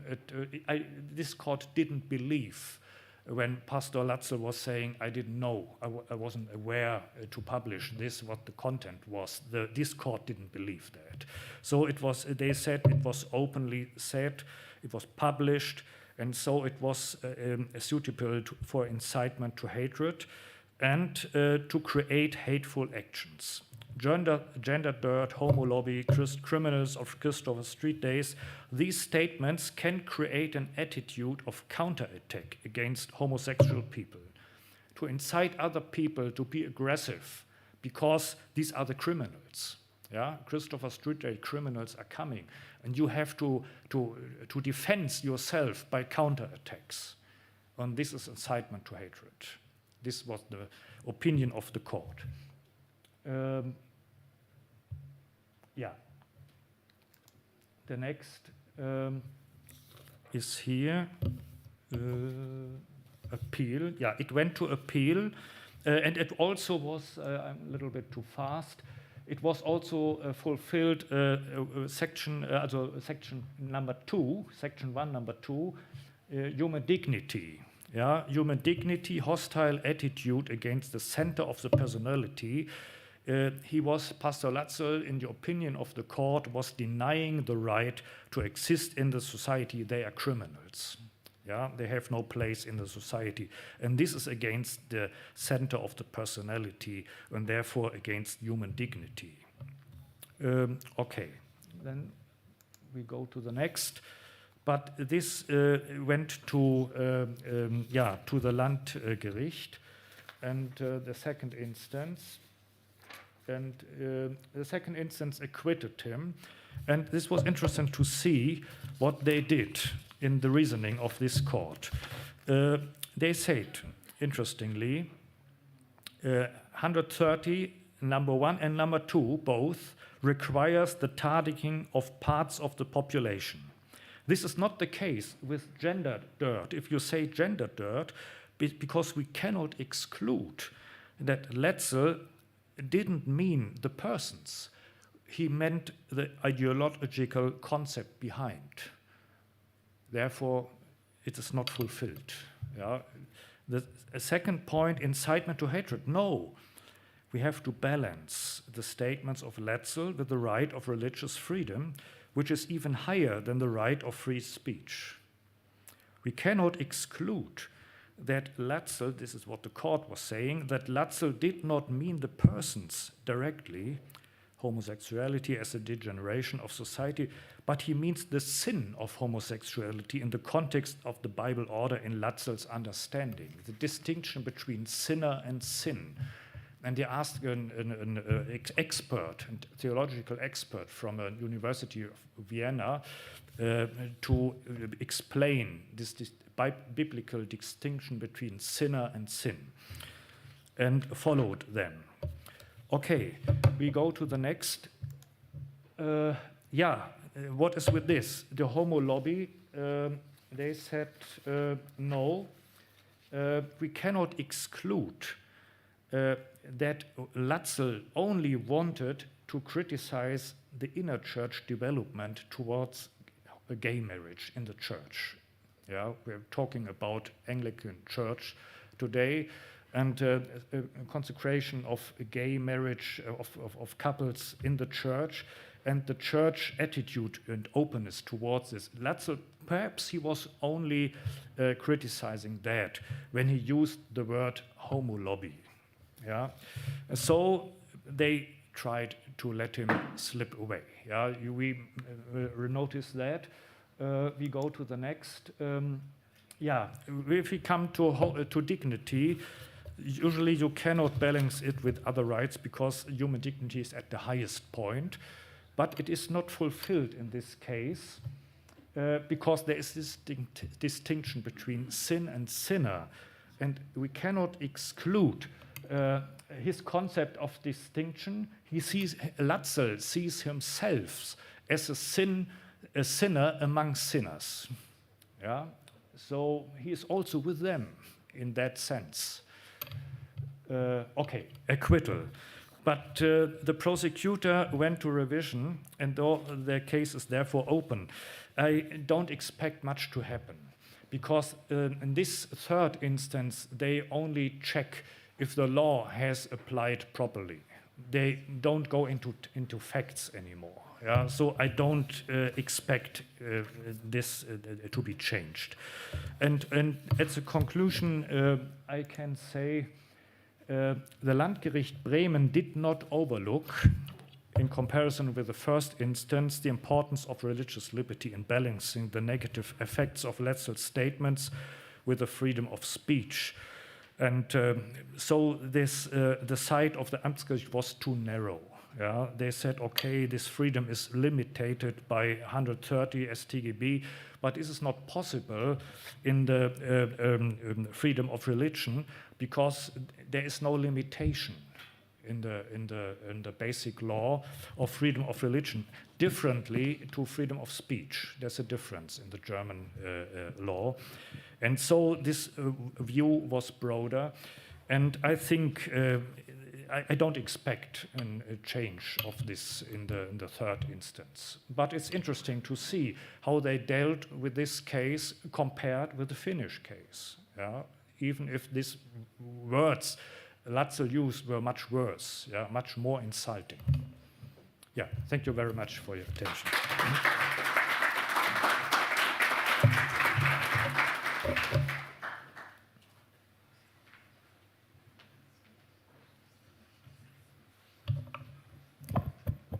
Thank you, Dr. Müller. Finally we have with us Dr. Cristina Rey, who will share her remarks. Dr. Arregui is the former vice chair of the U.S. Commission of the International Religious Freedom, where she was elected for 2 consecutive terms. Currently, she is the president of the Oxford Society for Law and Religion in Oxford University. Dr. Arregui, as we say in Spanish, tiene usted la palabra.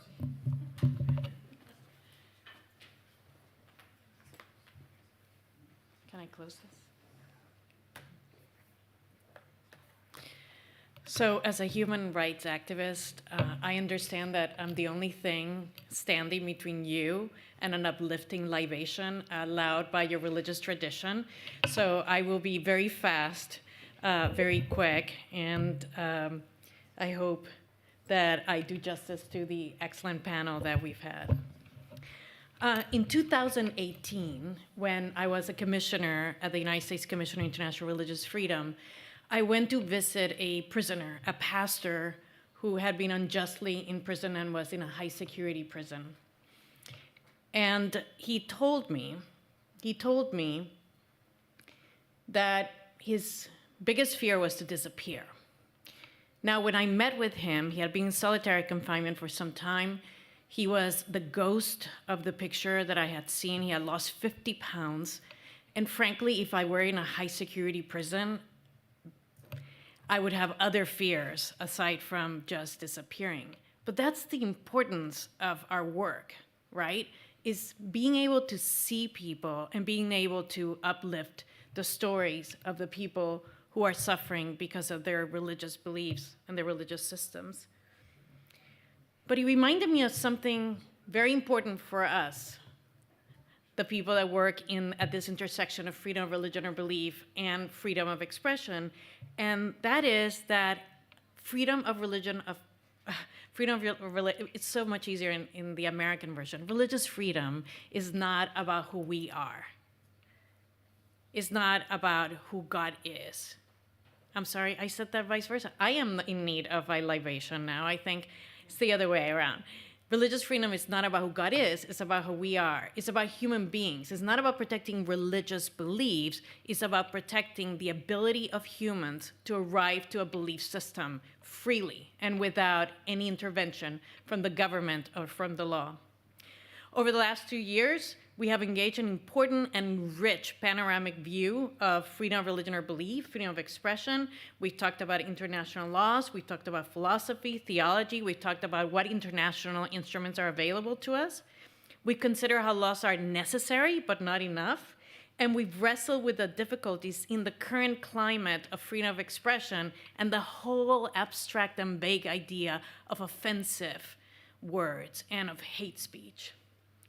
So we have a picture of where we are, I think, thanks to the magnificent presentations we've had. But I'd like to suggest that this panel provides us for something beyond a picture. It provides us with a map of action.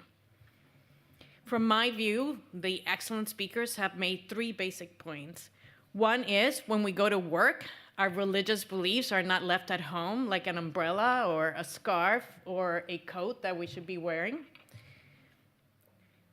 The same way we have programs for diversity and inclusion for all sorts of good reasons and diversity, we should be working with our employers to ensure that religious belief is part of the same diversity, because when we come as our hosts to work, we bring ourselves, we are better employees.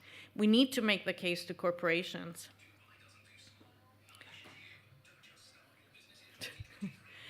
It's okay.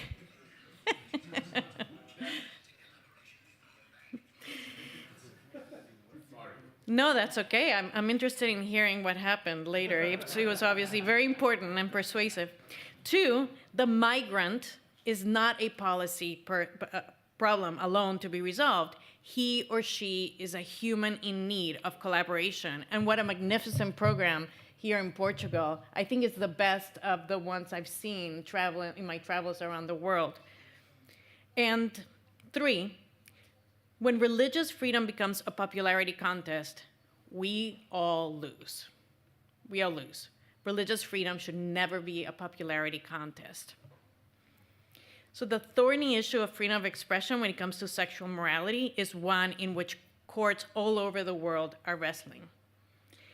So the solution will never entirely be found in courts of law. It'll never be found in international instruments. It will never be found just in us talking in our churches. So I'm going to be very American and I'm worse than an American, I'm a Cuban American. So like I'm being like super restricted in the way I'm using language now. Cuban Americans are very, very direct. So I'm going to propose a radical solution. I'm going to propose that instead of trying to fight the narratives in our corporations and our courts, we create a new narrative. And we make our view the popular view. And that view is that our beliefs and freedom of expression meet us at our most important moments. During our births, during marriages, death of our friends and family. Religious freedom, our religious beliefs, meet us at our worst and our best. It's part of us. It's as important as identity to us, as other kinds of identity. And I will propose a radical solution, an alliance of principled people who disagree. And this is being tested all over the United States. And I can tell you about several programs where people that vehemently disagree about everything agree on one thing and one thing alone, and that is that we should all have freedom of conscience. That it's not up to the government to figure that out, that it is not up to the courts to figure that out, that it is up to us people to figure that out. Going back to my prisoner that I visited, eventually after 2 years, his case went to trial, and during the trial, which was held in what was once a gym, there was no evidence presented in his favor. The judges only allowed the prosecution to present evidence that had been gathered through secret testimony. And it occurred to me then, witnessing what was going on, that his biggest fear was going to become true, that he was going to disappear because he was so small in front of all those powers. He was trapped in negotiations between 2 countries. He was trapped in a geopolitical discussion about the role of religion in this particular country. He was a threat to the state. So when the judge asked him, "What do you think about what's going on?" he said, "My religion teaches me to forgive, so I forgive all of those who testified against me." And I realized then how big a religion can make us when we practice it fully, and how tall we can stand even before the biggest of powers. We all claim to be religious people. I'm a very bad Catholic, I just want to say that up front. So really, let's make our narrative the popular one. If we're going to say that we love our enemy, we're going to have to love them, which means we also have to talk to them about things that we disagree on. If we're going to say that religious freedom is for everyone, then we should not only advocate for ourselves, We should advocate for other people, particularly for those with whom we disagree from the bottom of our hearts. The solution is not outside. The solution is inside each one of us. Thank you.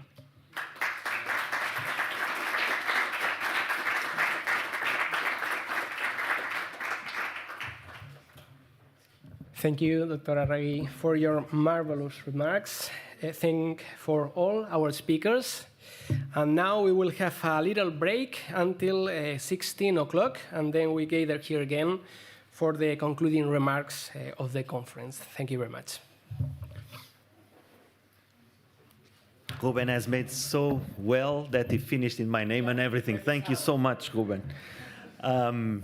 We are going to close the session. I appreciate it so much hearing from you what I was able, because I had 2 times, unfortunately, to go out.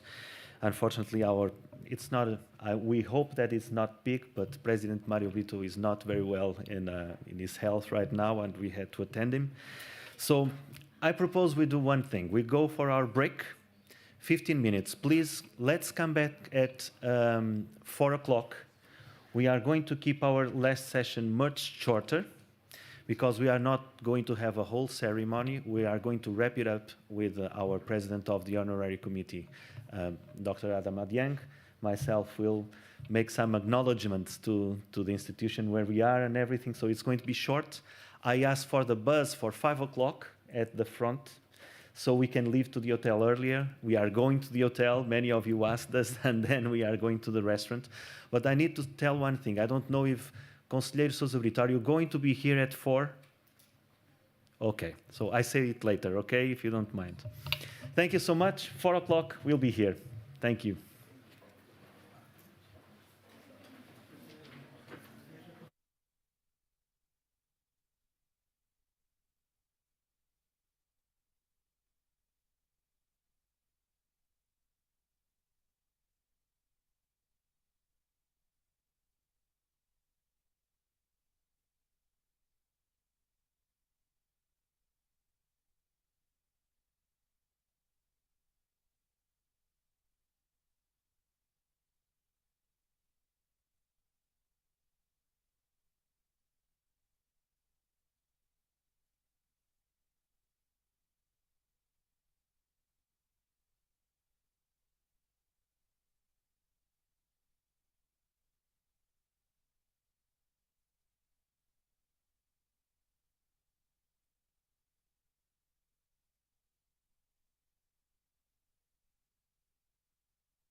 Dear guests and dear participants, thank you for being here, and sorry for being a little bit late.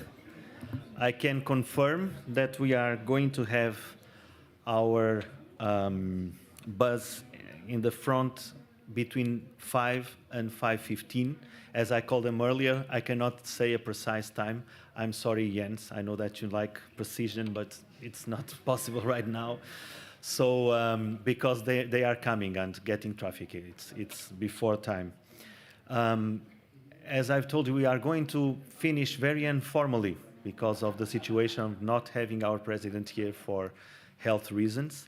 But there is no reason why we couldn't finish as friends, as colleagues, as fellows in religious liberty defense and promotion.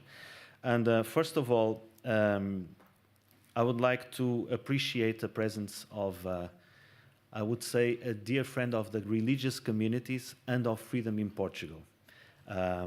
We also had something to offer our commemorative medal of the 75th anniversary of the IDLR to Gulbenkian and also to the High Commissioner for Migrations. But in fact, we saved one. We thought it was important for everybody to acknowledge the presence of the person who wrote the Portuguese religious liberty law.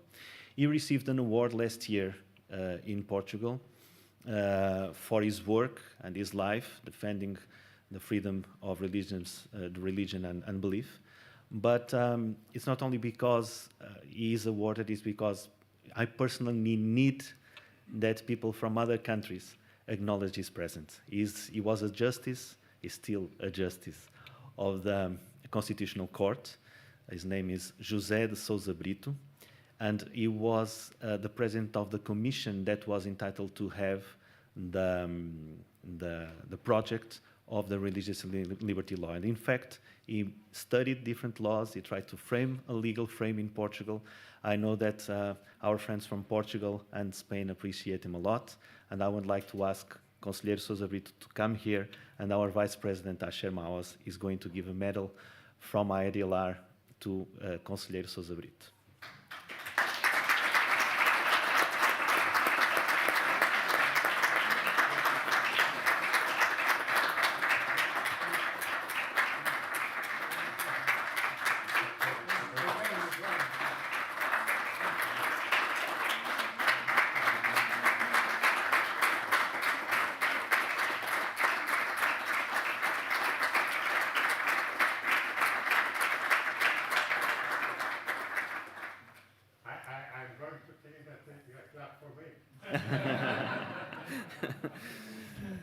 Thank you for your presence in our midst.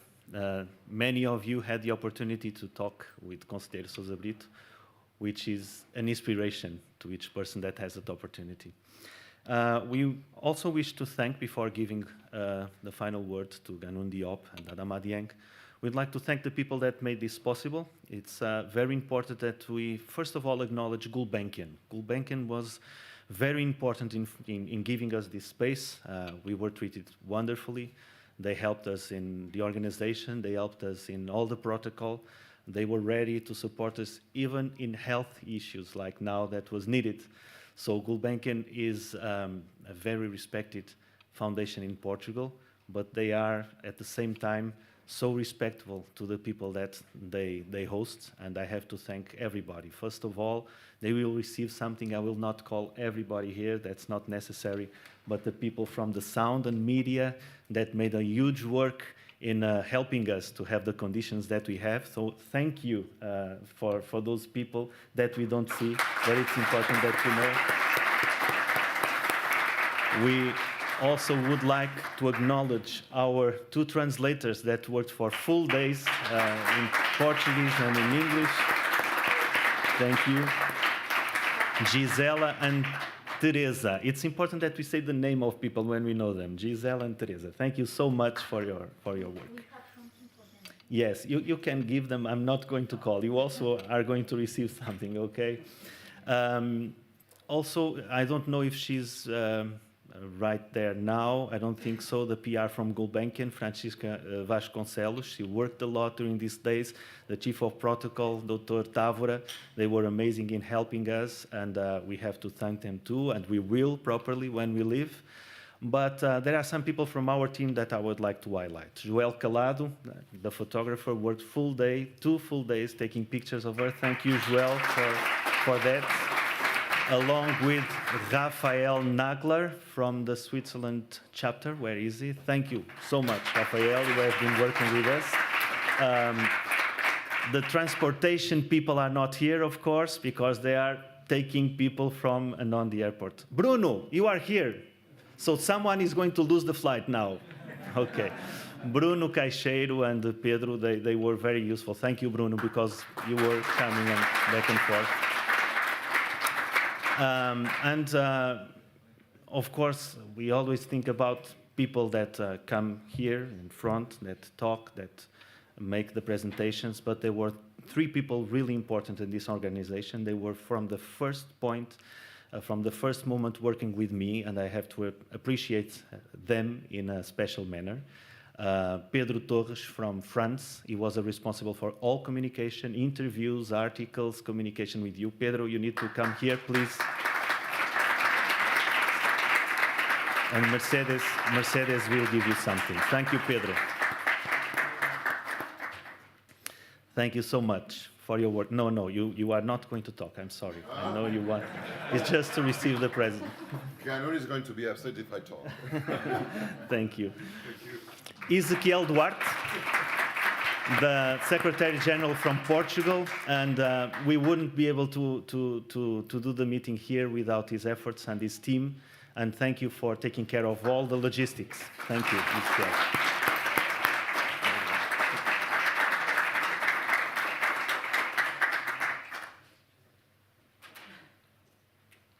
Of course, I won't ask Mercedes to offer this to herself, but you all know how much Mercedes has worked. She has been in contact with us, working with the hotel, the transportation, taking care of the tickets. And for me, it was really easy to organize a conference with her because all the merit is on the logistic work. Mercedes, thank you so much. We appreciate it.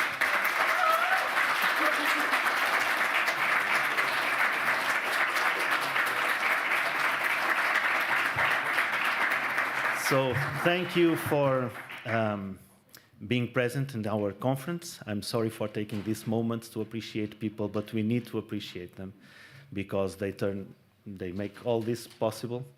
I would like to invite Ganun Diop to come here and to have some words from Mirla, our mother association. Every once in a while, I disagree with Paulo. And this is one of those because I told him this is not necessary, but he wanted me to say some words.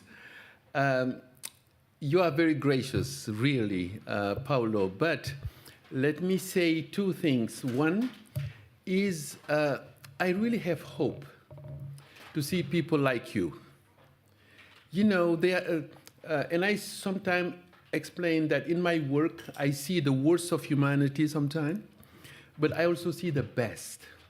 And I can say that you are among the best, focusing on improving people's lives, being an asset to other people. I mean, reflecting on themes like freedom to help people live better lives. So I want to thank each one of you for your commitment to our common humanity. And I think that's just beautiful, and that's your best gift of yourself to the whole human family. My apology to finish on a very light note, but Paulo is also very gracious. I don't understand how is it that you could give an award for someone who stole my 10 minutes, whose name is Pedro. I don't understand that. But anyway, let's just say grace is also extended to the worst of us, right? No, but really,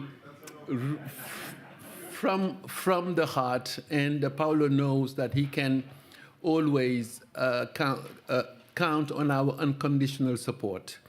Thank you for all that you do to make this world a better place. Thank you so much.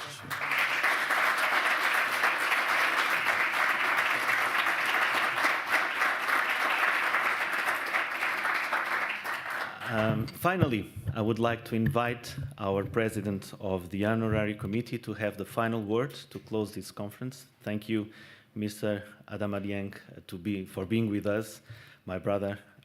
It was a pleasure to meet you in person. We didn't have the opportunity, but you have been so helpful and kind with us during all this mandate until now, and I would like to invite you to close the session.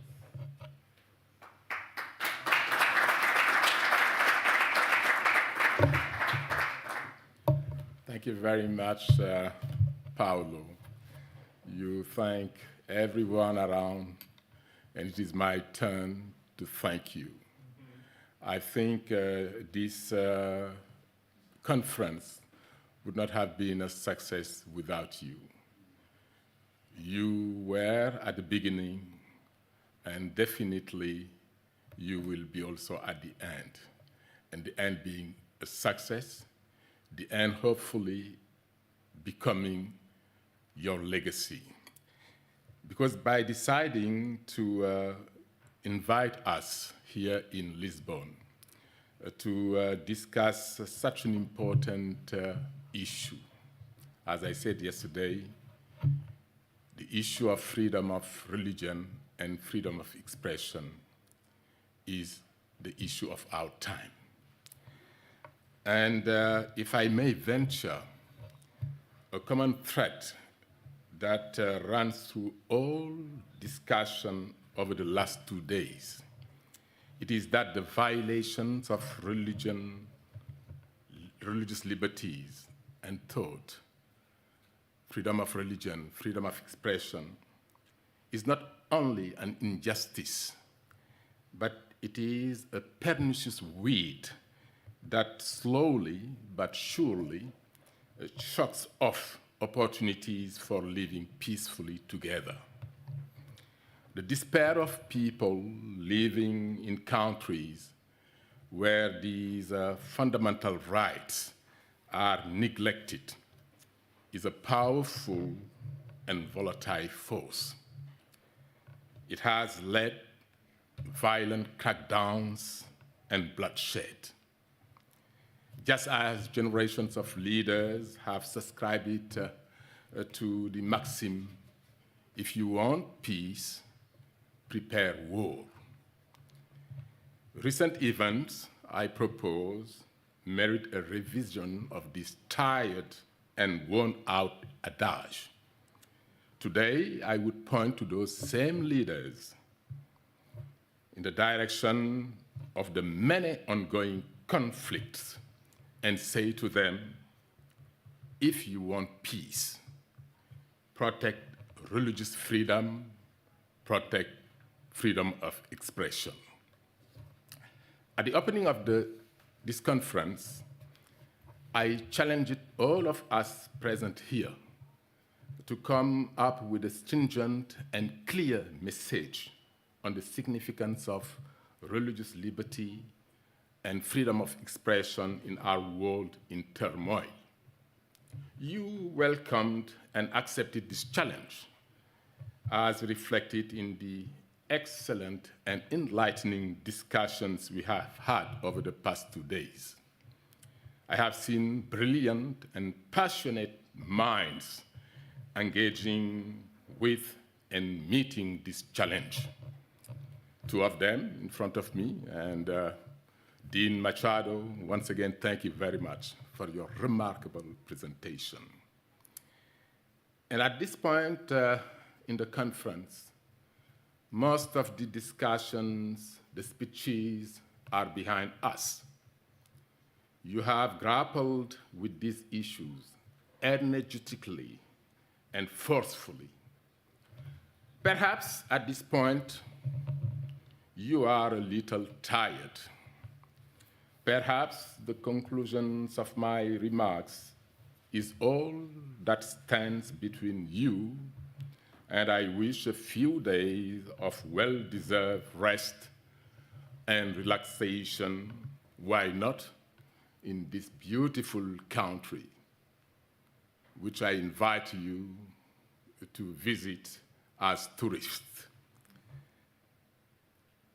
But unfortunately, I would like nothing more to conclude my remarks here by congratulating you on a job well done. Except, unfortunately, I cannot do that. I cannot simply congratulate you for what you did. You did a remarkable work these 2 days. In fact, having spoken with many of you over the course of this conference, I know that you possess that particular personality trait of the optimist, never content when the stakes are this high, to rest on your laurels and say, I have done enough. Because I have seen this in you, rather than just pat you on your back, I will again challenge you to have the courage to take the extra step and take back home with you for further discussion and implementation, not only the ideas, messages that are easy to accept, but also the novel ideas, messages, and projects. Novel ideas are the one we have witnessed, we have heard from the Commissioner of Migration. And I could not but fully concur with our American colleagues, who was the last to speak today, when she said, as a jet traveler, she can say that what the Portuguese have done, she hasn't seen it in any airport around the world. And I do also concur. But I would like also to say that those national chapters of the AIDLR here present, you have a big challenge, because it will be very important that you take stock of what we have discussed these last 2 days, and to see how you can translate it into concrete action once you are back home. And for those who are in Switzerland, you are lucky having Ibrahim Salama around there, and you can count on his support. But even those who are not in Switzerland, Ibrahima will always be available to share with you his knowledge, his experience towards contributing towards the implementation of your ideas, so that you can further promote and protect freedom of religion and freedom of expression. My dear friends, all of us, of course, want and strive for continued successes, but none of us should be afraid to fail in the process of achieving those successes. The size of the challenges we will face are no reason to become disheartened. Rather, they are a reason to be emboldened. We learn from past setbacks, we apply those lessons, and we get closer to the ideal. Ibrahima was reminding me 2 words of the Quran about failure. I didn't know about it, but it looks like learn from failures of the past. And I think that is extremely important. And we, as I said, learn from past setbacks. And as the Irish playwright Samuel Beckett wrote, try again, fail better. Faced with a momentary failure, it is not your expectation of greatness that should change, but the methods to achieve that greatness that must adapt. We know that we labor in a field where our job is never done, will never be done. There is no trophy to take home to show that you have won it all. There are only degrees of more or less justice. We will never leave this world perfect for our children and our children's children. But we can leave it better than we found it for the next generation to take up the cause as our predecessors did and to carry forth the flame. We can do it, and I'm proud standing in this tribute to remember the work of our first honorary president, Eleanor Roosevelt, who was part of the US delegation, part of those who drafted the Universal Declaration of Human Rights. When she said that human rights start at home, at small places one cannot even see in a map of the world. And that is exactly the message we should carry on, each of us, starting from within our own home. And I say that one wise man have said that the price of freedom is eternal vigilance. And I feel that I can speak confidently on this principle because this is one of whose breach I face the consequences of every day in my work at the International Criminal Tribunal for Rwanda, in my work as Special Advisor on the Prevention of Genocide.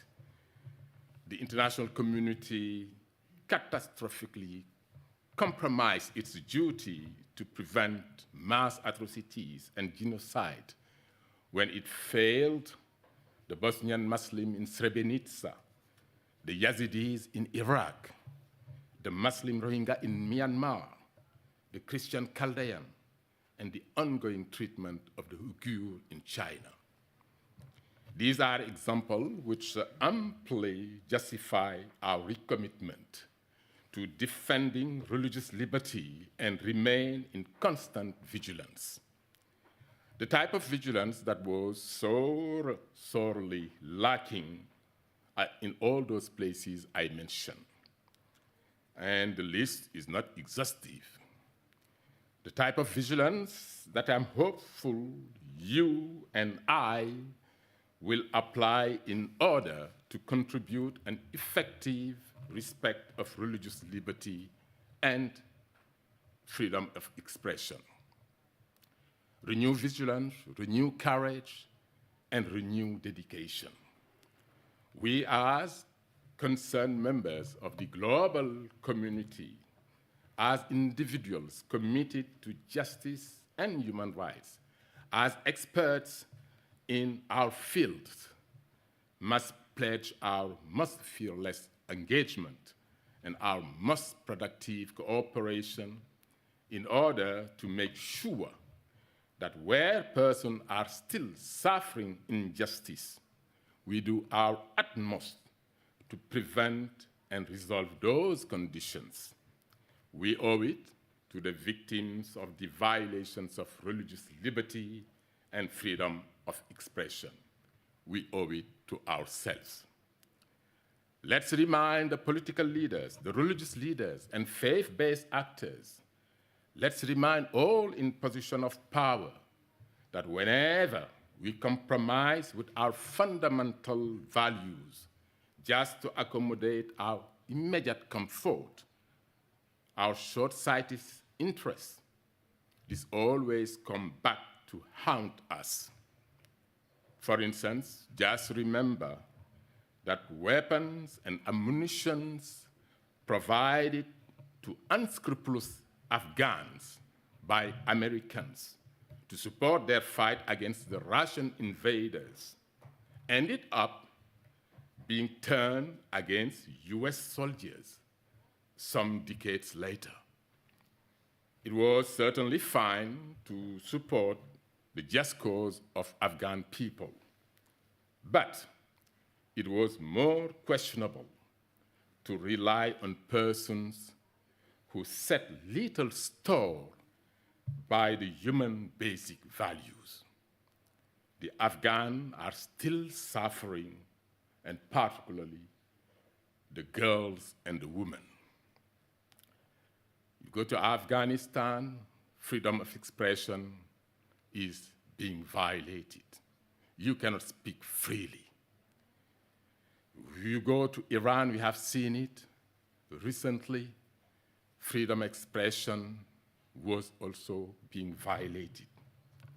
So, what can we do, brothers and sisters? We all agree that education to tolerance and respect for diversity is the key to prevention. Prevention, however, is often confronted by fanaticism, passion, and ambition of individuals.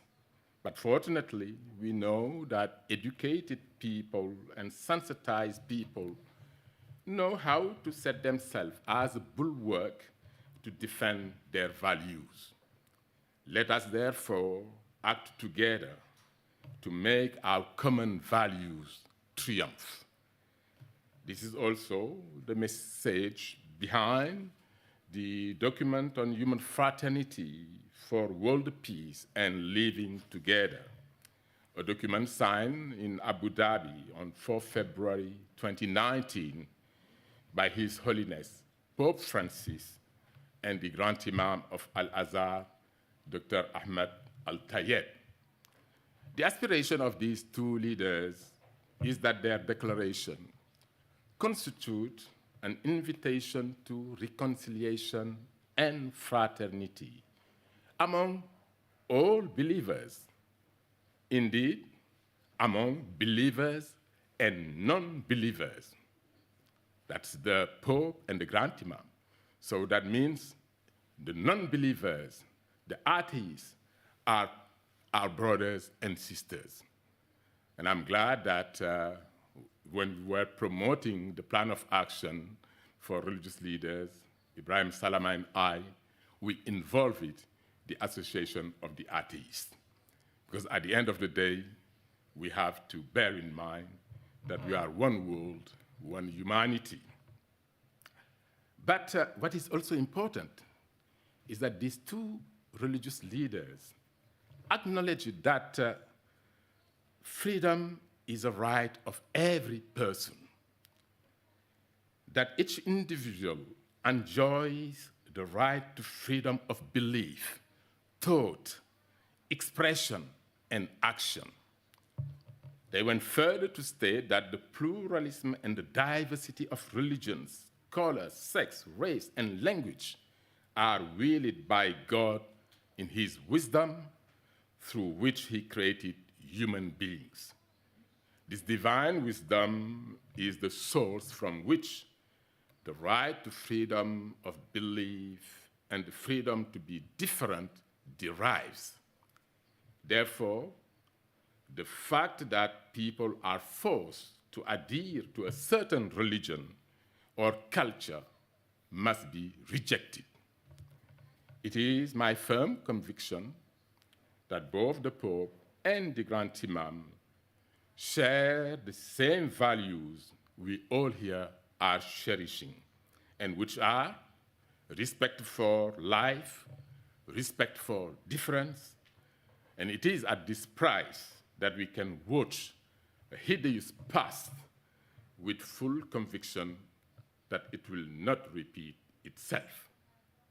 While we cannot correct the mistakes of the past, we can at least learn from them and strive to create mechanisms that can help us prevent such violations of freedom of religion and freedom of expression happening again.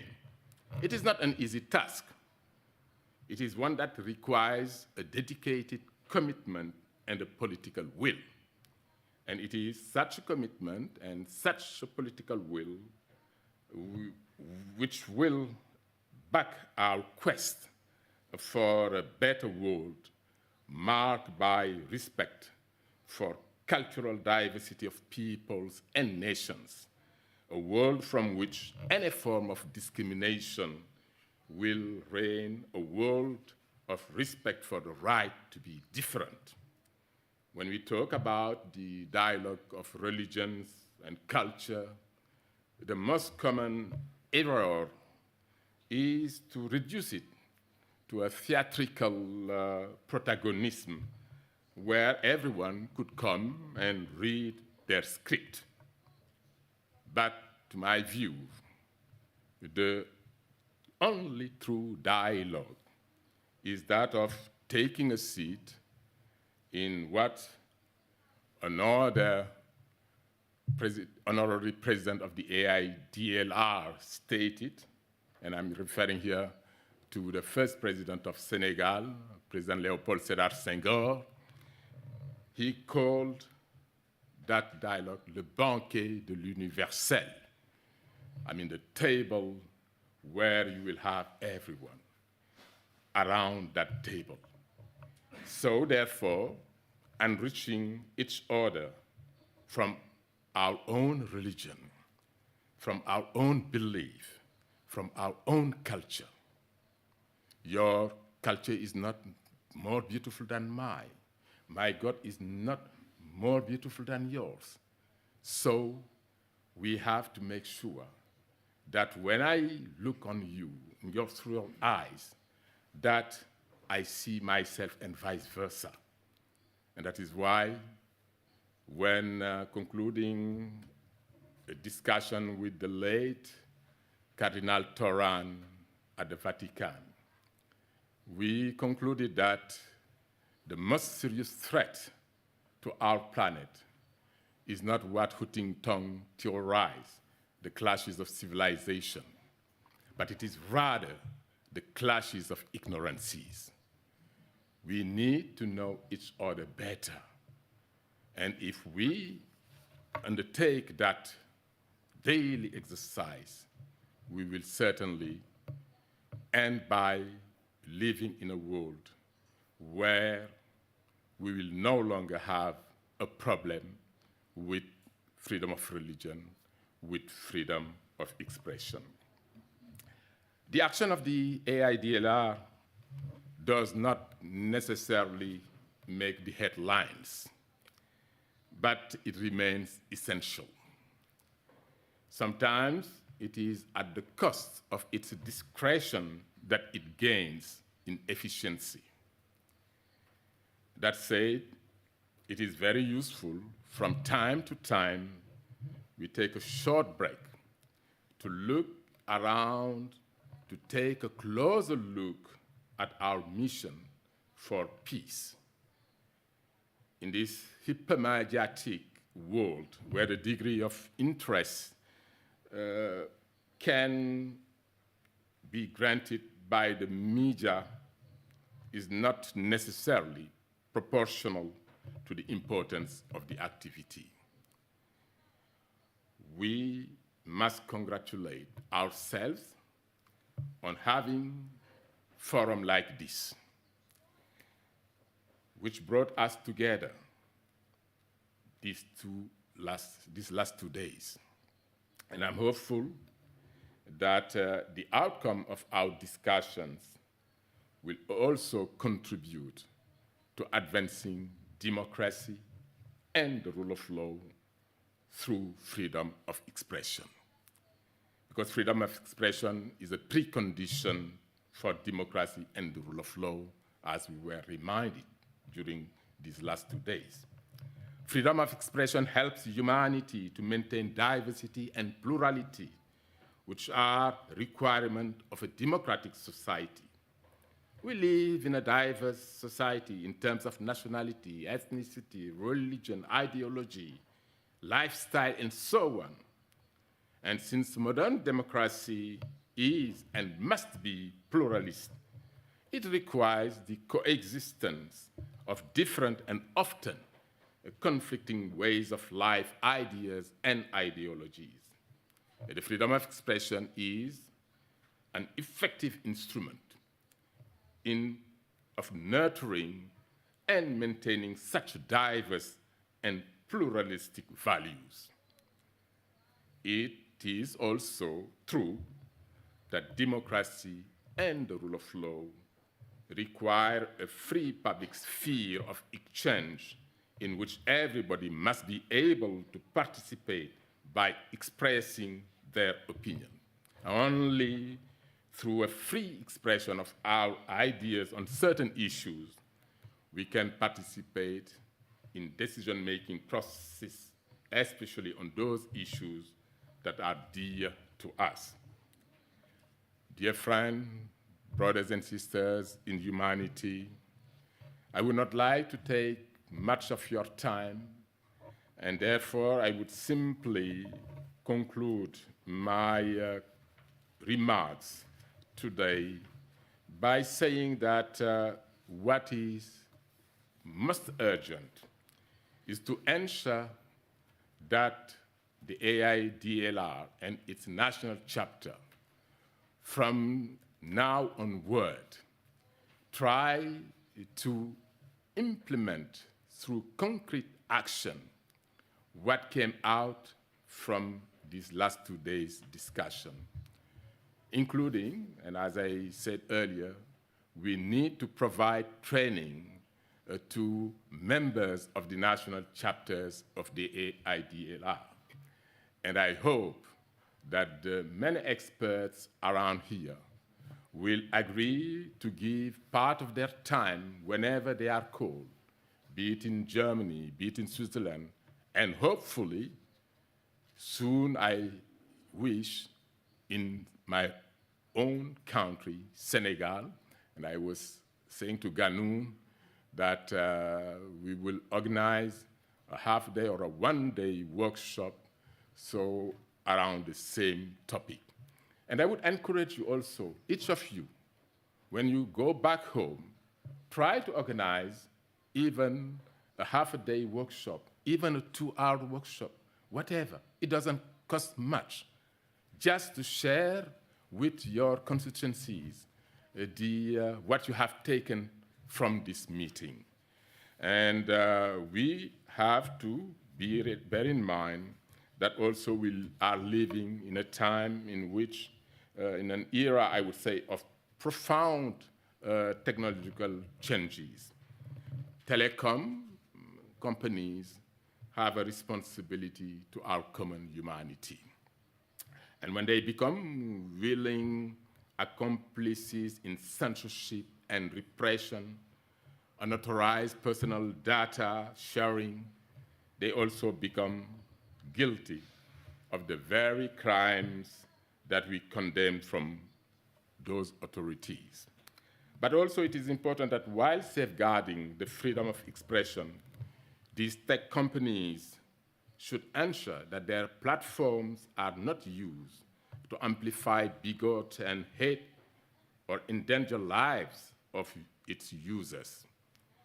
Freedom of expression can only be nurtured when technological spaces are used to advance common good by encouraging and promoting respectful discourse among competing views while upholding privacy of its members, especially when such information may be used to harm individuals.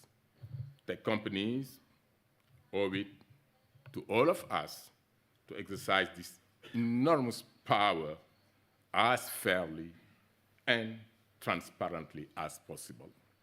And as I said yesterday, we don't need draconian laws.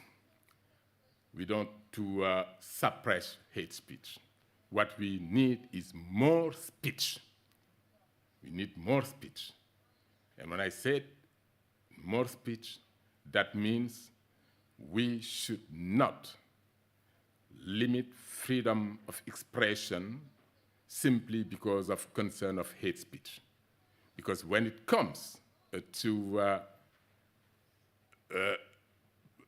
prohibit hate speech, we are talking about incitement, hate speech which could lead either to genocide, and it's already in the 1948 Convention, or incitement, as we can see in the 1965 Convention on Discrimination. So it's already there, but we don't need to add any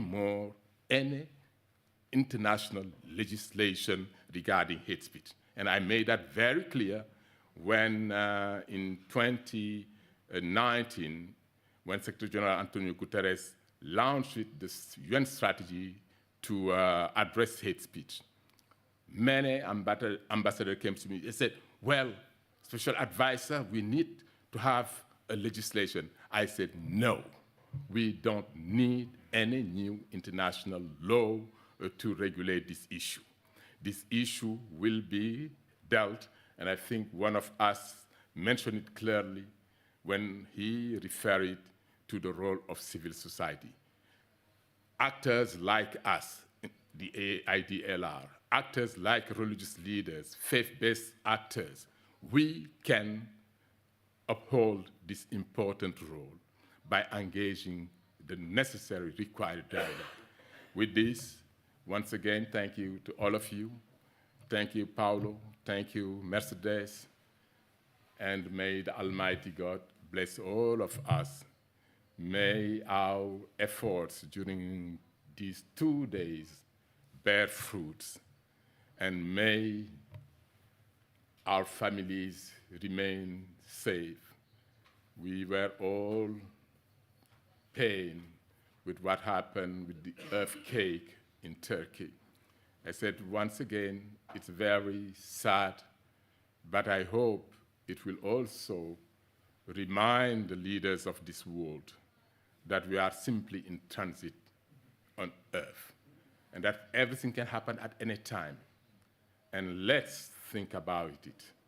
Let's think about it. Let's make the faith for right a reality. Let's make the faith, earth for faith, a reality, because we live in this global village, which is today unfortunately in danger. No one would have think that one day extremists will invade the capital. No one would have believed that we will see today the emerging of a new international of populists who are fueling tension. So let's pray together, brothers and sisters. Thank and have a safe return to your respective countries. May Allah bless all of us.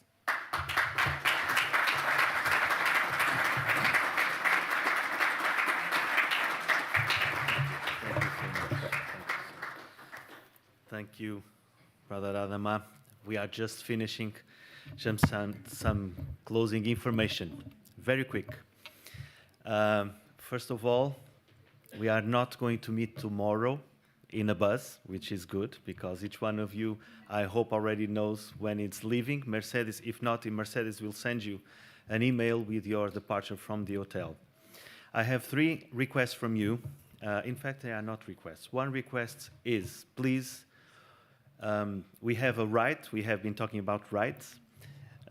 We have a right when we finish to receive a diploma of participation. So please, at the Secretariat finishing, receive your diploma. We would be happy to give it to you. But we also have duties, and I would like to request that each one of you using earphones could please give the earphone when we are at the exit. It's important that we do it, okay? Because Gulbenkian deserves to receive them back. They were so kind to lend it to us. And we also have freedoms. So rights, duties, and freedoms. And I know that some of you were a little bit disappointed with the fact that we were going to the hotel and having less time for shopping. In the morning, it was the opposite. So as organization, we try to fit everybody. We are learning about freedom of expression, and we have to give people freedom of shopping too. So we have a second bus, smaller one, that will go directly, Francesca, okay, Italian people, that will go directly to the shopping mall.